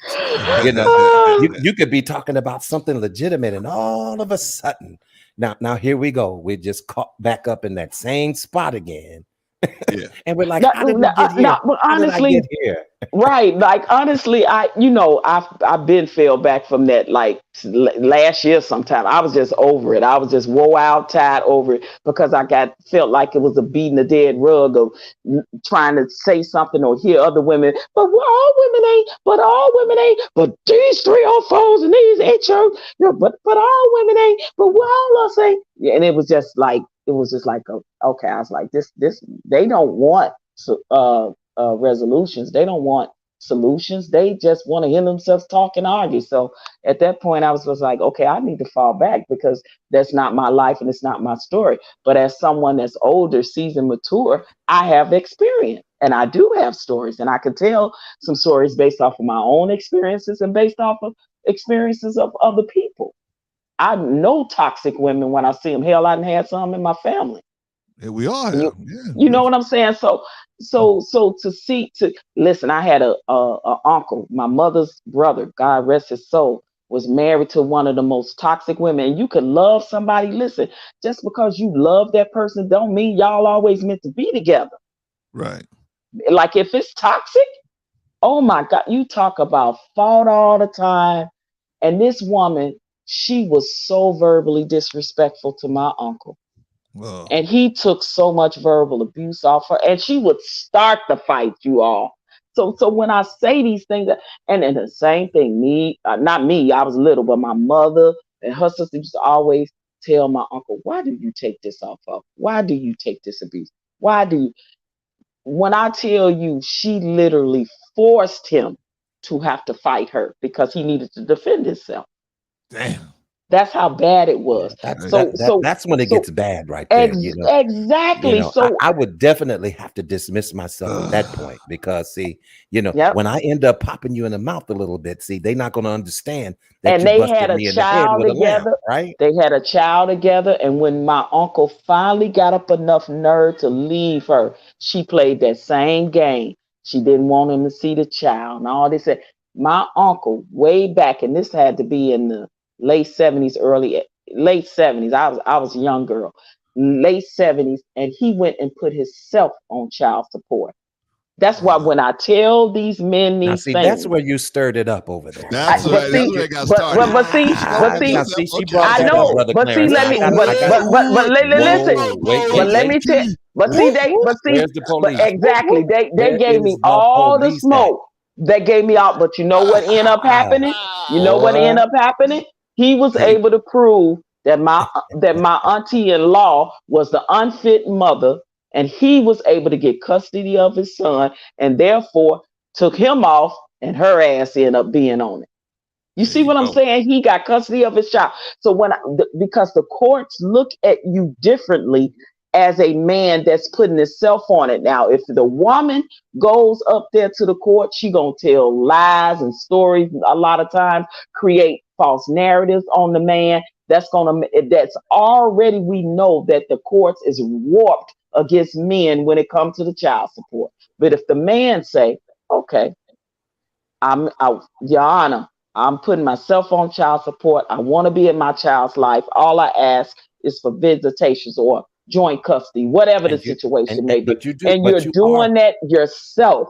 The court is looking at you differently. Right. So, and Patrice, that's the only thing I was saying to the men. But no. So listen, just real quick. So you are aware that offends a lot of men. Oh yeah, you tell them to put yourself on child support. Of course. You see what I'm saying? Definitely. I can understand. I can understand where you're coming from, saying, "Hey, if you do it first, then you won't have to suffer all these lies that come behind." Exactly. They're not looking at it how it's gonna plead their case in the long haul. To understand that this statement is going to offend many. Because if I'm already taking care of my child, why am I in the system concerning that? Because if you know that you have the type of toxic woman that's going to be vindictive and going to say, I'm going to put you on child support, I'm not going to let you see your kid. When you do all those things yourself, you stand a better chance with the court system to lean towards your side. And that's the point I wanted the men to see, because I was trying to tell them about Chris Brown's situation, especially if you and the woman are not together, not married, or you divorced and you live in two different states. Shout out to John GQ. Depending on the state, right? Because the woman is in California with the child. I'm sorry. Chris Brown is in California. The woman lives in Dallas, but the woman could have put him on child support in California, which would have cost him a lot more money. Chris Brown went and filed his own, put himself on child support in Dallas, Texas, and they have a cap on the child support. So when I tell these men on these platforms that you need to do your research on the system, you need to do your research on the system. So now guess what? As wealthy as he is, he only paying $3,000 a month for child support. Now, if she would have sicked it on him in California, he would have got at least double that probably. Wow. Hello. Wow. And but sometimes tough conversations that they don't want to hear, they need to hear them because it's for their own good. They need to listen. Yeah, and it's coming from a woman that know the system. But see, you ain't pushing it. The problem is you ain't pushing the narrative. See, the narrative. See, the same. The lead attorney said the same thing. Lead attorney said the same thing. You got videos saying the same thing. You got to, but it's just a woman not pushing the right narrative, and that's why they try to blow you out the water. And it's crazy because even my own son's experience with, going down there fighting the system, trying to see his daughter, and end up because she put him on child support, but he was still paying her out of his own pocket. He ended up overpaying $8,000. When the judge saw that, He stopped my son's child support. So when I tell you, when a man takes the initiative to take the first step, that you got to speaks use wisdom, volumes in the system. Yeah, you definitely have to use wisdom, and I really can't speak on it because I've never had to pay or be on child support. I just simply took care of my son. You know what I'm saying? So I don't know all the ins and outs of it, but I do know that it's a situation that you have to approach with wisdom. You see what I'm saying? Especially if you're not going to be with said mother or said baby mama. You see what I'm saying? Absolutely. It would definitely behoove you to do some research and figure out legally what you can do to cover your back. Because Bro, this Vaughn, system really, is very cockeyed. and bro, Vaughn, let's be real. Most of the men that are with their children or paying the woman that's not on that they not on child support, they giving them more money than child support will ever give them, right? They giving them more money than child support ever. My son was giving her way more money than what child support was giving her. But see, vindictive women, they wants to still put child support on the man just to be vindictive. Yeah. So when I say these things, I know, and not realizing that the woman is losing. You're the one that's losing because he actually was giving you more money than what the state is getting ready to give you, which is stupid self. But women do these things out of being vindictive and manipulative, whether it be for the reason because my son's ex-wife is because she mad it didn't work out between them. Right. So she takes it out on him and use the child as a pawn. How many women we know doing that right to this day to men? So when I say this from a woman of experience that have dealt with the system with my son, that have researched the system and know the difference. I see all the money that goes to the state, the fees and stuff. It's a multi-billion-dollar industry. I've said this many a times before. Yeah. So women don't realize if you got a man or a husband and y'all separate and y'all come to an understanding, hey, you're a good father. You might have been a piece of crap husband or a piece of crap man, but you're a good father. I'm allowing you to see your son. Long as you continue to do what you're doing for him, I won't put you on child support. That's a good, that's a good agreement to come with. But men be knowing, and I'm gonna say this, men be knowing when they got toxic women that's gonna do vindictive, manipulative, cunning, conniving things to them. They be knowing. They know. Because she did it in the relationship. So what do you think she's going to do outside of the relationship? Brother, listen, got to be careful. Listen, you really have to make sure that you're making the right choices. I don't know how we got on this because I guess we brought it up, but it's definitely a good note. Because of you tricked on me about going off the porch. Well, but see now listen, we're gonna have a certain code mad if we at you. decide to. I'm mad at you. I'm mad. I'm pissed. He tricked on me. Listen, I just felt like I should be in some type of repentant mode, and come clean, and just confess. Don't put me in it. Don't put me in it. You ain't got to trick on me because you want to come clean. Don't listen to her, but it was the her, woman. It was the black woman that had me in other spaces. Oh, see, now I have a problem. I rebuke that. You I have a problem with you throwing me under the bus. Don't listen to her, Vaughn. Don't listen to her, Vaughn. Throw her under the bus. My God. No, don't listen to her. Whenever you see her out there off the porch, just tell on her. That's the best thing. That's the best thing. That's why Sister Annie ain't gonna get mad at us. She get mad at her. Yeah, but I have a problem with that. I have a problem with that. How about this, Patrice? Patrice, how about this? So why don't we just, stay on the porch for a little while then? And she ain't gonna do it. I will say this. I will stay on the porch when it's regarding that because I'm not gonna beat a dead rug again. I'm not doing that one no more. Yeah, because you stirred you stirred a fire up over there. I had sent Patrice a text like, how many ways can you say it? They just don't want to hear it. They that just part. don't want to hear what you're saying. All right, y'all, but let me bring Don GQ because we about to wrap this thing up. Don GQ just got in the building. Don GQ, what's going on with you, man? Wait a minute, not the man that was never here. Are we talking to the man that was never here? He's never here. Yes, you are. How you doing, OG? Hey, Don, how are you? It's good to hear you and see you. What's up, my brother? What's up, Bond? What is going on, man? Man, What's up, Don? What you got to say, man? About anything we've been talking about, or what? Something that you want to discuss? What did you got to say, man? I wasn't able to catch the show because I just got in. I saw you live, so I just thought I'd pop up in here and say hello. Okay. See what's going on, because I don't know what y'all talking about, to be honest. We were talking about the Carlee Russell situation. Are you familiar with that situation? Oh, the lady that pretended to be kidnapped. Correct. And we were and we went all through the situation, and to get down to the one question: should she get jail time for wasting all those resources on a hoax? And so that's the question we was answering. But we also talked about Patrice running off the porch, going out here trying to tell men how to win, that she need to just leave it alone. Stop trying to tell men how to win. They don't want to know how to win. They just want to complain. So they don't want to, I just tried to tell her. They just don't want to hear you. We talked about that. We talked about a lot of different things in the beginning. So man, you know, if you have anything to say, probably you're more familiar with the Carlee Russell thing.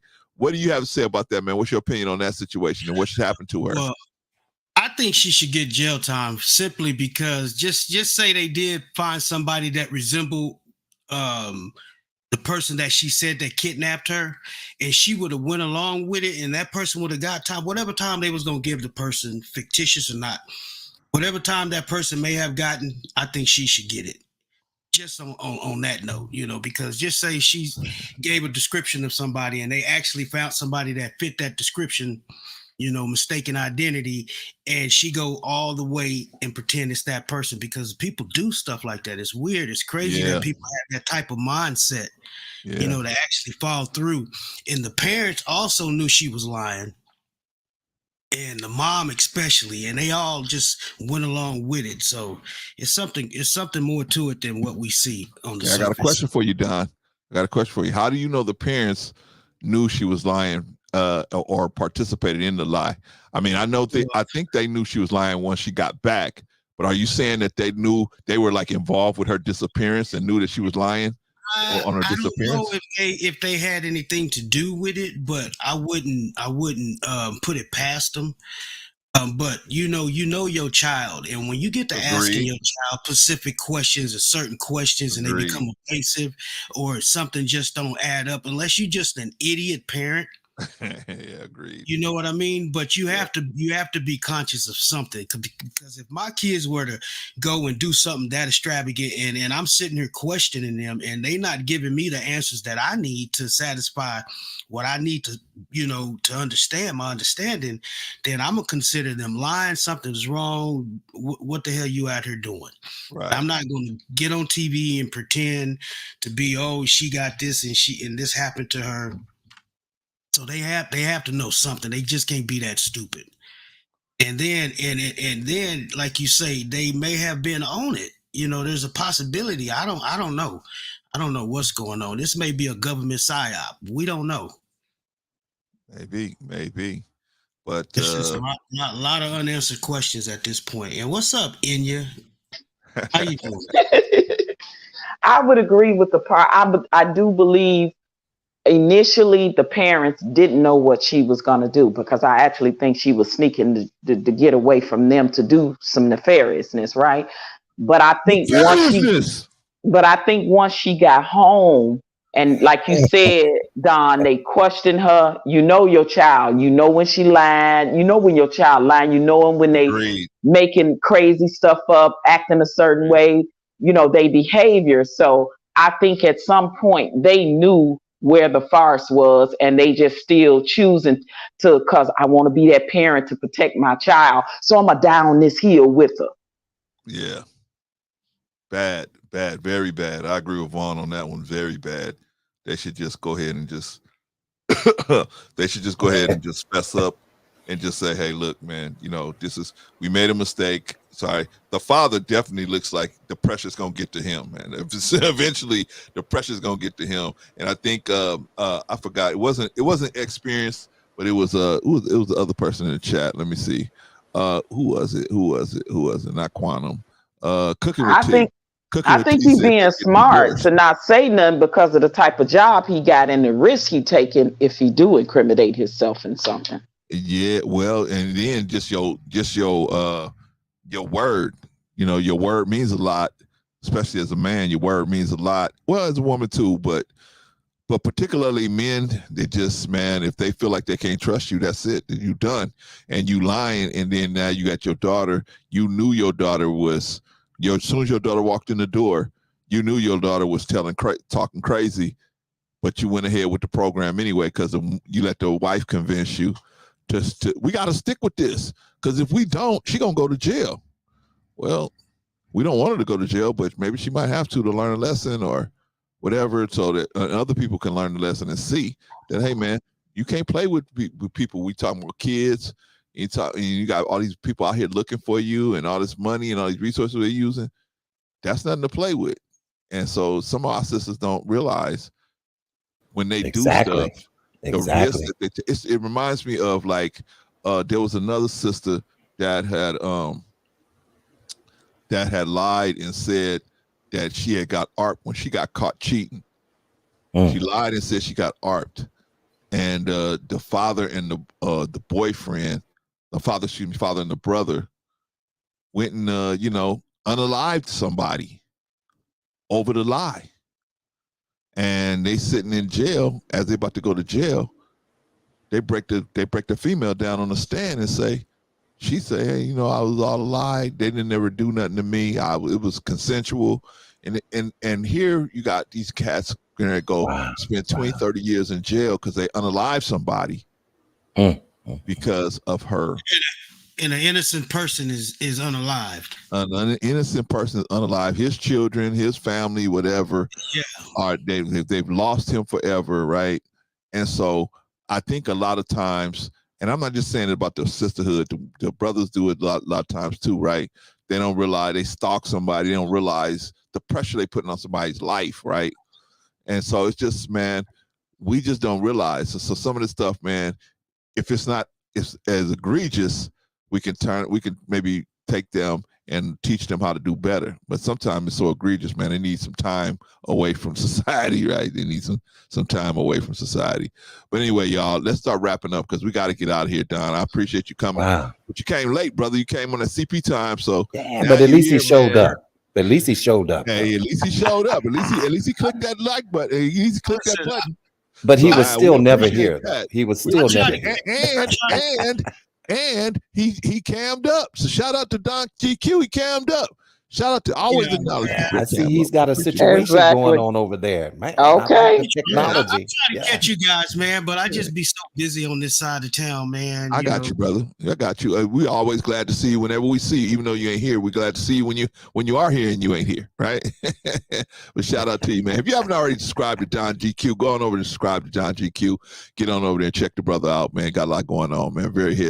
Very smart young man, man. Very smart young man. All right, y'all. Let's get some closing remarks, man, and let's get up out of here. Brother Don GQ, first one in, first one out, man. What do you think, man? What's your closing remarks on this situation? Well, my closing remarks is, man, I was never here. That's a hologram. This is a hologram. And you that was a hologram. Hey, and you better not tell anybody. I don't know if he was here, but if he was, it was a hologram. It was a hologram. He's Tupac now. He's still doing concerts as a hologram. Was it a mirage or was it? Was it right? Was it live or was it Memorex? I don't know. Oh, you ain't old enough to remember that commercial, Vaughn. Was it live? Now both of y'all know y'all too young for that. Now come on. The lady sitting in the chair, or the guy sitting in the chair, and by the speakers. Woo! Oh, come on. What about the one with Ella? What about the one with Ella Fitzgerald? Yeah. You don't remember that one, do you? I remember that one. And then the glass breaking. There you go. Right. Is it live or is it Memorex? Is it live or is it Memorex? Whatever happened to Memorex, man? Oh man, they probably evolved into some other company. They didn't. Yeah, they did not invest. Yeah, or did they merge? Media. Or did they merge or something? They probably did merge because they was on their cassette tape and I don't know if they got into digital media, but that was coming. That put a really cassette business out of business. All right, y'all. Let's see. Let's get some closing remarks and let's get up out of here because we having because dinner tonight. exactly. Y'all having dinner. I'm going to eat out. So same thing though. I'm having dinner too. Well, listen, it's been fun. This has really been a very good stream. I learned a lot about the case. Some things I was unaware of until, listening to what you presented on the stream today, and concerning this young lady. And man, I'm just like taken aback, with just the whole thing, the confession and the report and the parents, and man, it's just crazy. It's crazy.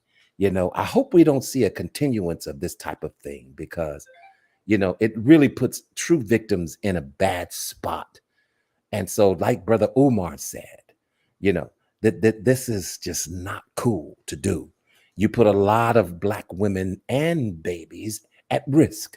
Agreed. Yeah, and so this is just not a good thing to do. So definitely she should be dealt with. She should definitely be dealt with now. I wouldn't say hard jail time, but I would say, make the punishment fit the crime.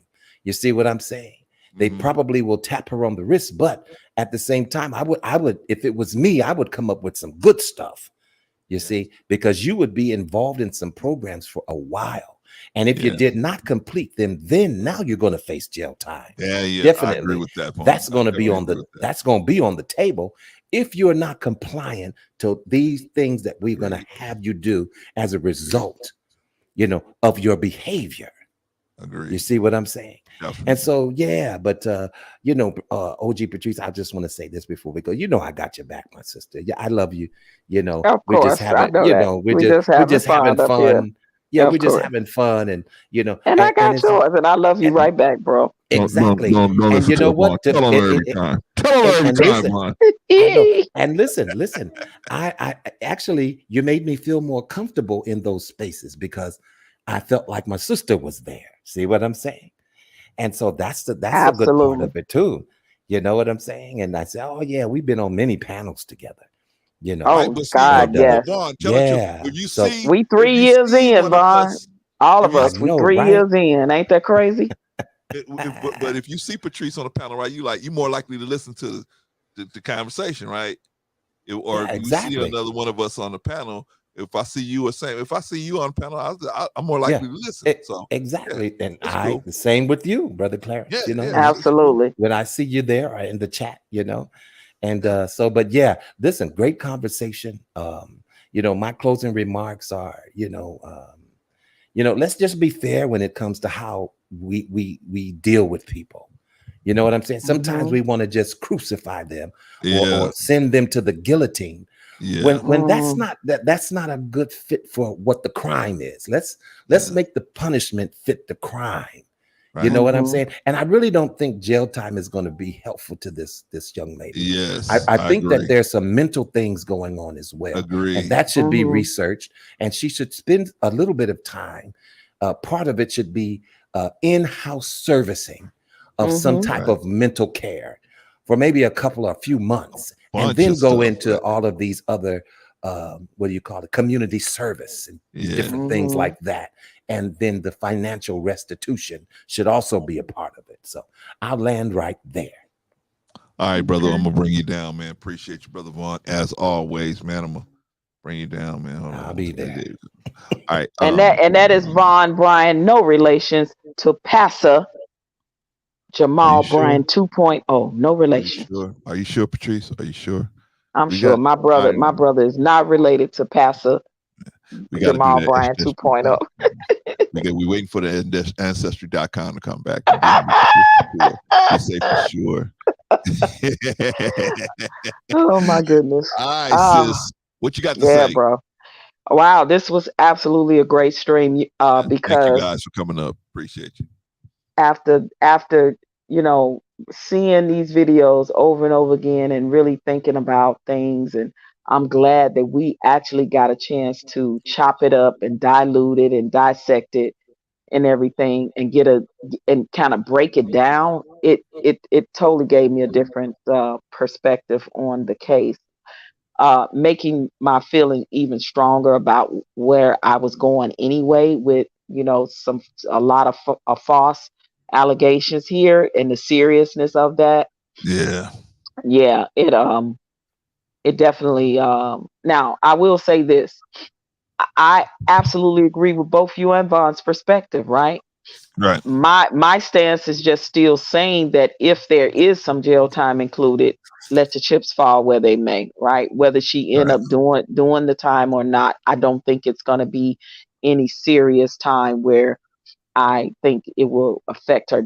Now, does she need some mental therapy, some counseling? So absolutely, I will say that, because you know, if you got that desperate, sis, to do something like that, yeah, it does plays into a mindset. I'm definitely interested in knowing what that mindset was based off of what she Googled.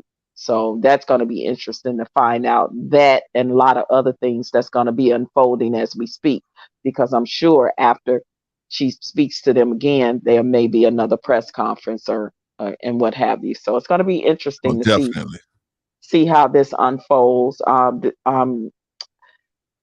You know, a lot of people say, hey, it don't affect me, it's not my problem, whatever, whatever. And to each his own. But I just think that we need to realize that as a whole, whether things affect you directly, meaning if it directly affected you or your family, or in an indirect way, because of the statistics we gave on Black girls and Black women going missing, and even children and toddlers being kidnapped and things of that nature. So the seriousness of it affect us, to me, in my humble opinion, in an indirect way as well, right? Don't have to be happen to you directly for something to affect you in an indirect type of way. Um, and also the fact of knowing that this is the state of some of our younger generation, and the things that they're doing for attention, the things that they're doing for clout, the things that they're doing, you know, it's definitely something's got to change with that, because I think a lot of that culture and in that younger generation is leading to just a whole lot of stuff. The effect of the music, the effect of some of these celebrities' behavior, the effects of um, reality TV, and just so much negativity. We're not seeing a lot of positiveness in the world. Not enough of it, I would say. Right. Not enough, because there are people doing great things, doing good things. But when things like this hit us and affect us on a international and national level, because literally this case has gone there, we have to take a look as a whole as to how we are raising our children, whether they are privileged or not. I think that plays a part into what part are we playing into our children's lives when we seeing them uh, exude certain behavior that is not becoming, that is bad intentions, that is something like, I cannot believe that nobody don't never see nothing sometimes in their child, that don't see signs, don't see Oh yeah. something. You You know know what your I mean? Like, you know are your we child. really gonna be exact? Are we really gonna be that ignorant, or do we got parents that just don't care? Like literally, like, do we got parents that just don't even care?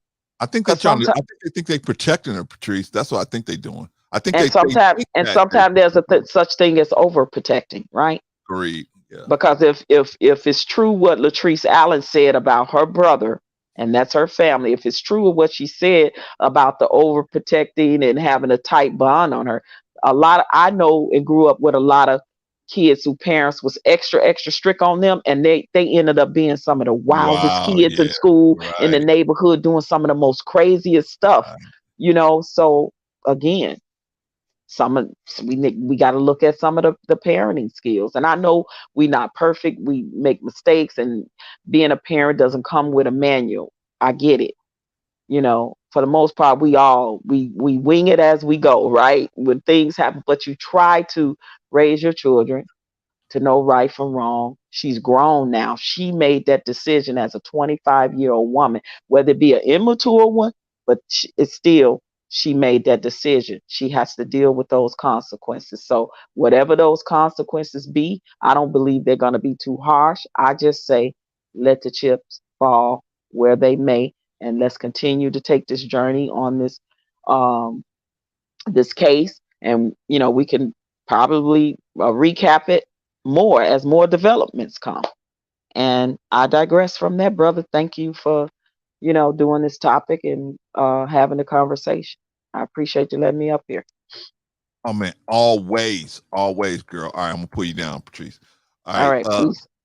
Peace. That was OG Patrice. Oh, there she is. That was OG Patrice.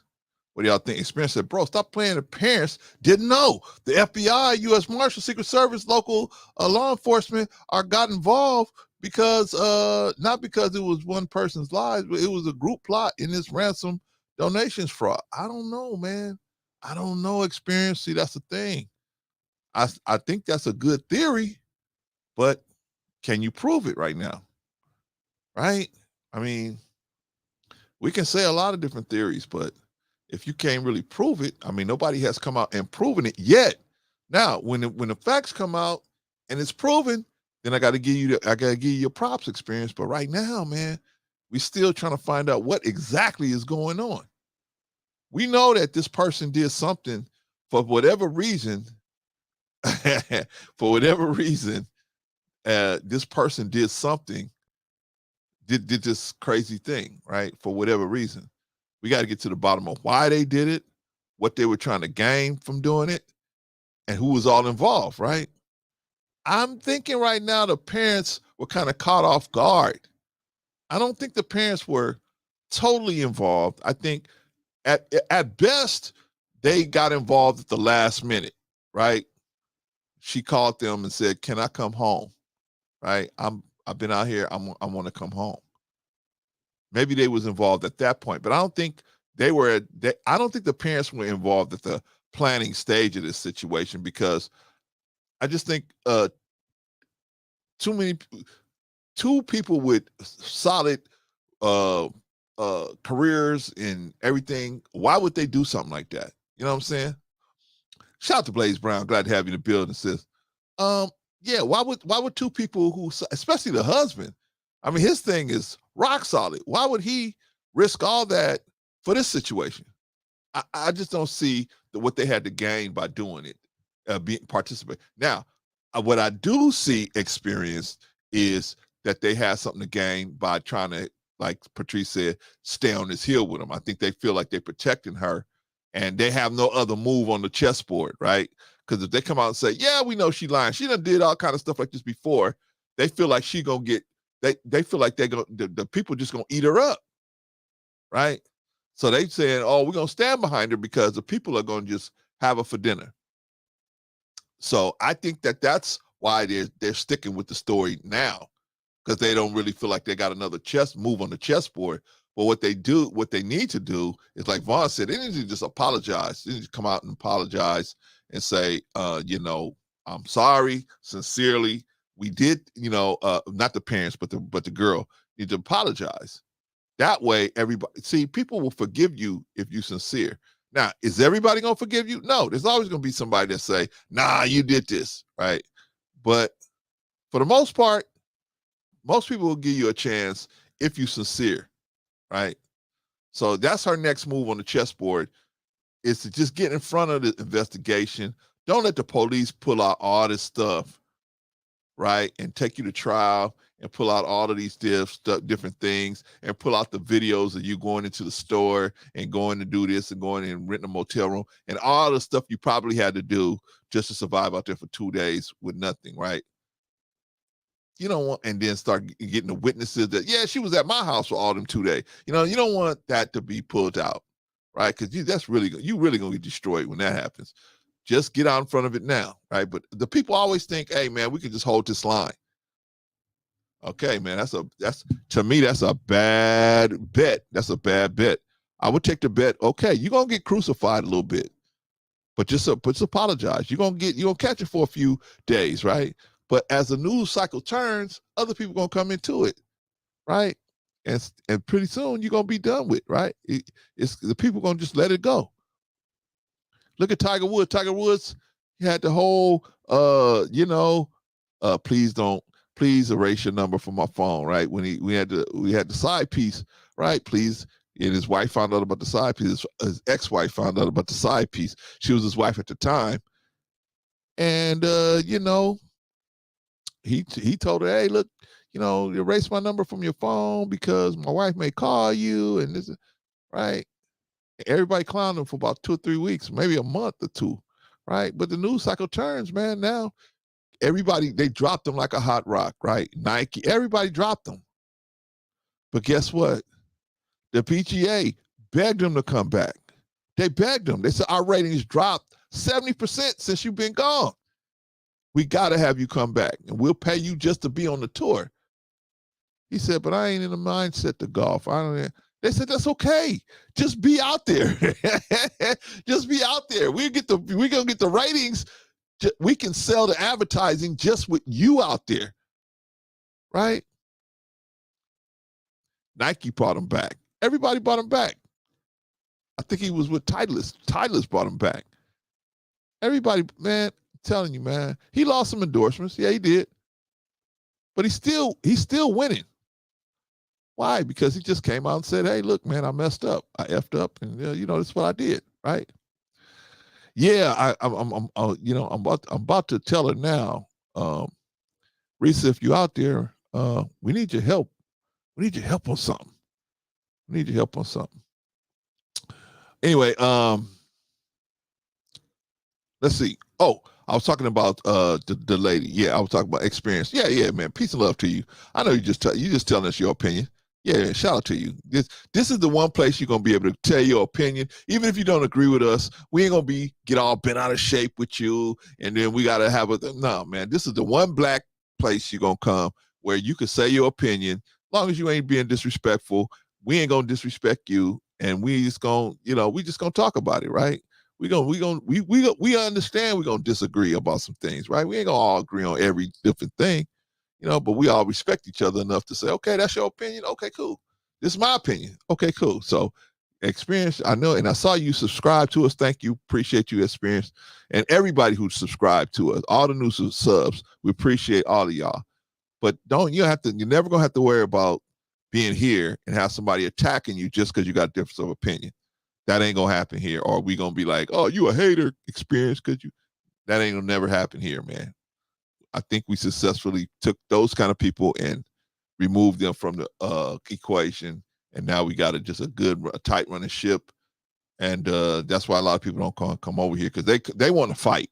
They want to fight with people, and we don't want to fight with nobody, man. We just want to share ideas, because you might sway me, I might sway you, whatever, right? I can't tell you how many times Patrice done changed my mind on something, right? Vaughn done changed my mind. Sister Annie done changed my mind on something, right? Just because I was willing to listen to them, right? Even though they didn't agree with me. And I had this mentality, and then somebody else brought some information. So it's all good, man. We all just sharing information. All right, y'all, let's get out of here. All right, let's go. We talked about, our thing was about Carlee Russell, but we also talked about a lot of different stuff. We talked about the immigrants. We talked about the sheriff. That, you got to watch your kids, man. You got to watch it. We got to watch these kids out here, man. Got to watch everybody, even the sheriffs, even the authority figures, man. Used to be a time where you didn't have to watch no authority figures. Now you got to watch the authority figures, man. They may have a signal. You got to watch your pastor. You got to watch your imam. You got to watch your rabbi. You got to watch everybody, man. Ain't nobody above being, giving the once over. Ain't nobody above it. Nobody's above it. I don't care what's in front of their name or what's after their name. Esquire, this, that, whatever. Chief of police, whatever. Got to watch everybody, man. And we as men, now I'm talking to the men. We as black men, man, we got to be more. And see, it's a problem because we haven't seen a lot of black men. We haven't seen strong black men. As black men, man, we got to be always thinking, how does this look? Right? How does this look? Here, this 14-year-old girl walking down the street, and she said, I need help. I need a ride to wherever, right? Can you give me a ride? Now, how's it going to look? A 14-year-old girl getting in your car. Me, I'm 55. A 14-year-old girl getting in my car, sitting in the car with me. I don't care whatever color it is. It's probably going to be really crazy with somebody that's white. But let's just say anybody, any kid, any color, 14-year-old girl gets in the car. That's going to look strange. That's going to look odd. And maybe some people that know her see her getting in my car. They write down my plate. They call the cops. Cops pull us over. Where y'all going? Well, she said she needed some help. Oh, really, old man? You picking up this little girl because she said she needed some help. Yeah, she said she needed to get some money. Okay, sir. And what did you think she meant by that? I thought I was taking her to her aunt's house to pick up some money. Right? But I'm saying we got to watch how we got to watch how we move. We forgot how to move like men. We forgot how to move like men. We so busy hollering and screaming at each other until we don't forgot how to move like men. We got to move like men. Solid. You know what I'm saying? You got to be a solid cat, because a lot of these women need to see a solid cat. Now these kids need to see a solid cat, right? Patrice said, who's policing the police? We supposed to be, right? We supposed to be policing, but we supposed to be policing everybody. Don't overlook nobody, man. Don't overlook nobody. Bro, see, I know you would never do nothing like that. Yeah, but I may not always be in my right mind. If y'all see me say something crazy, do something crazy, maybe something's happening to me and I'm not in my right mind. Alzheimer's, what? Y'all gotta say something to me. That's why I got y'all here. That's why I love y'all, man, because y'all gonna say something. Y'all gonna say, proceed. Wait a minute, hold on. That ain't going over too good. What you mean you put a 14-year-old girl in your car and you took her to Riverside? What do you mean? What you need to take a 14-year-old girl to Riverside for? You just get her an Uber, right? See, we got a lot of options now. We want to help somebody. We can still help them by maintaining a degree of safety, right? You see a little kid walking down the highway with just a diaper on, right? Okay, you can call somebody. You can make that phone call and then boop, you done. As opposed to, I'm gonna follow this kid for 6 football fields, right? 1,800 feet, right?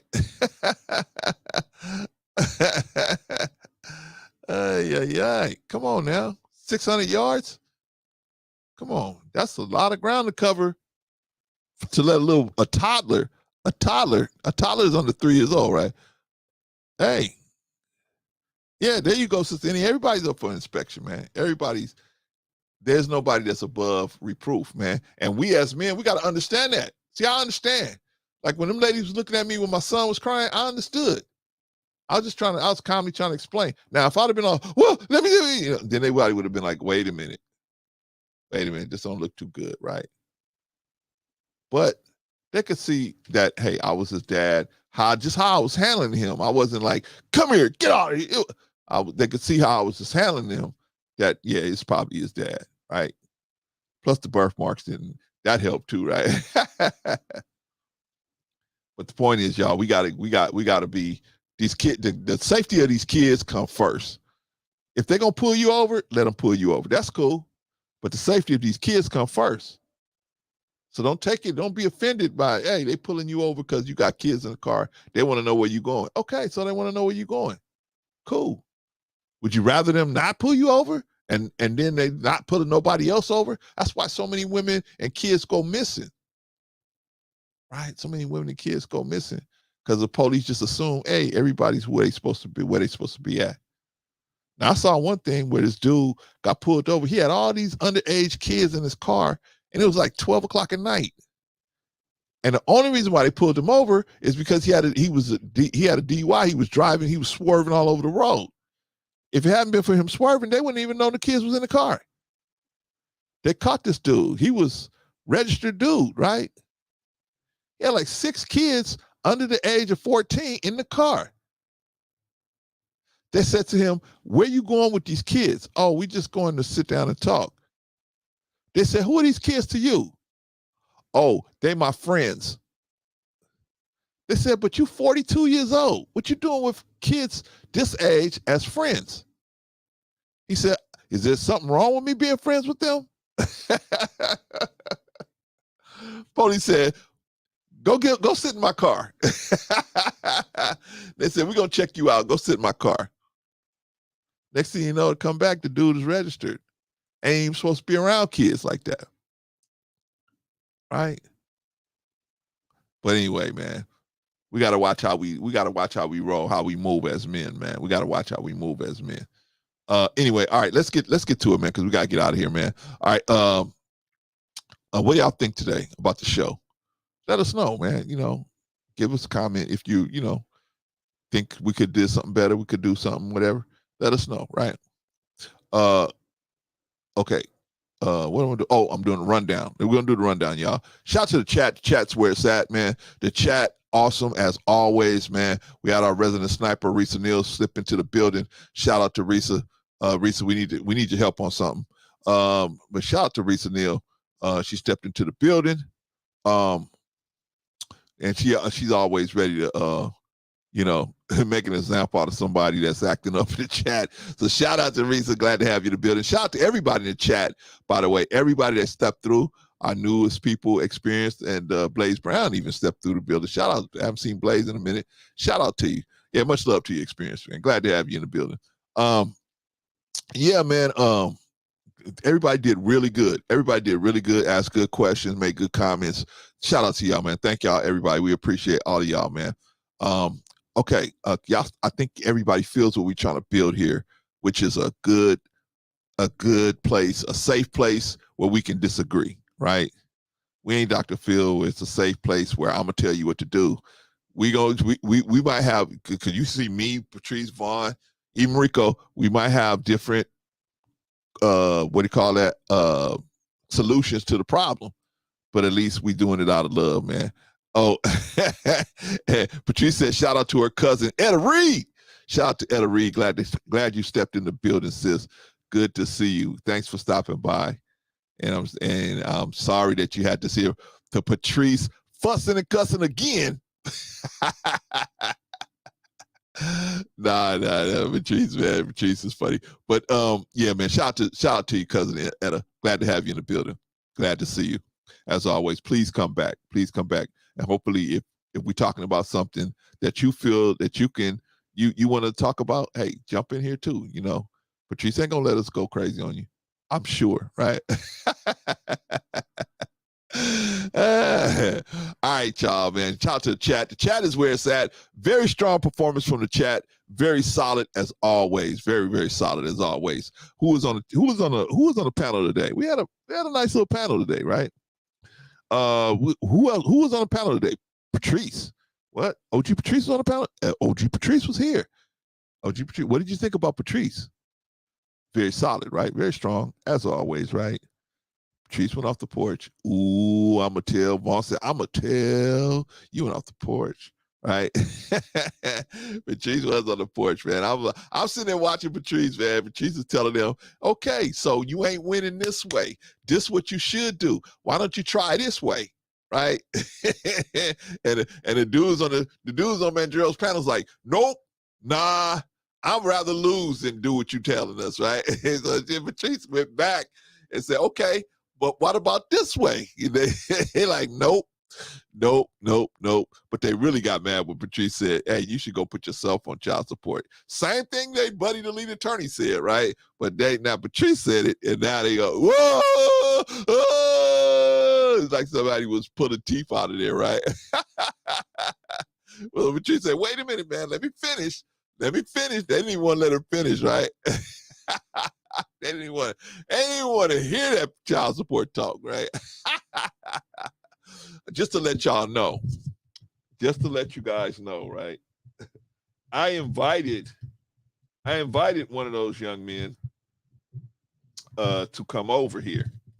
I invited this young man to come over here, and you know, I invited the young man to come over and discuss some that I don't know, my mic just fell apart. I invited one of those gentlemen that was on a panel with Patrice because I saw how he was handling Patrice, and I invited him. I said, "Hey, why don't you come over here and let's discuss what you was talking about?" And that person never responded to me. So I said, "Okay." I still haven't got a response. That don't mean I ain't gonna get a response yet. But I said, okay, why don't you come over here? But I think they know that Patrice is here, and they don't want to face Patrice. I don't think, not alone, right? Because they know I'm not gonna load up 10 people on a panel. I'm gonna talk to you personally. We're gonna talk to you personally, right? But that person never responded, right? That person's name rhymes with Beezy, right? I tried to reach out to that person, but that person said, well, they haven't said anything. They haven't responded back to me. So I don't know if they scared. I don't know what the situation. They didn't even say, hey, I don't want to talk to you. I don't want to talk to Patrice. I don't want to talk to none of y'all over there.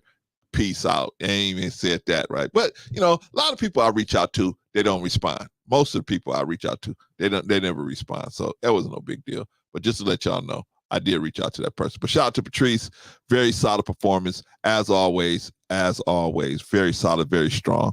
What about John? What about Coach John? John, right? From the Dominican route, right? I think the Dominican route is on. If you guys get a chance, go over there and check out the Dominican route. Give him a like. Just slip through, give him a like. You know, dude is doing very well. He's putting a lot of good content out there. But John did well, right? Got a lot of good takes, man. Plus, this dude, man, talk about understating himself, man. He got a lot of experience on a lot of different things, kind of like Patrice, man. And so they don't say a lot. They don't toot their own horns out here, right? So, but go check out Brother John at the Dominican route, man. Shout out to him. I think him and Rico are over there right now. All right, but did excellent job. Very solid, very strong performance as always. Very solid. What about Von Bryant? As always, very solid performance from Von Bryant as always, man. See, Von was telling on Patrice, but he was over there too, right? He was off the porch too, right? He is off the porch too. Von said, "We all know who you talking about now." Yeah. Well, I saw how they were just dismissing Patrice. I was like, oh, okay, well, let's talk about it down here. Let's bring them all over here. Let's talk about it over here. Let's see if we can get a better understanding over here, right? Rhymes with Breezy. There you go. Let's see if we can get a better understanding if you guys come over here, right? I still haven't got no response on that, Vaughn. So we shall see. But shout out to Von Bryant, man. Good to see you. Glad to have you in the building, man. Very solid performance as always. You know it's gonna be a good show when Patrice and Vaughn on the show. We can get all the home team on here. Good. It's always a good show. But very solid performance, very, very strong from Von Bryant. What about Don GQ? Don GQ, he was never here, right? So I don't even have to talk about him, right? But if I would talk about him, I say he was very strong performance as always, very solid Don GQ. If you haven't already subscribed to the brother, go over and check him out, man. He does a lot of different stuff, man. The guy got a lot of different hobbies and interests, right? But very smart brother, very smart brother. Shout out to John GQ. And last but not least, who else came up here? Excuse me. If y'all talking about the word, I'm coming up there, right? Sister Annie came up here. What do y'all think about Sister Annie? Always solid, man. Let me tell you something, man. If you talking about the kids or the Lord, this sister's coming up here, man. She gonna come up here and tell you, man, hey, this is the way it sounds to me. This is the way it may work better for me. So shout out to her. Glad to have her in the building, man. Sister Annie came up here and she told us about the kids and about, how things look at the kid. And she said she was with her niece and nephew and she thought about this situation, man. See, that's what I'm saying. We got to think about stuff. We got to think about stuff and just consider it, right? That's why I'm always telling black men, I'm always staying on top of black men, man. I'm always trying to stay on top of them, man, because I know there's no solid. See, white people have all kind of different shows where the men are solid. They got all kind of shows on even when they're not solid, they solid, right? But black men, all you got is gay black men, or stupid black men, or fat black men, or dumb black men, or black men that have some type of issue, some type of problem, and the woman is the one that has to be the holder down of the family. Look at all your TV shows. That's why black men don't watch TV no more, because it's nothing. Why should they watch it? They either selling dope or running women, or they either doing something nefariousness. They either doing some nefarious. Shout out to Patrice. They either doing some type of nefariousness, right? So we got to watch that. But anyway, I'm talking about Sister Annie right now, man. I love the fact that she's always going to step out and talk about the kids, man, because we need somebody like that. We need good black men, good presentation of black men. Hopefully me, Vaughn, Rico, and the rest of us men over here are presenting different sides. We're not the exact same black men, but we present different sides of what we consider good black men, right? I bring something, Vaughn brings something, Rico brings something, Don GQ brings something. Everybody brings something to the table over here as far as showing decent black men. Even Black Man Unfiltered, man, he doing all this stuff for the kids. We try to bring the solidness of what black men should look like, right? In one form or another, man. But at least you're getting a lot of different looks at what a solid dude should look like, right? And same thing with Sister Annie and Patrice, right? They show you different looks of what a solid sister would look like, right? None of us are perfect, but we show you, the solid part where we got to be solid. New growth. Yeah, you're exactly right, Vaughn. New growth comes over here and shows. And we got a lot of brothers that come over here and show, different sides of what a solid man should be. New growth, raising them 2 daughters, him and his wife, shout out to them, right? Got a lot of brothers that come over here. Arshawn, right? Everybody, even Yella stepped in today. Shout out to Yella, right? A lot of different looks at what a solid dude should look like. So, come on, well, let's build this thing, man. Where we got enough places where you can go and clown, and you can clown here too. We clown around a little bit, right? Y'all see me? I mess with Patrice and Vaughn and Rico all the time, but at some point, sometimes we got to be straight up, man. We got to be like, okay, this is and so that's why I thank Sister Annie, Sister Patrice coming up here, man, because we need to see solid sisters that stand on their square. Hey, the kids come first. The kids. That's what's going to be most important. We got to look out for. And then from that perspective, we can start looking at everything else. All right. But what do y'all think about Sister Annie? How did she do today? Very solid. Very solid as always. As always, very solid. All right, y'all. That's everybody that came up here on the panel today. We're going to close it down, man. Shout out to Blaze Brown. We're gonna close it down. We're going to be back next week. I don't know if it's Thursday, Tuesday, or Thursday, or maybe even next Sunday. We definitely be here on Sunday, so I don't know about the week. We shall see. We shall see. Depends on what happens during the week. Maybe I might come up with something. But until then, you guys, Vaughn, go on to the Dominican Republic. Going over to the Dominican Republic. Going over to the Dominican route, and check out Brother John over there, him and Rico and a couple other people over there right now on the panel. So go on over there and check them out. But in the meantime, we will see y'all later. And keep checking in on it. I'm gonna start using the Sister Annie said rest during the week. Yeah, because it's a lot y'all don't know about my health situation, man. I was really, man, I'm just coming out of some real serious health challenges, man. But man, that's why it's taking me so long to do so many different things, man, because I was really in a bad way. I'm still kind of coming through it. So but yeah, man, the Lord has pulled me through the toughest and roughest part of it. I have been able to come through it, man. But I might get some rest, Sister Annie. I'll get a little rest. But anyway, shout out to everybody. We will see y'all next week. All right, y'all. Peace.